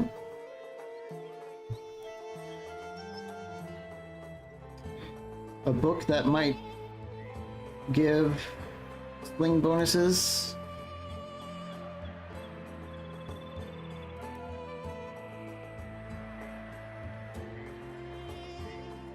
Maybe it's not here anymore. Yeah, but I did see one.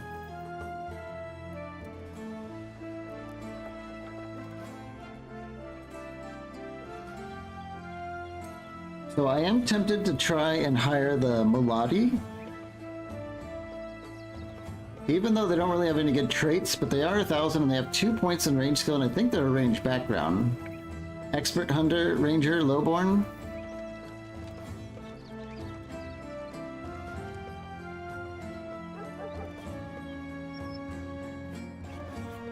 Does have Bullseye.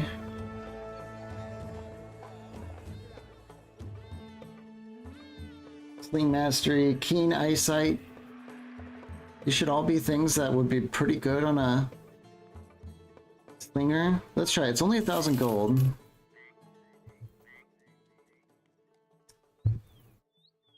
$53 starting range skill with 2 stars. That's not horrible, is it? I don't think that's horrible. I do like the fatigue though, because I think a sling, which we've been saving one, takes a huge amount of AP or fatigue to do every turn. So a lot of fatigue, some range skill. That could go a long way. She does have True Believer, so we can get rid of the Superstitious.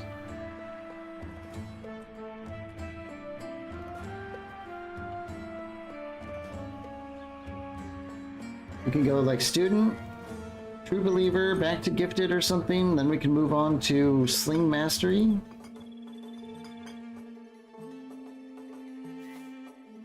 We can get...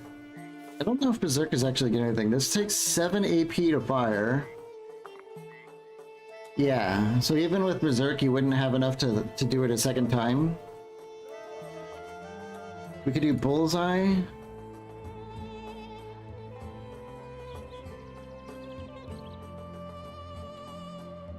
Possibly Keen Eyesight.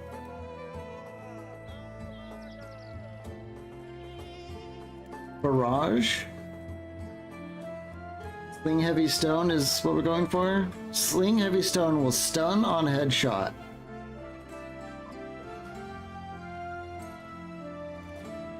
Could look into that. She could be Nimble or Battle Forged. Evolve isn't great. I don't know if Mind Over Body is going to be the play.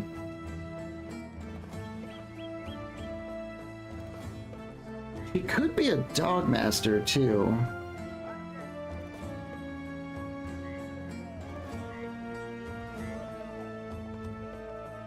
Pack leader unlocks the ability to store additional dog items in your bags and use them in battle. Dog handling. You can kind of like control your dogs a little bit. Dog whisperer grants each dog you unleash Colossus, Fortified Mind, and Underdog. Could be good. Have like a slinger dog person.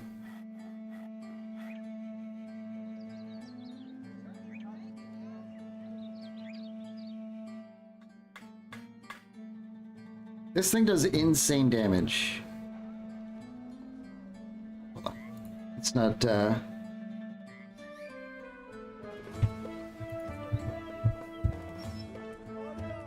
well, it's not showing it, but 75% of damage ignores armor, and it's 160% effective against armor, and it does a huge amount of damage. Like, this is like a one-shot KO anyone you don't like weapon.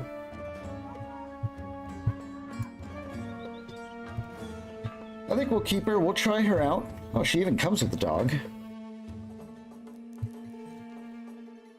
I do want to try a slinger. I've never actually had like a slinger, and I think with Bullseye and Sling Mastery and stuff like that, she could be a priority target slaughter, just an absolute beast.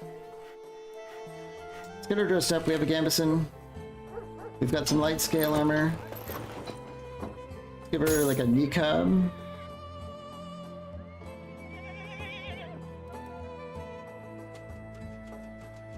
Does she have Brawny? She does have the possibility of Brawny or Nimble. Brawny is probably the play with her. Brawny Battleforged. Or maybe not at all, because she can actually sling from the third line here.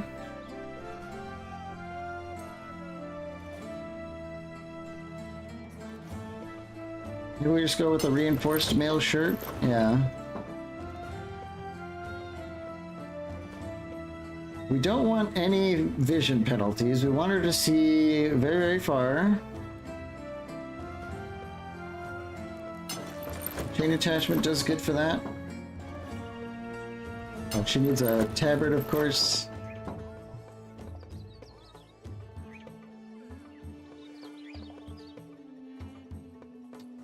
You know, not a lot of helmets that we have access to don't have like insane fatigue penalties or vision penalties.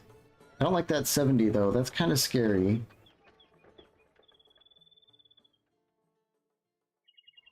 We really have nothing. Give her a plate thing, of course.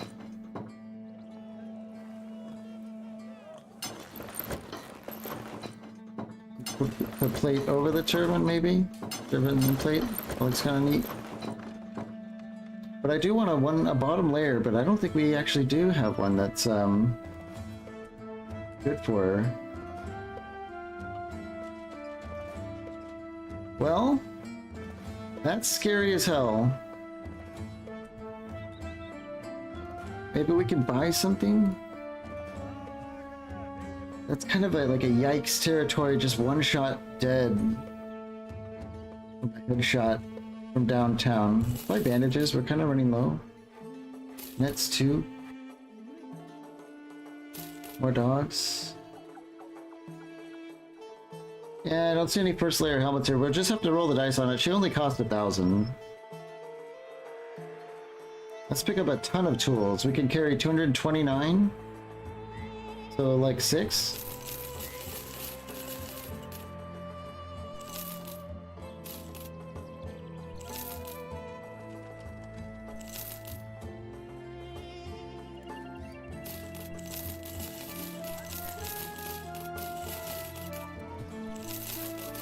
Through all this junk.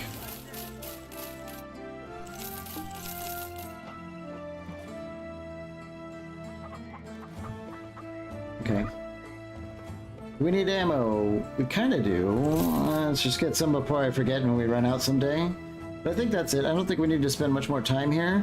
This is almost certainly an Ifrit contract, which is just never fight Ifrit. Never ever. Under no circumstances should you ever fight Ifrit. We do have another pair of Gladiator's Caestus, though. But I think what I want to do is hold off on these.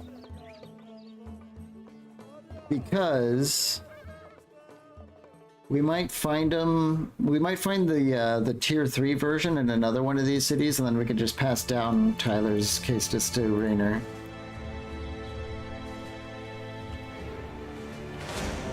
"12 nomads, huh? Is there anything there? Leader, executioner, I don't think that's really worth our time."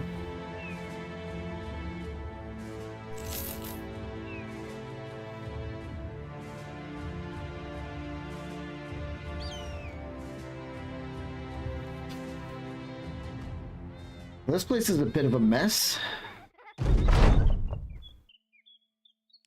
So our brand new hire enters our tent and says, "Oh, she's superstitious. God damn it." This is why I hate superstitious so much. Like 30 seconds into our new recruit, she's already getting annoying background stuff. Let's just pay her to make her happy. What else? Yeah, that constant thing that happens every time we're in a town. Alchemist, huh? I wonder if this is like a Legends background.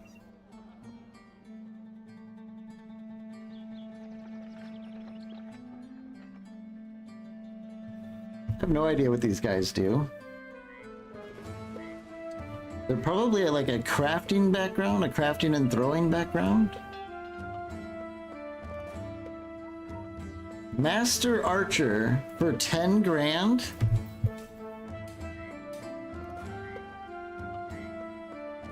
Aren't these guys supposed to be super rare and super expensive? He starts at level 6. Or she does.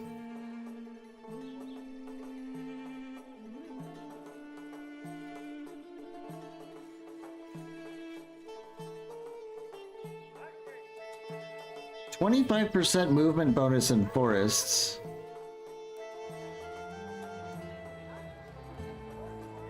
I don't know, I think we might be forced into buying this just because you can go an entire Battle Brothers campaign and never see one of these backgrounds.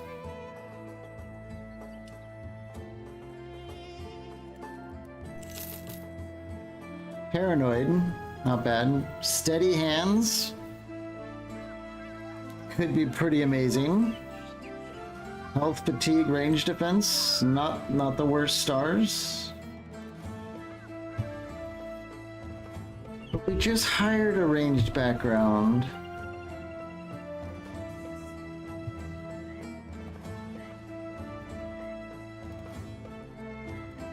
We can always fire our slinger. But I feel like we have to buy this because we just have to. 72 starting range skill.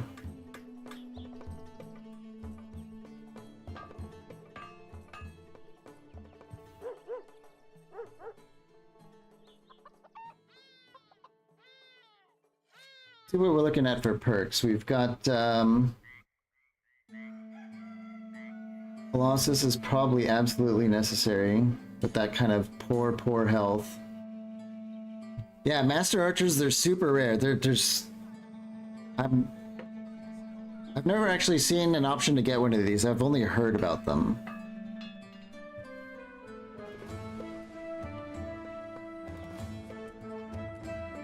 We have like a free summon hound.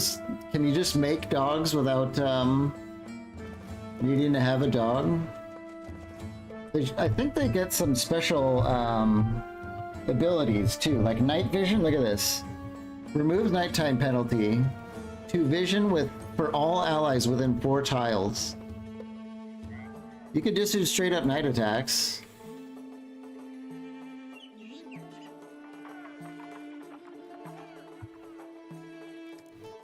You can summon a falcon too, because they're like a ranger, you know, they can create animals.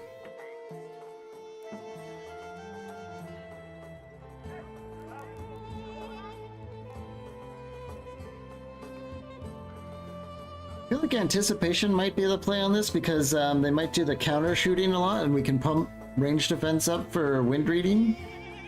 Oh, they don't have wind reading.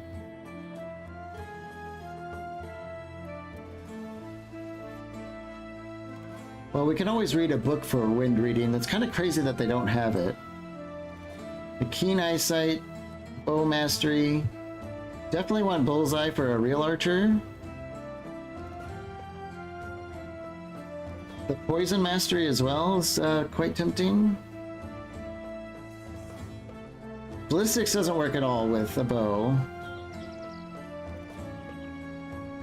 Nimble is obviously kind of a must-have. Big Game Hunter. When fighting beasts, gain an additional modifier that deals bonus damage based on the percentage of the target's missing hit points. The more hit points the target has lost, the more bonus damage is dealt, up to the total damage of the attack. When not fighting beasts, gain plus 10% range damage. Okay, it seems like just a good pick.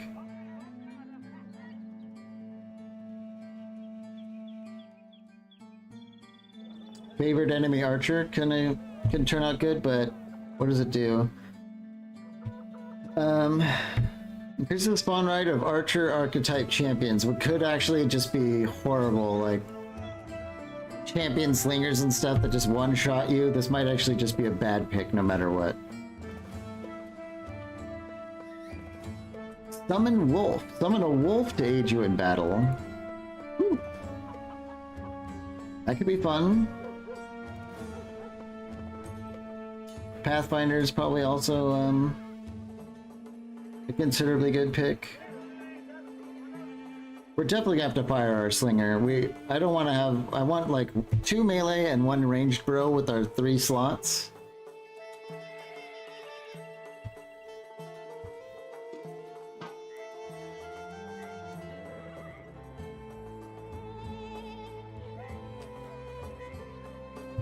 Let's do our points here. +3, +4. The resolve is actually horrible, though. We need to be mindful of that. If they're nimble bro, I don't think we need to put any points in fatigue, really.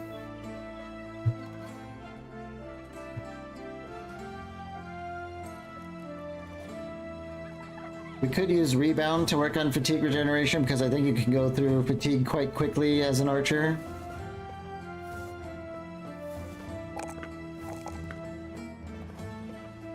We need health. We need it so bad. Oops. We do need resolve when we get max rolls on the resolve.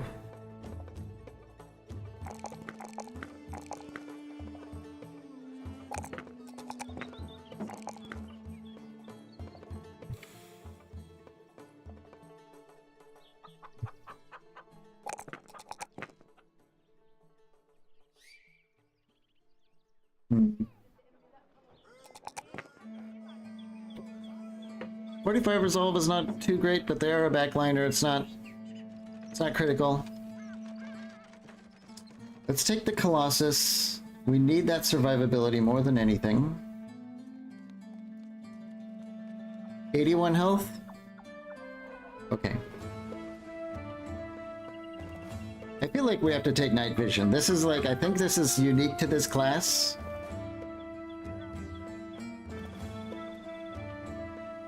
All allies in 4 tiles.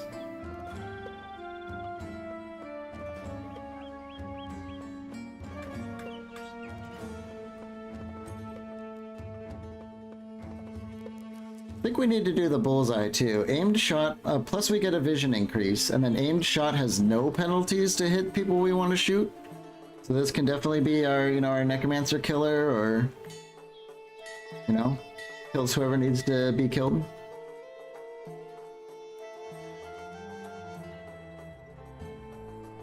Bow mastery is an obvious pick.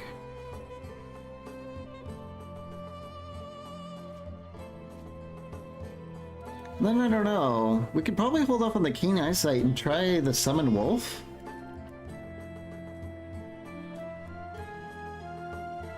We can also go poison mastery, but I mean summon wolf. We have to see what that does, right?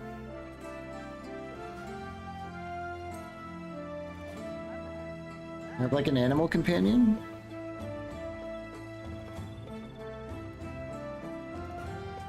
Alright, so thanks for joining, Melody. That was great, but someone else is gonna take your spot there.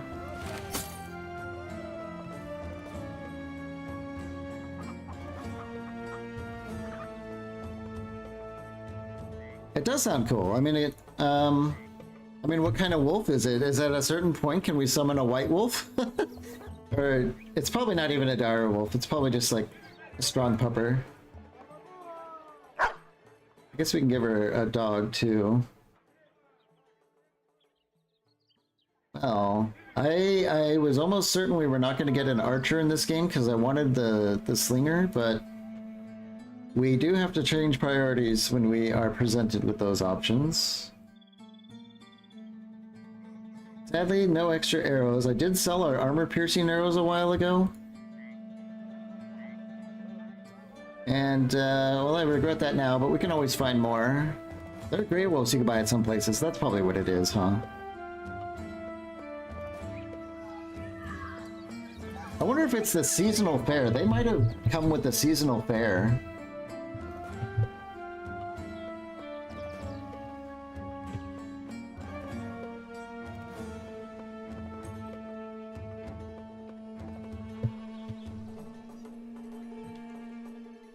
Okay.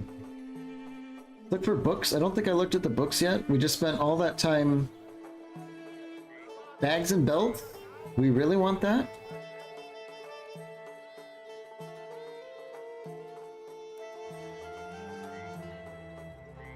We really want bags and belts, but we don't want it for 5,000 crowns. So let's do the Desert Raiders.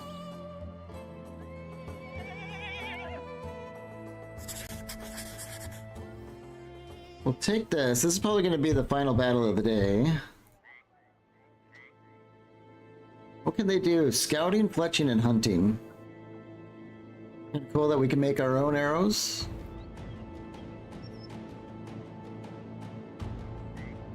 But maybe they can be our permanent scout for when we're camping, until we, you know, suddenly need food for whatever reason. Is anyone injured? No.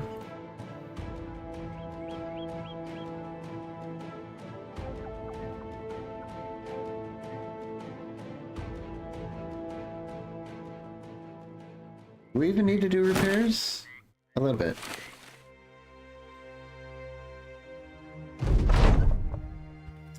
Where is it? Down here? Let's go.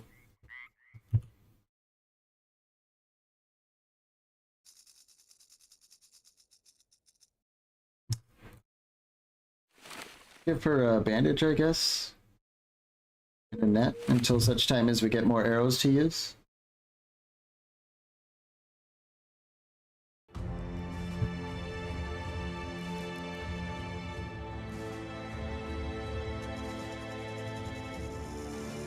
Okay, so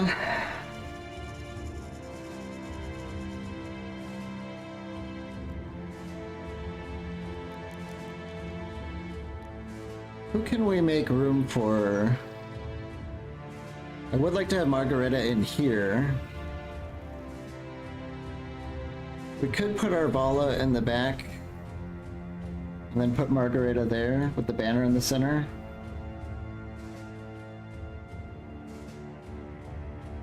Seems good.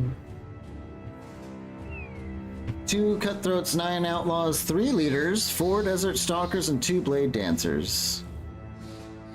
Bit of a yikes, but I think we can do it. Oh my god.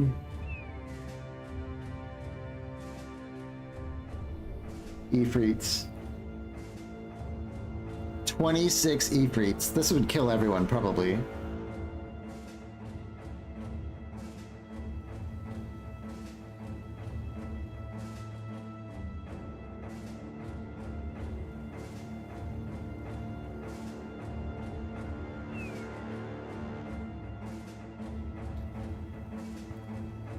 I think what we can do, and I'm going to save it first because I'm not sure if it's been a while, but I think what we can do is... Oh, where are they? This was not what was supposed to happen. I don't think they're working with them. I think they come in as a third party.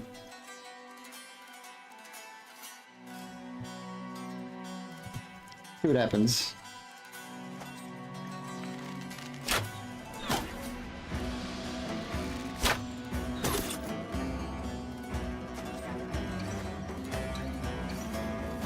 Where are the Ifrits?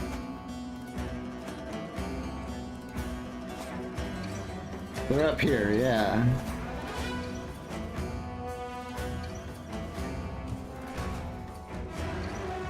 So I think what I wanted to do is just run away.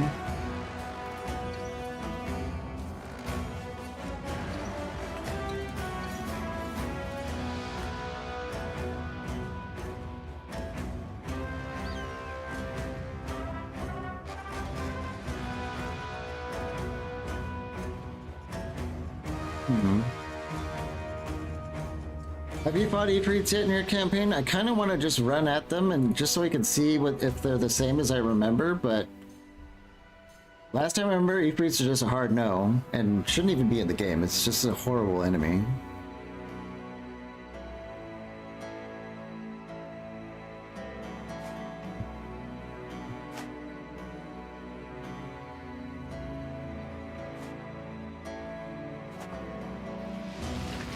Not in Legends?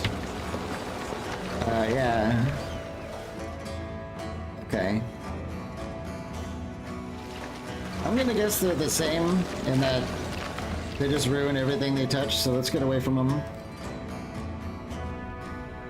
Because I was thinking we can get in here and then retreat normally, and then maybe the Ifrits won't be here anymore, but I'm not sure if that's gonna work.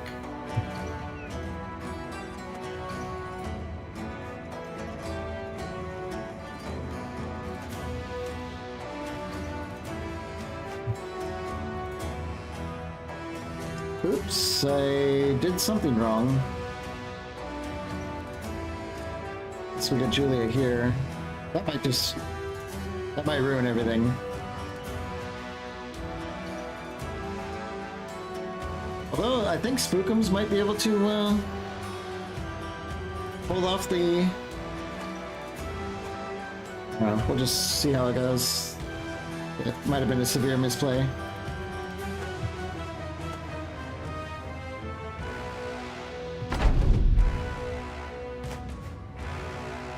Some of them are diverting up north to fight the Ifrits.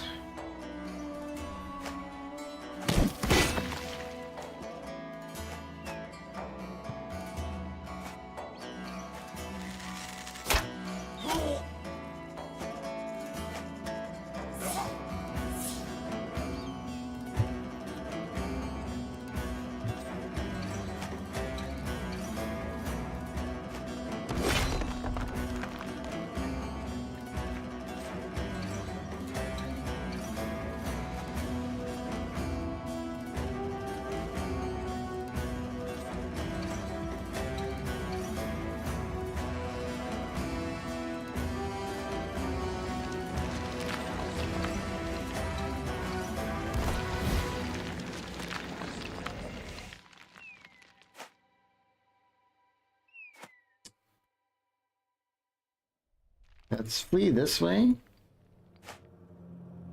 That should help.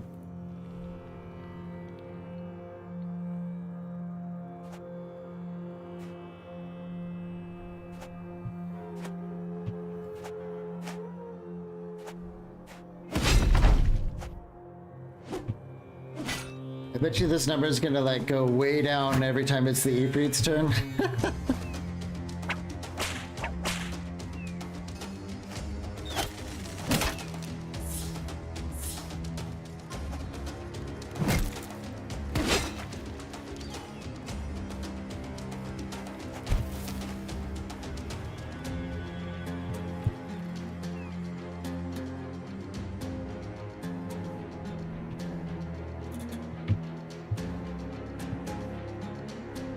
Guess we'll just do the retreat.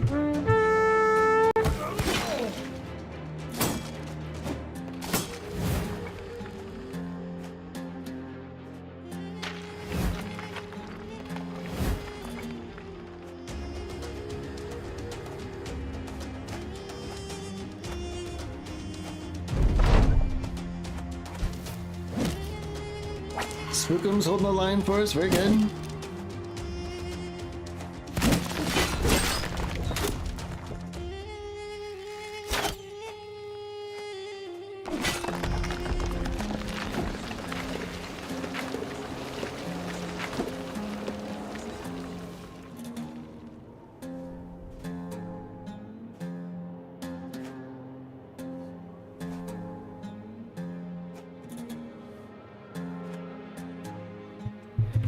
Well, that sucked. I wanted to have like a fight with nomads. And they're still there. That's so frustrating, and now we've lost our renown. That is so frustrating.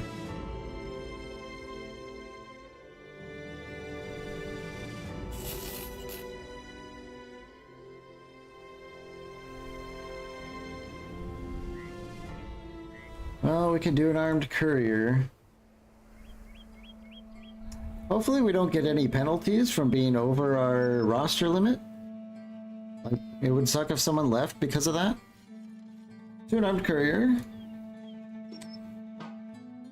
Statel, northwest by road. I don't think that's that far, is it? Up there? It would technically be a contract for the south. We could just pop up here and come back. That is our ambition. So let's do that. Is everyone in good fighting order? They have to get shot, but he's alright. Okay.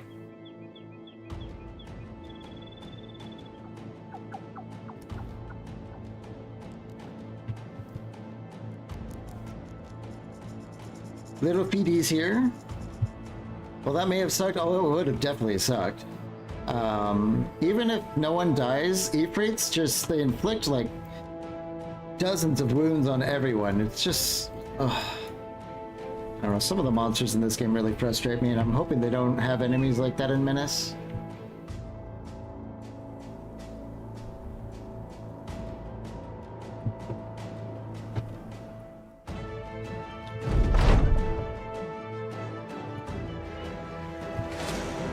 Serpents! Yeah, I don't think I'm excited to fight those guys. Keep going. Serpents might be, I don't know, maybe we should have killed them for, like maybe we can make poison with them or something?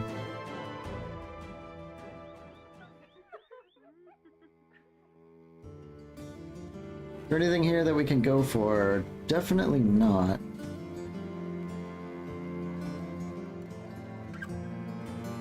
Okay. Just keep moving. Up to saddle, we're almost done with this contract already. We could use... Oh, it's only 1,400 crowns. Well, I think that barely pays for the trip, really.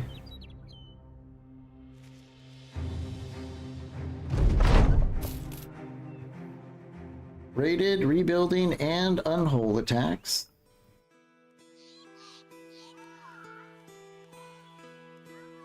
Okay. I don't think we want to stick around here. A defense contract does sound fun, but we do want to be prioritizing the southern city-state quests. Yeah, we lost a ton of renown. Ooh. Of the Twilight.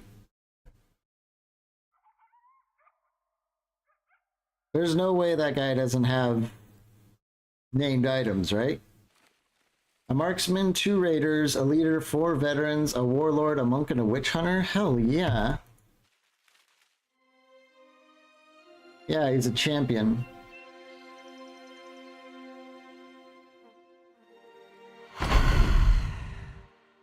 That him? That could be the leader? Oh, that's him. Of the Twilight? Oh, jeez. Hedge Knight's Longreach. He does have a named sword. Kind of like the tree things, Shrats? Yeah, Shrats never fight him. What was your early impression of Menace? I'm really excited to play it. Oh my god, this guy is just wild. But he has at least one named sword. He might have more.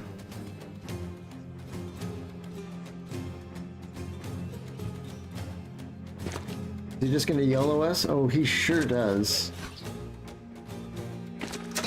Look at that sword. Spookums? Hey! Spookums gets a shot in.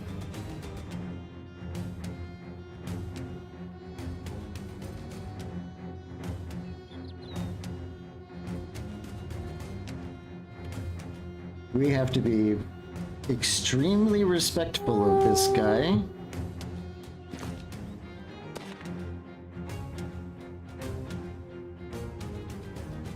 That's a special axe too. Reffle the Bleak's Fury.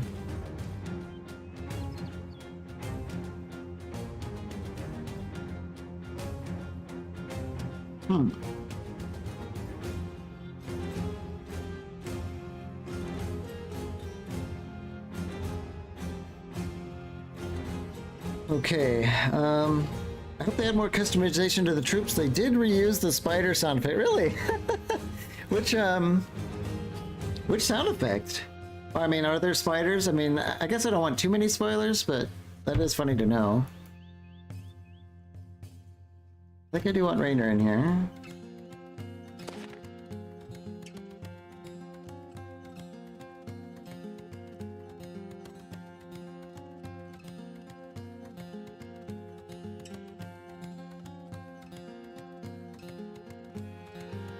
This guy has 260 health.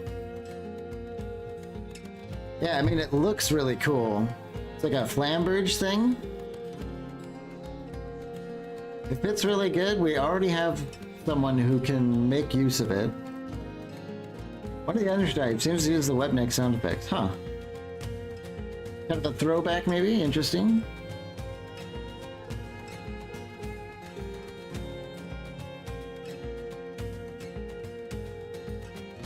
Shoot her.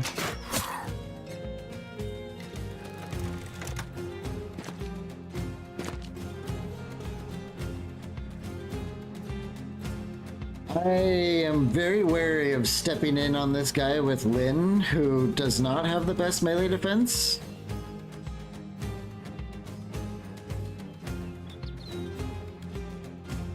I think what I want to do is get an early net on this guy.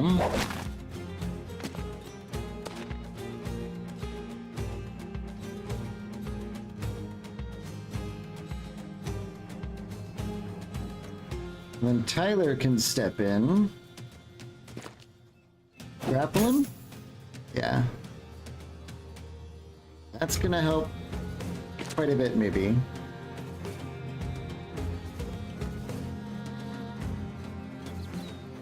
We can get in here. Okay, so Margareta should be able to shoot whoever she damn well pleases. Try to shoot this guy. Oh. I guess it could still go astray.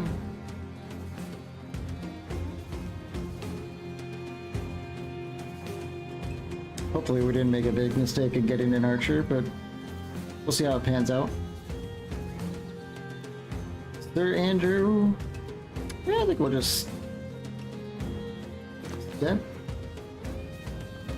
Wait. I do feel like we do want to have Omagash in here.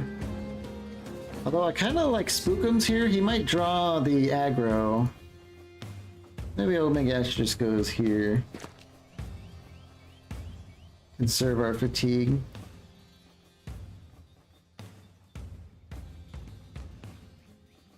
Hold the line! And we're clear to do that. Let's have Cord.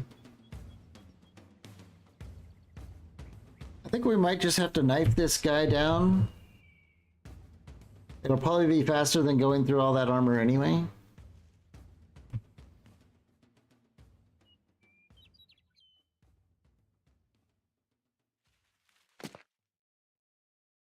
Maybe Court can get a stun on this guy. Yep. Catnip can go here, which will kind of open things up. That's fine.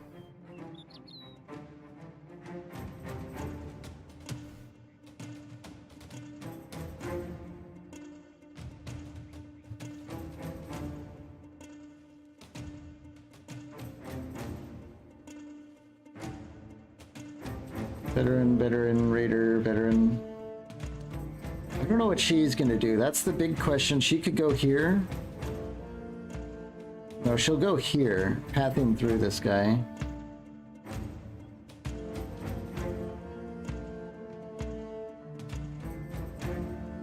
So let's actually step in, shield check, and get more surround on this guy, especially with our mace. Although, actually, it doesn't look like he has Steel Brow. That could be quite handy, can't it? Let's get the nest in here. Hopefully we can keep this guy disarmed.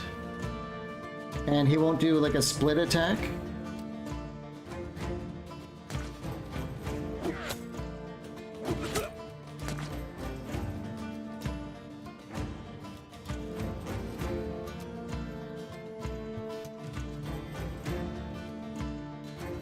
I don't like this Scramasax. That's a little scary.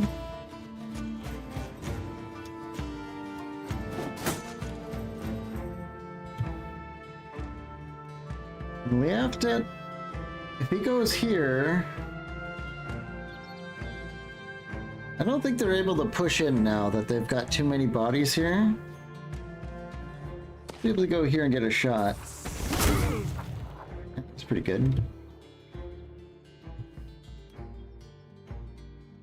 Eileen, let's do a destroy armor with her.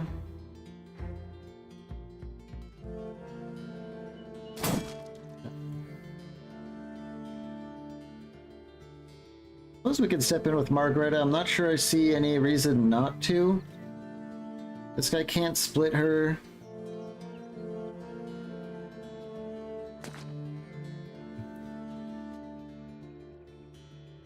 I think we'll just have Sir Andrew work on this guy.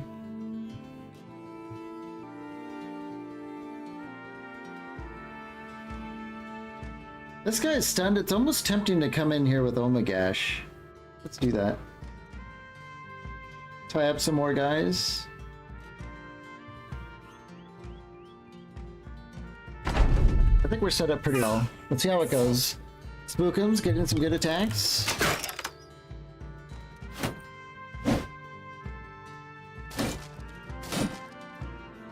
What is that weapon? Falchion. That was a weird attack icon for a Falchion.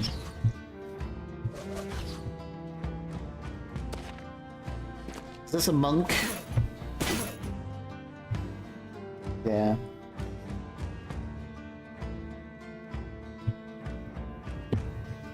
I think Allura being here is a good move.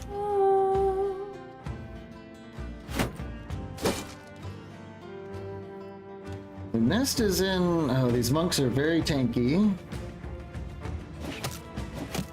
Yeah.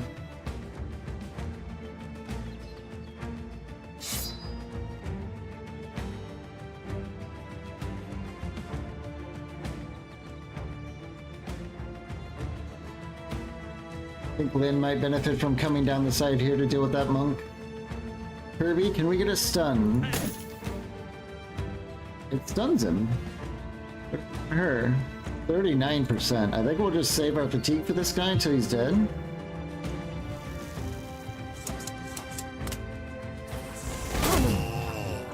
Okay.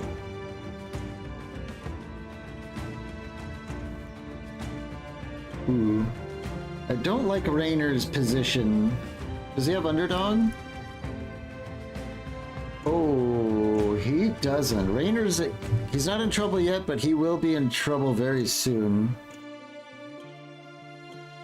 We don't do anything.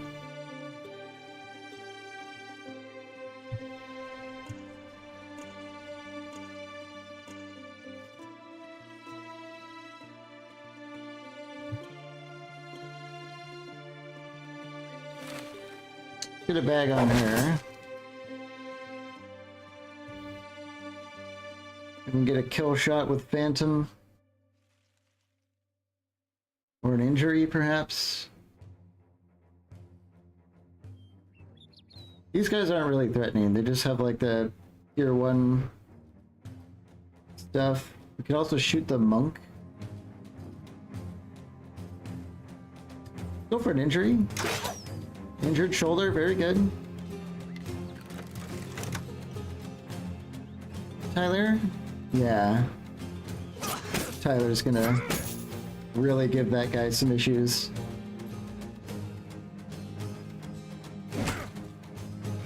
Double destroy armor on this guy.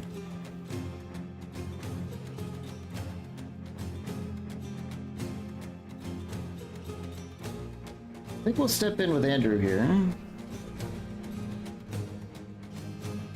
Although, maybe not.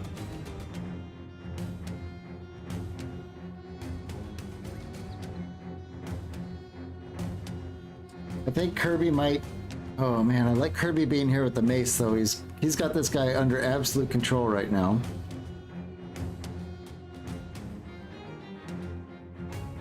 But I really want to get Raynor out of that position.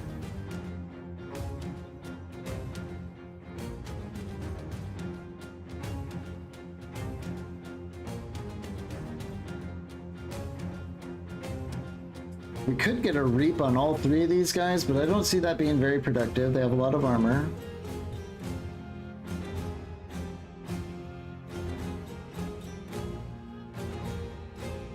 And I kind of want to save this spot so someone can come here and do a rotate if we have to.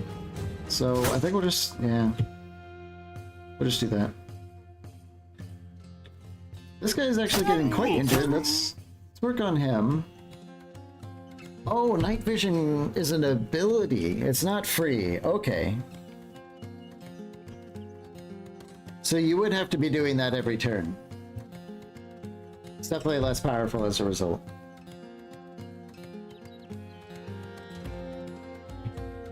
Let's summon our pupper though. Kind of interested to see. Has Steelbrow, Pathfinder. Pretty stats, but it is another body. Especially if they can do that. Hold the line!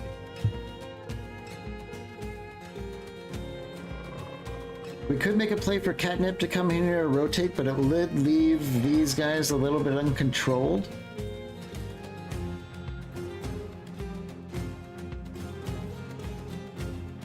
I think that's okay. We can get on this before it becomes a major issue.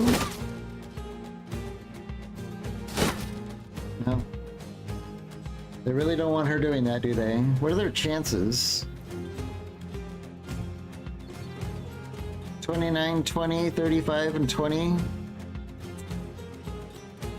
That's still 2 rolls, though. Maybe we can't do that.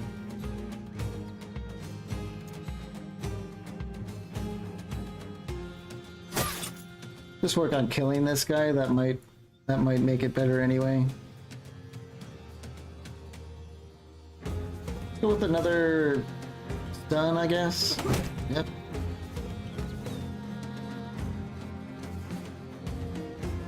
Kirby misses the stun, unfortunately. Hopefully Tyler can just kill this guy and we won't have to find out what this sword does.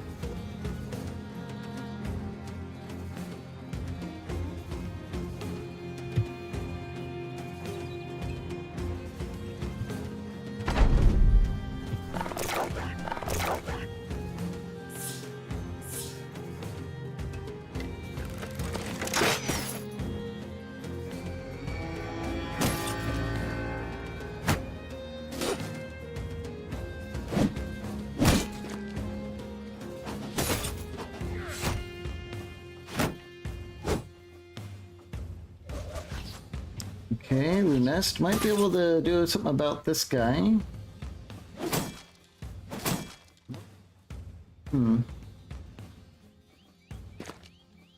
It does nasty things because it's a great sword, especially a named great sword, yeah.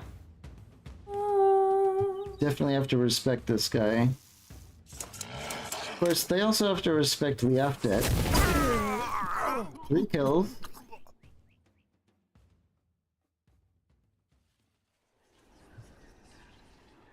Try and injure this guy again. I don't like his cleaver, and I don't like that Raynor is surrounded. Another injury.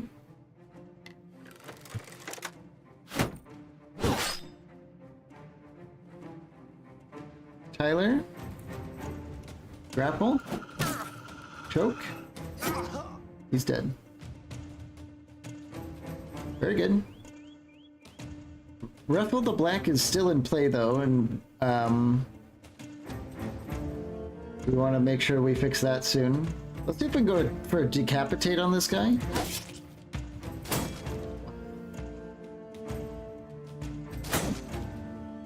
Kirby is unable to stun her.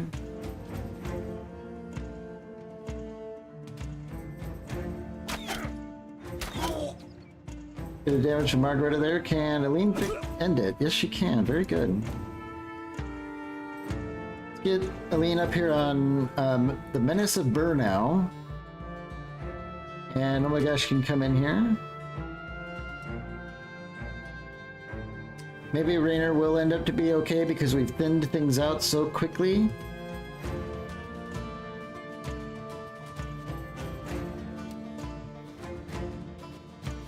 We have a very good, well, we did have a good chance for a choke. I guess that's not gonna turn out to be the case. Hold the line!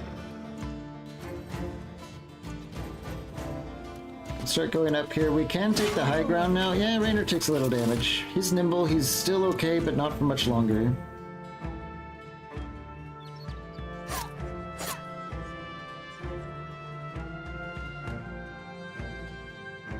I think this is a good spot for Cord.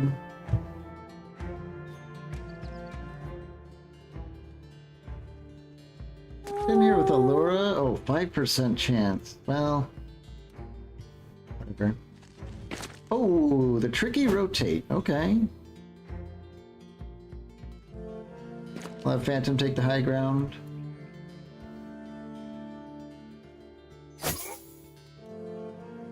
I'm gonna save Kirby's fatigue for maybe another stun next turn.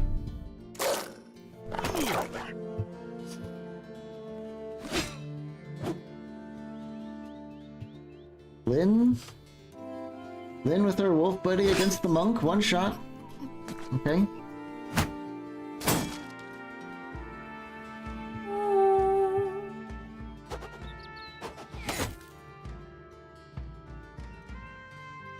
Get the nest here. We'll go for some javelins on the menace here. Nope. So far, Raynor's doing okay. Reload our fancy gun. Get some injuries in there.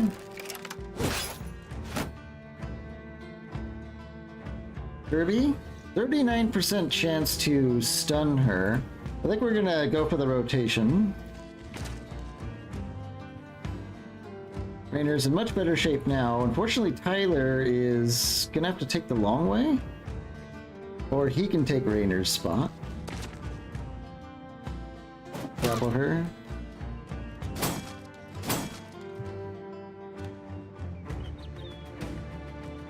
Hold the line!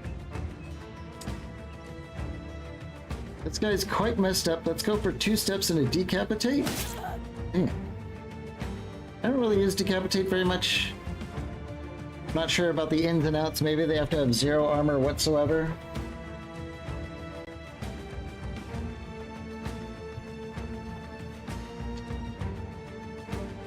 Let's go with some melee attacks on that guy. We did take Bullseye, right? The penalty of the hit chance when shooting at a target you have no clear and line of fire to is reduced from 75 to 25, and aim shot has no penalty at all. So she should be able to just hit this guy.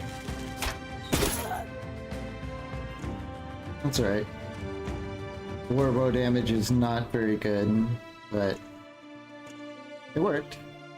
It did work.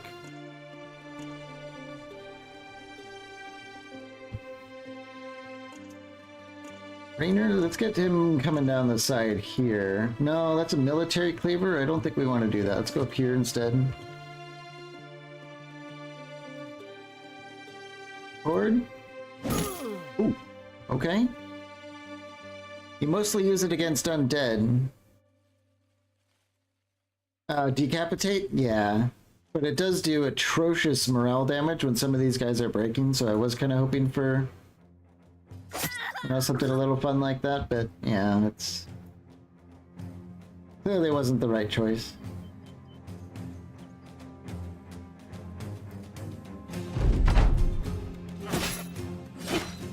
Well, Tyler gets a couple hits. Oof. They're not wearing armor, but that was still pretty good damage.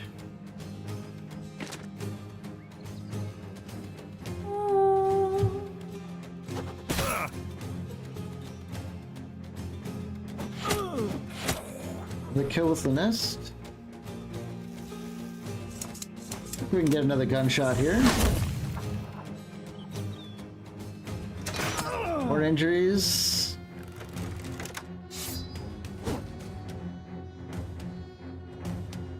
Kirby got dazed, so he doesn't have enough fatigue to actually stun, sadly. Hold the line! Keep having Rainer come up this way.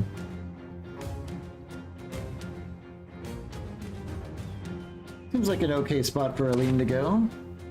I wonder if she has special armor. I can't quite see. It looks like it could be special. Go to daggers.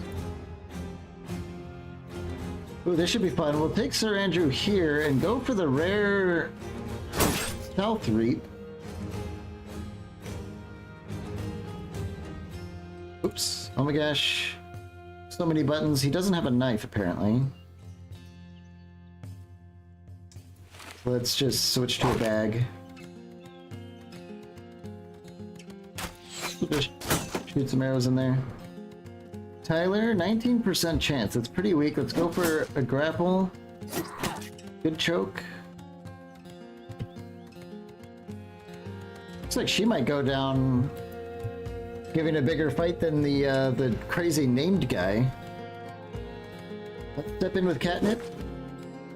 Get some more surrounds. Maybe we can spook this guy? No.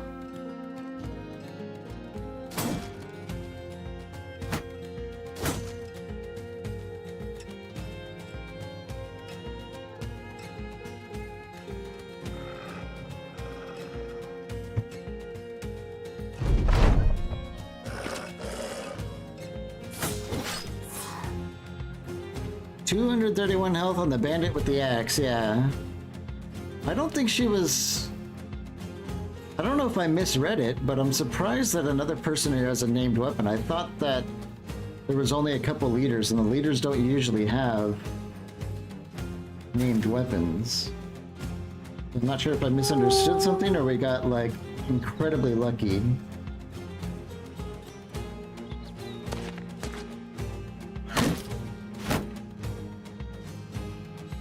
We can't do much shooting anymore, so let's just make room for Phantom to get in here. Might be able to just get a straight armor-piercing kill. Rainer can definitely come back in here and help out a bit. 88% chance to get a stab in, I like it.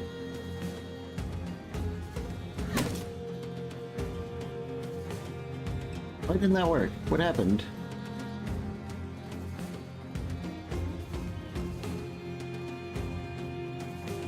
For some reason that didn't stun her.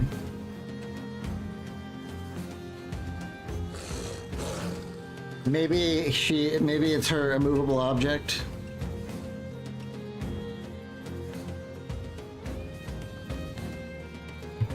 Not sure why that didn't work. I thought it worked in the past. Hold the line! She gets out, wails on Tyler pretty good. Back to the shield, I guess. Do I reap again? Yep. Pretty nice. The high ground with Margarita.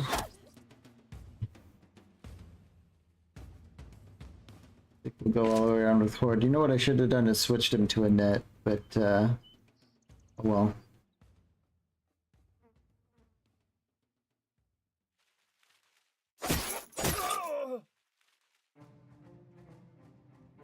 We grapple her again.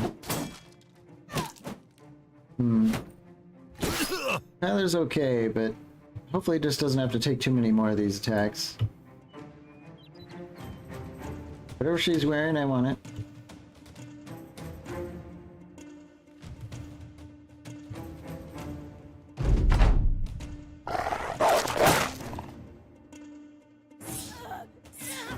Hey, Spookums. The nest here? Low chance because they keep spamming their shield walls.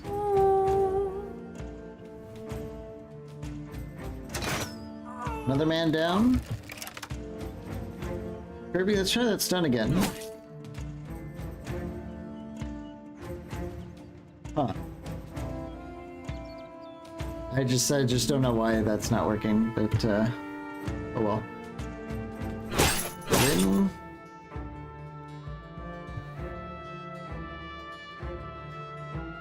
we might be able to get Raynor back in against her. We have someone that can rotate her out if we have to.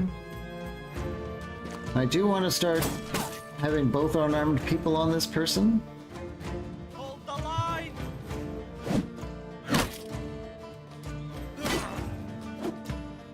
She hits Tyler again, but he's okay.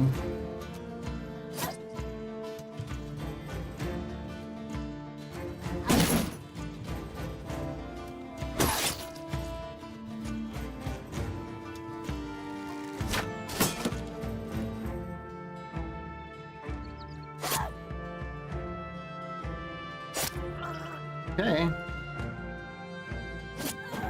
Good choke on her that time.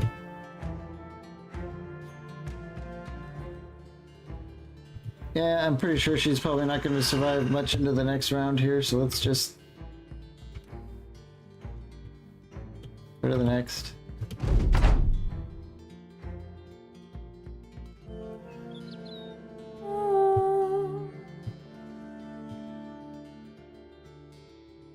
We don't have a dagger with Kirby.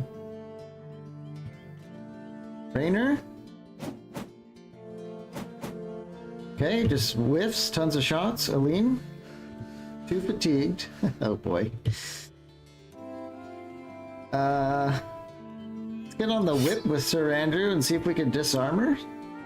The disarm. Get a knife out with Lyn. We could step in and rotate Raynor with Lyn.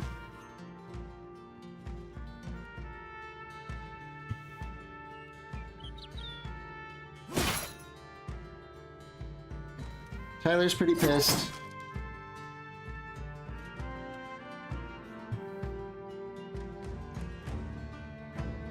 Her 9 lives procced, so how much damage could possibly ignore armor? 0 to 20? Most certainly not a kill. 0 to 52 can ignore it. Shoot her. Catnip Liaftet levels up. We got 1, 2, 3, 4 named items.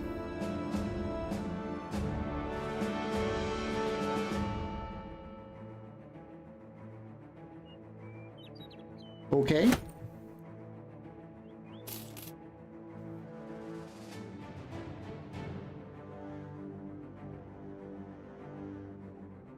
Off a random group out in the wilderness. Yeah, we got real lucky there. I don't know, I don't know exactly what happened there, but I'll take it. We have a damage ignoring axe. Or armor ignoring axe. I guess that's okay. Oh my god.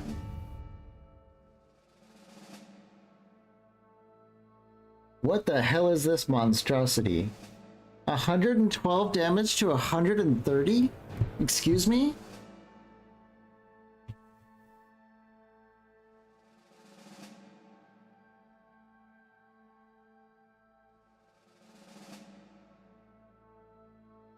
Weapon skills build up 2 less fatigue. Excuse me?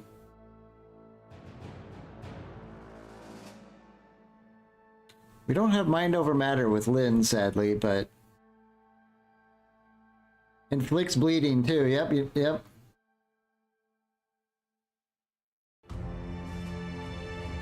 I'm sorry, what? Obviously we have to try it.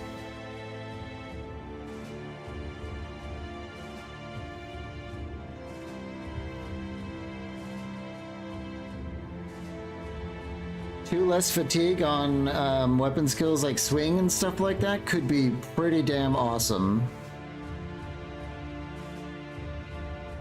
112 to 130 damage. Presumably this is a named greatsword, right?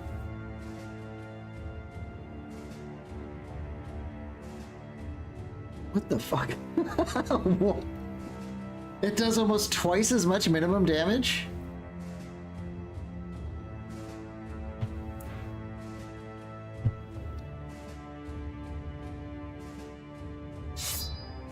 %5 of that is... it's okay. Usually I don't like headshots, but I think with this weapon it doesn't really matter.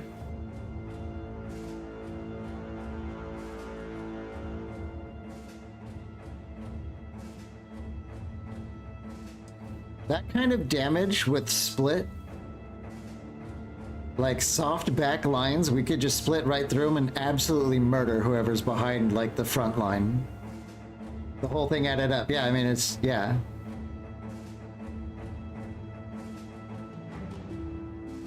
Wow.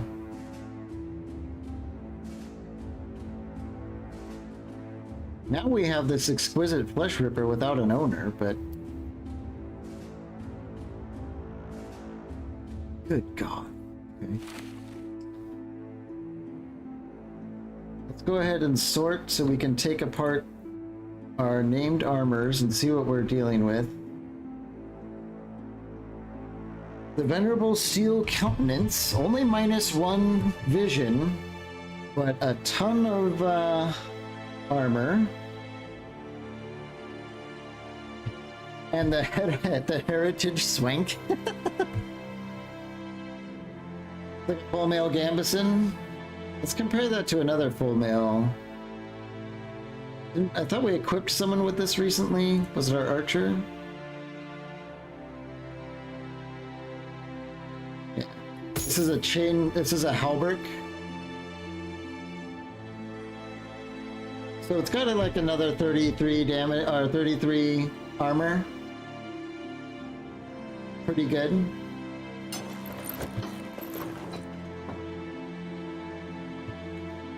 Could be the kind of thing we want on Lynn here, who doesn't quite have nearly as much melee defense as pretty much everyone else.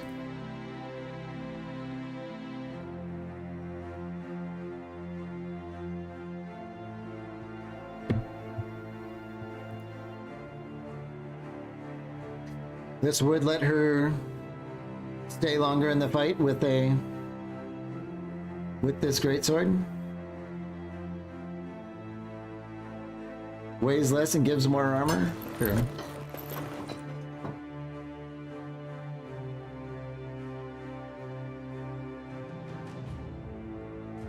We could just give it all to Lynn and try and keep her in the melee as long as possible with this thing. Although with the -1 fatigue, it's tempting to give it to someone else, like in the back, like maybe our archer. Did I say -1 fatigue? I meant -1 vision. Because we do get the vision bonus with the mastery. We get another vision bonus with bullseye, so we can already see farther than we can shoot.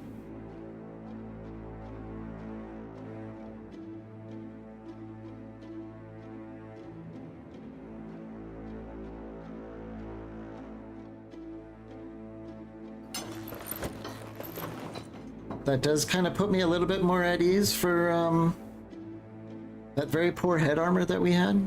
And I'm pretty sure the -1 vision isn't a big deal.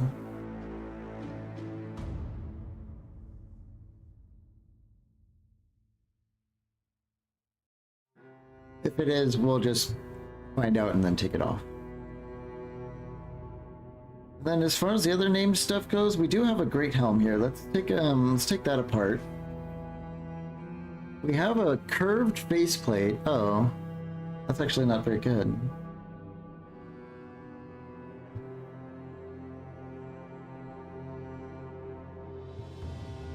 Yeah. But the great helm itself is quite good. 175. She's got the crazy one. Well, what about Omagash? He already has a great helm. Someone does not have a great helm that could use one. 8 and 135, 12 and 175. Yeah. So I guess Lynn really profits from this fight more than anyone. That is a lot of armor, which should help with her kind of mediocre melee defense.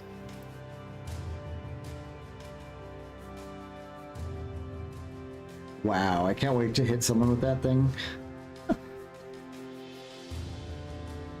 Let's repair this. I don't know what we're gonna do with this axe. Do we even have an axe to compare it to? Not really. I mean, it could be good with, I mean, it almost has 50% damage ignores armor.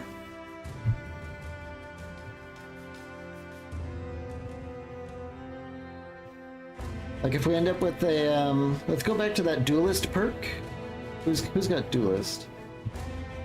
When holding a buckler, memory shield, or parent dagger in your offhand, extra 25% of damage ignores armor. So if we've got kind of like an axe and buckler or parry dagger guy, he could be like pretty much raining down strikes right through people's armor. Especially if they also have something like clarity for another 10% ignores armor.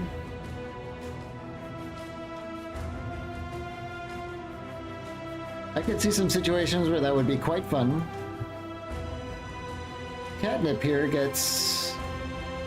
we need her to be getting resolve. We need fatigue and defense. I don't... hold on. Getting +3 melee skill?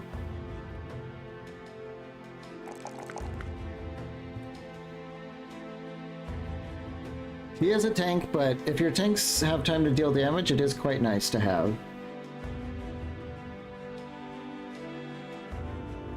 And I think we're going to go with Resolve. I'm seeing a possibility, and it looks like I may have thought this in the past, of taking Fortified Mind and then reading a book for Mind Over Matter. Because that would be extremely powerful on her.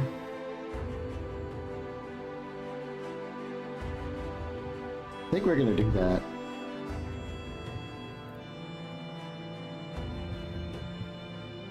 Yeah.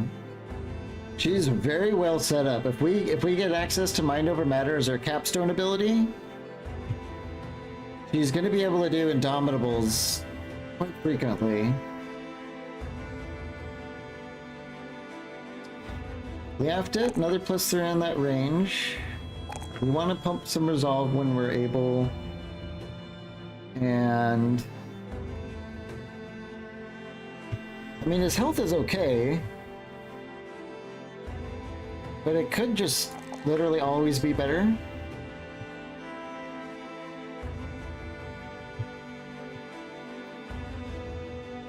Bags and belts could be good. We can hold more gun ammo.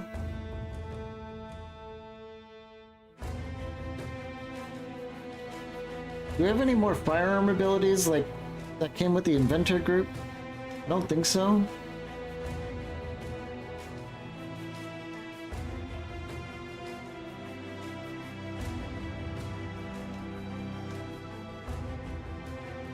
Clarity could be an interesting pick for this gun, which it doesn't ignore much armor.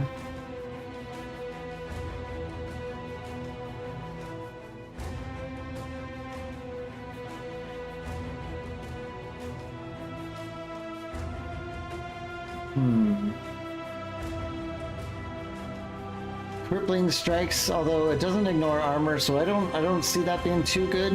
I think we might just go with this because we're about to be hitting level 12 on some bros.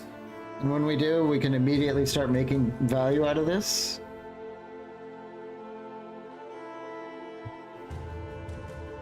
This is going to be an insane way to level up new people.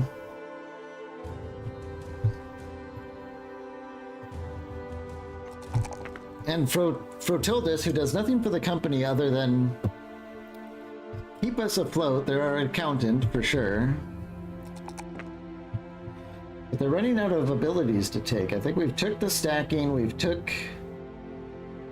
could do the danger pay. No, Is it off-book deal? We lose a point of barter, but it does give us the ability to buff towns.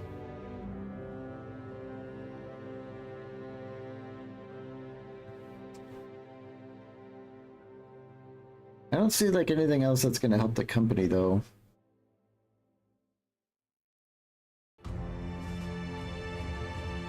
Yeah. Guess we do the off-book deal. I don't like losing the 1% barter permanently, but every now and then this could come in kind of clutch, I guess. We'll try it out. Well, that was unexpected with how much we got out of that. Urlach here. Oh, they have a ton of hunting lindworms. You can use a book to expand Camp Bro utility. Like a retinue? We still have this meeting point thing that we needed to get rid of.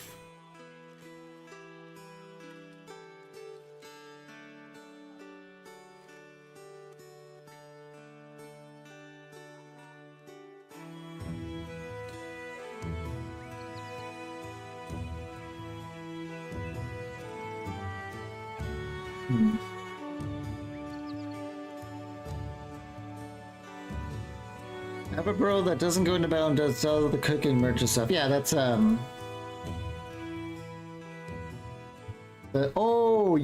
kind of book. Did it give them where is it? Pacifist? That is something we can look out for to get Cord off the line. Although I mean Cord's actually been doing fine for the Camp Cook, who literally has almost 0 combat abilities. But Pacifist is great, yeah. Helps a lot. But I guess we could... Yeah, I think I see what you're saying now. We could find another book that gives us more abilities like that. And that would be pretty good, because we're running out. So a second Cam Cook is not bad either. Keep going back south. We're going to be calling a close to the stream pretty soon, but I just want to get back south and take a look at the southern cities. Maybe get an idea of what we're going to do next time. 17 nomads. That's not really exciting. Hopefully they just ignore us. I don't think they want to fight us.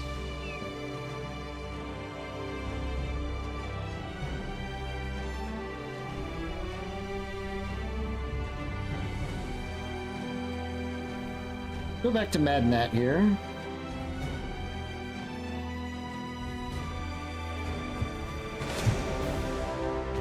Hyenas. Okay. Ooh, they have ambush trade routes only? I think it's time to sell. Where is it?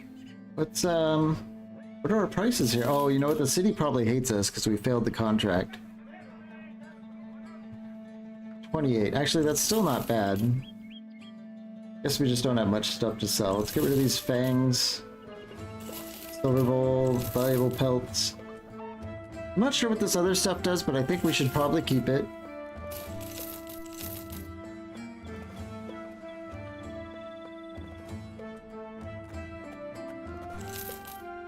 I'm going to keep the normal one because I'm pretty sure we can paint this with our company logo. Okay, I'm pretty sure we're never going to have a use for this long axe. We definitely don't have a use for this greatsword anymore. I don't know what to do with this. We spent a lot of money on this, and it... You know, it was pretty good. I don't know if, I don't know if we're gonna have another sword bro to use this. Guess we can sleep on it. No, maybe it'll come in handy.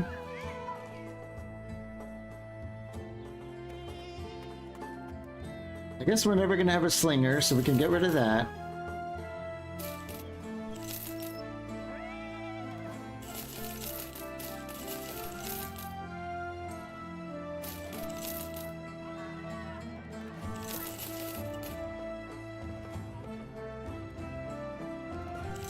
We already have a bar boot, so we don't need to keep that one.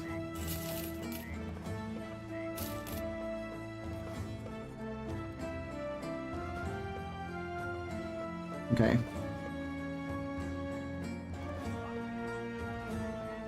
We have books for nothing that we're keeping an eye out for, it seems like. How are we doing on bandages? We have no extra bandages. Let's grab one. The new alt type, Alp type is nuts. Have you fought an Alp? I remember fighting Alps in my last campaign, and I can't really remember getting anything good out of it. Play some of these dates, I guess. I don't think they were that hard either, but I don't. It just seemed like a waste of time if I remember right. Maybe that's changed. I do always want to be checking the weaponsmith when we come into town. Oh, here's those specials Catals. Let's head on down to Zuela.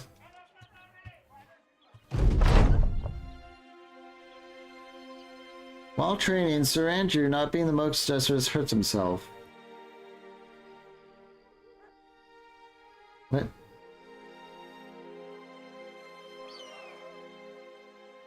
Just like a random event where you get hurt? He's not on training, so I don't know why that would happen, but okay. Like, here you go, here's an injury. Okay.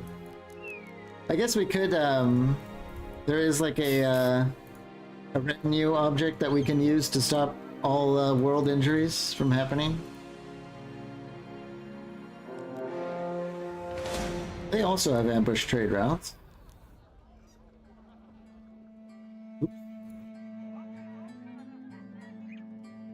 We don't have a weaponsmith, sadly.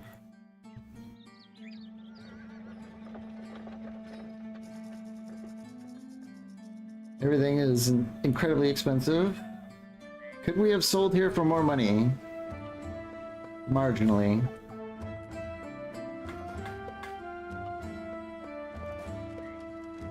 Okay.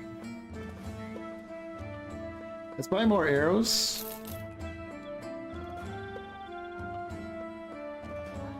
Before I forget, because Margarita here... Where'd they go? I think we'll probably keep the bandages. Archers definitely need an extra bit of arrows because they can shoot quite a bit. And we do need to stop and heal, actually. We do have an injury, but also those bandits did mess us up a little bit.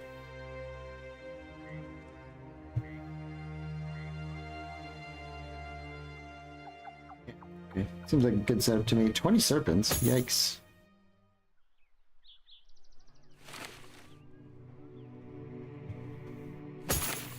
Variegating tons of food.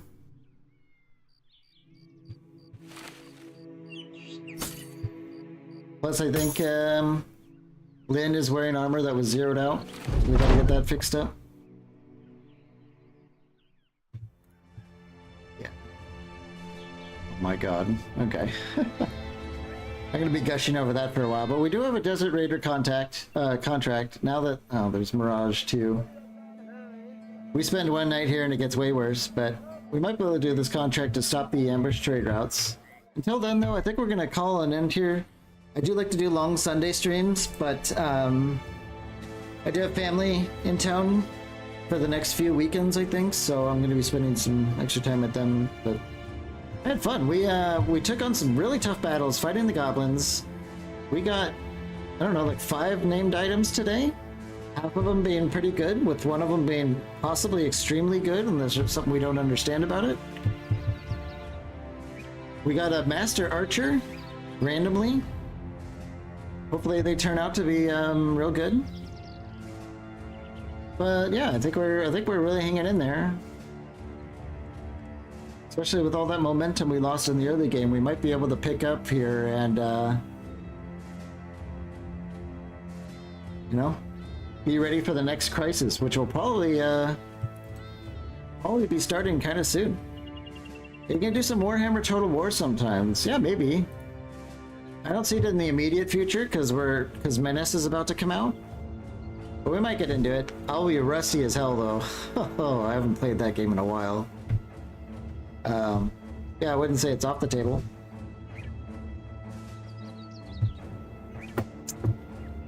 Anyway, thanks for asking. I will see you guys tomorrow, probably at the usual time. Bye-bye.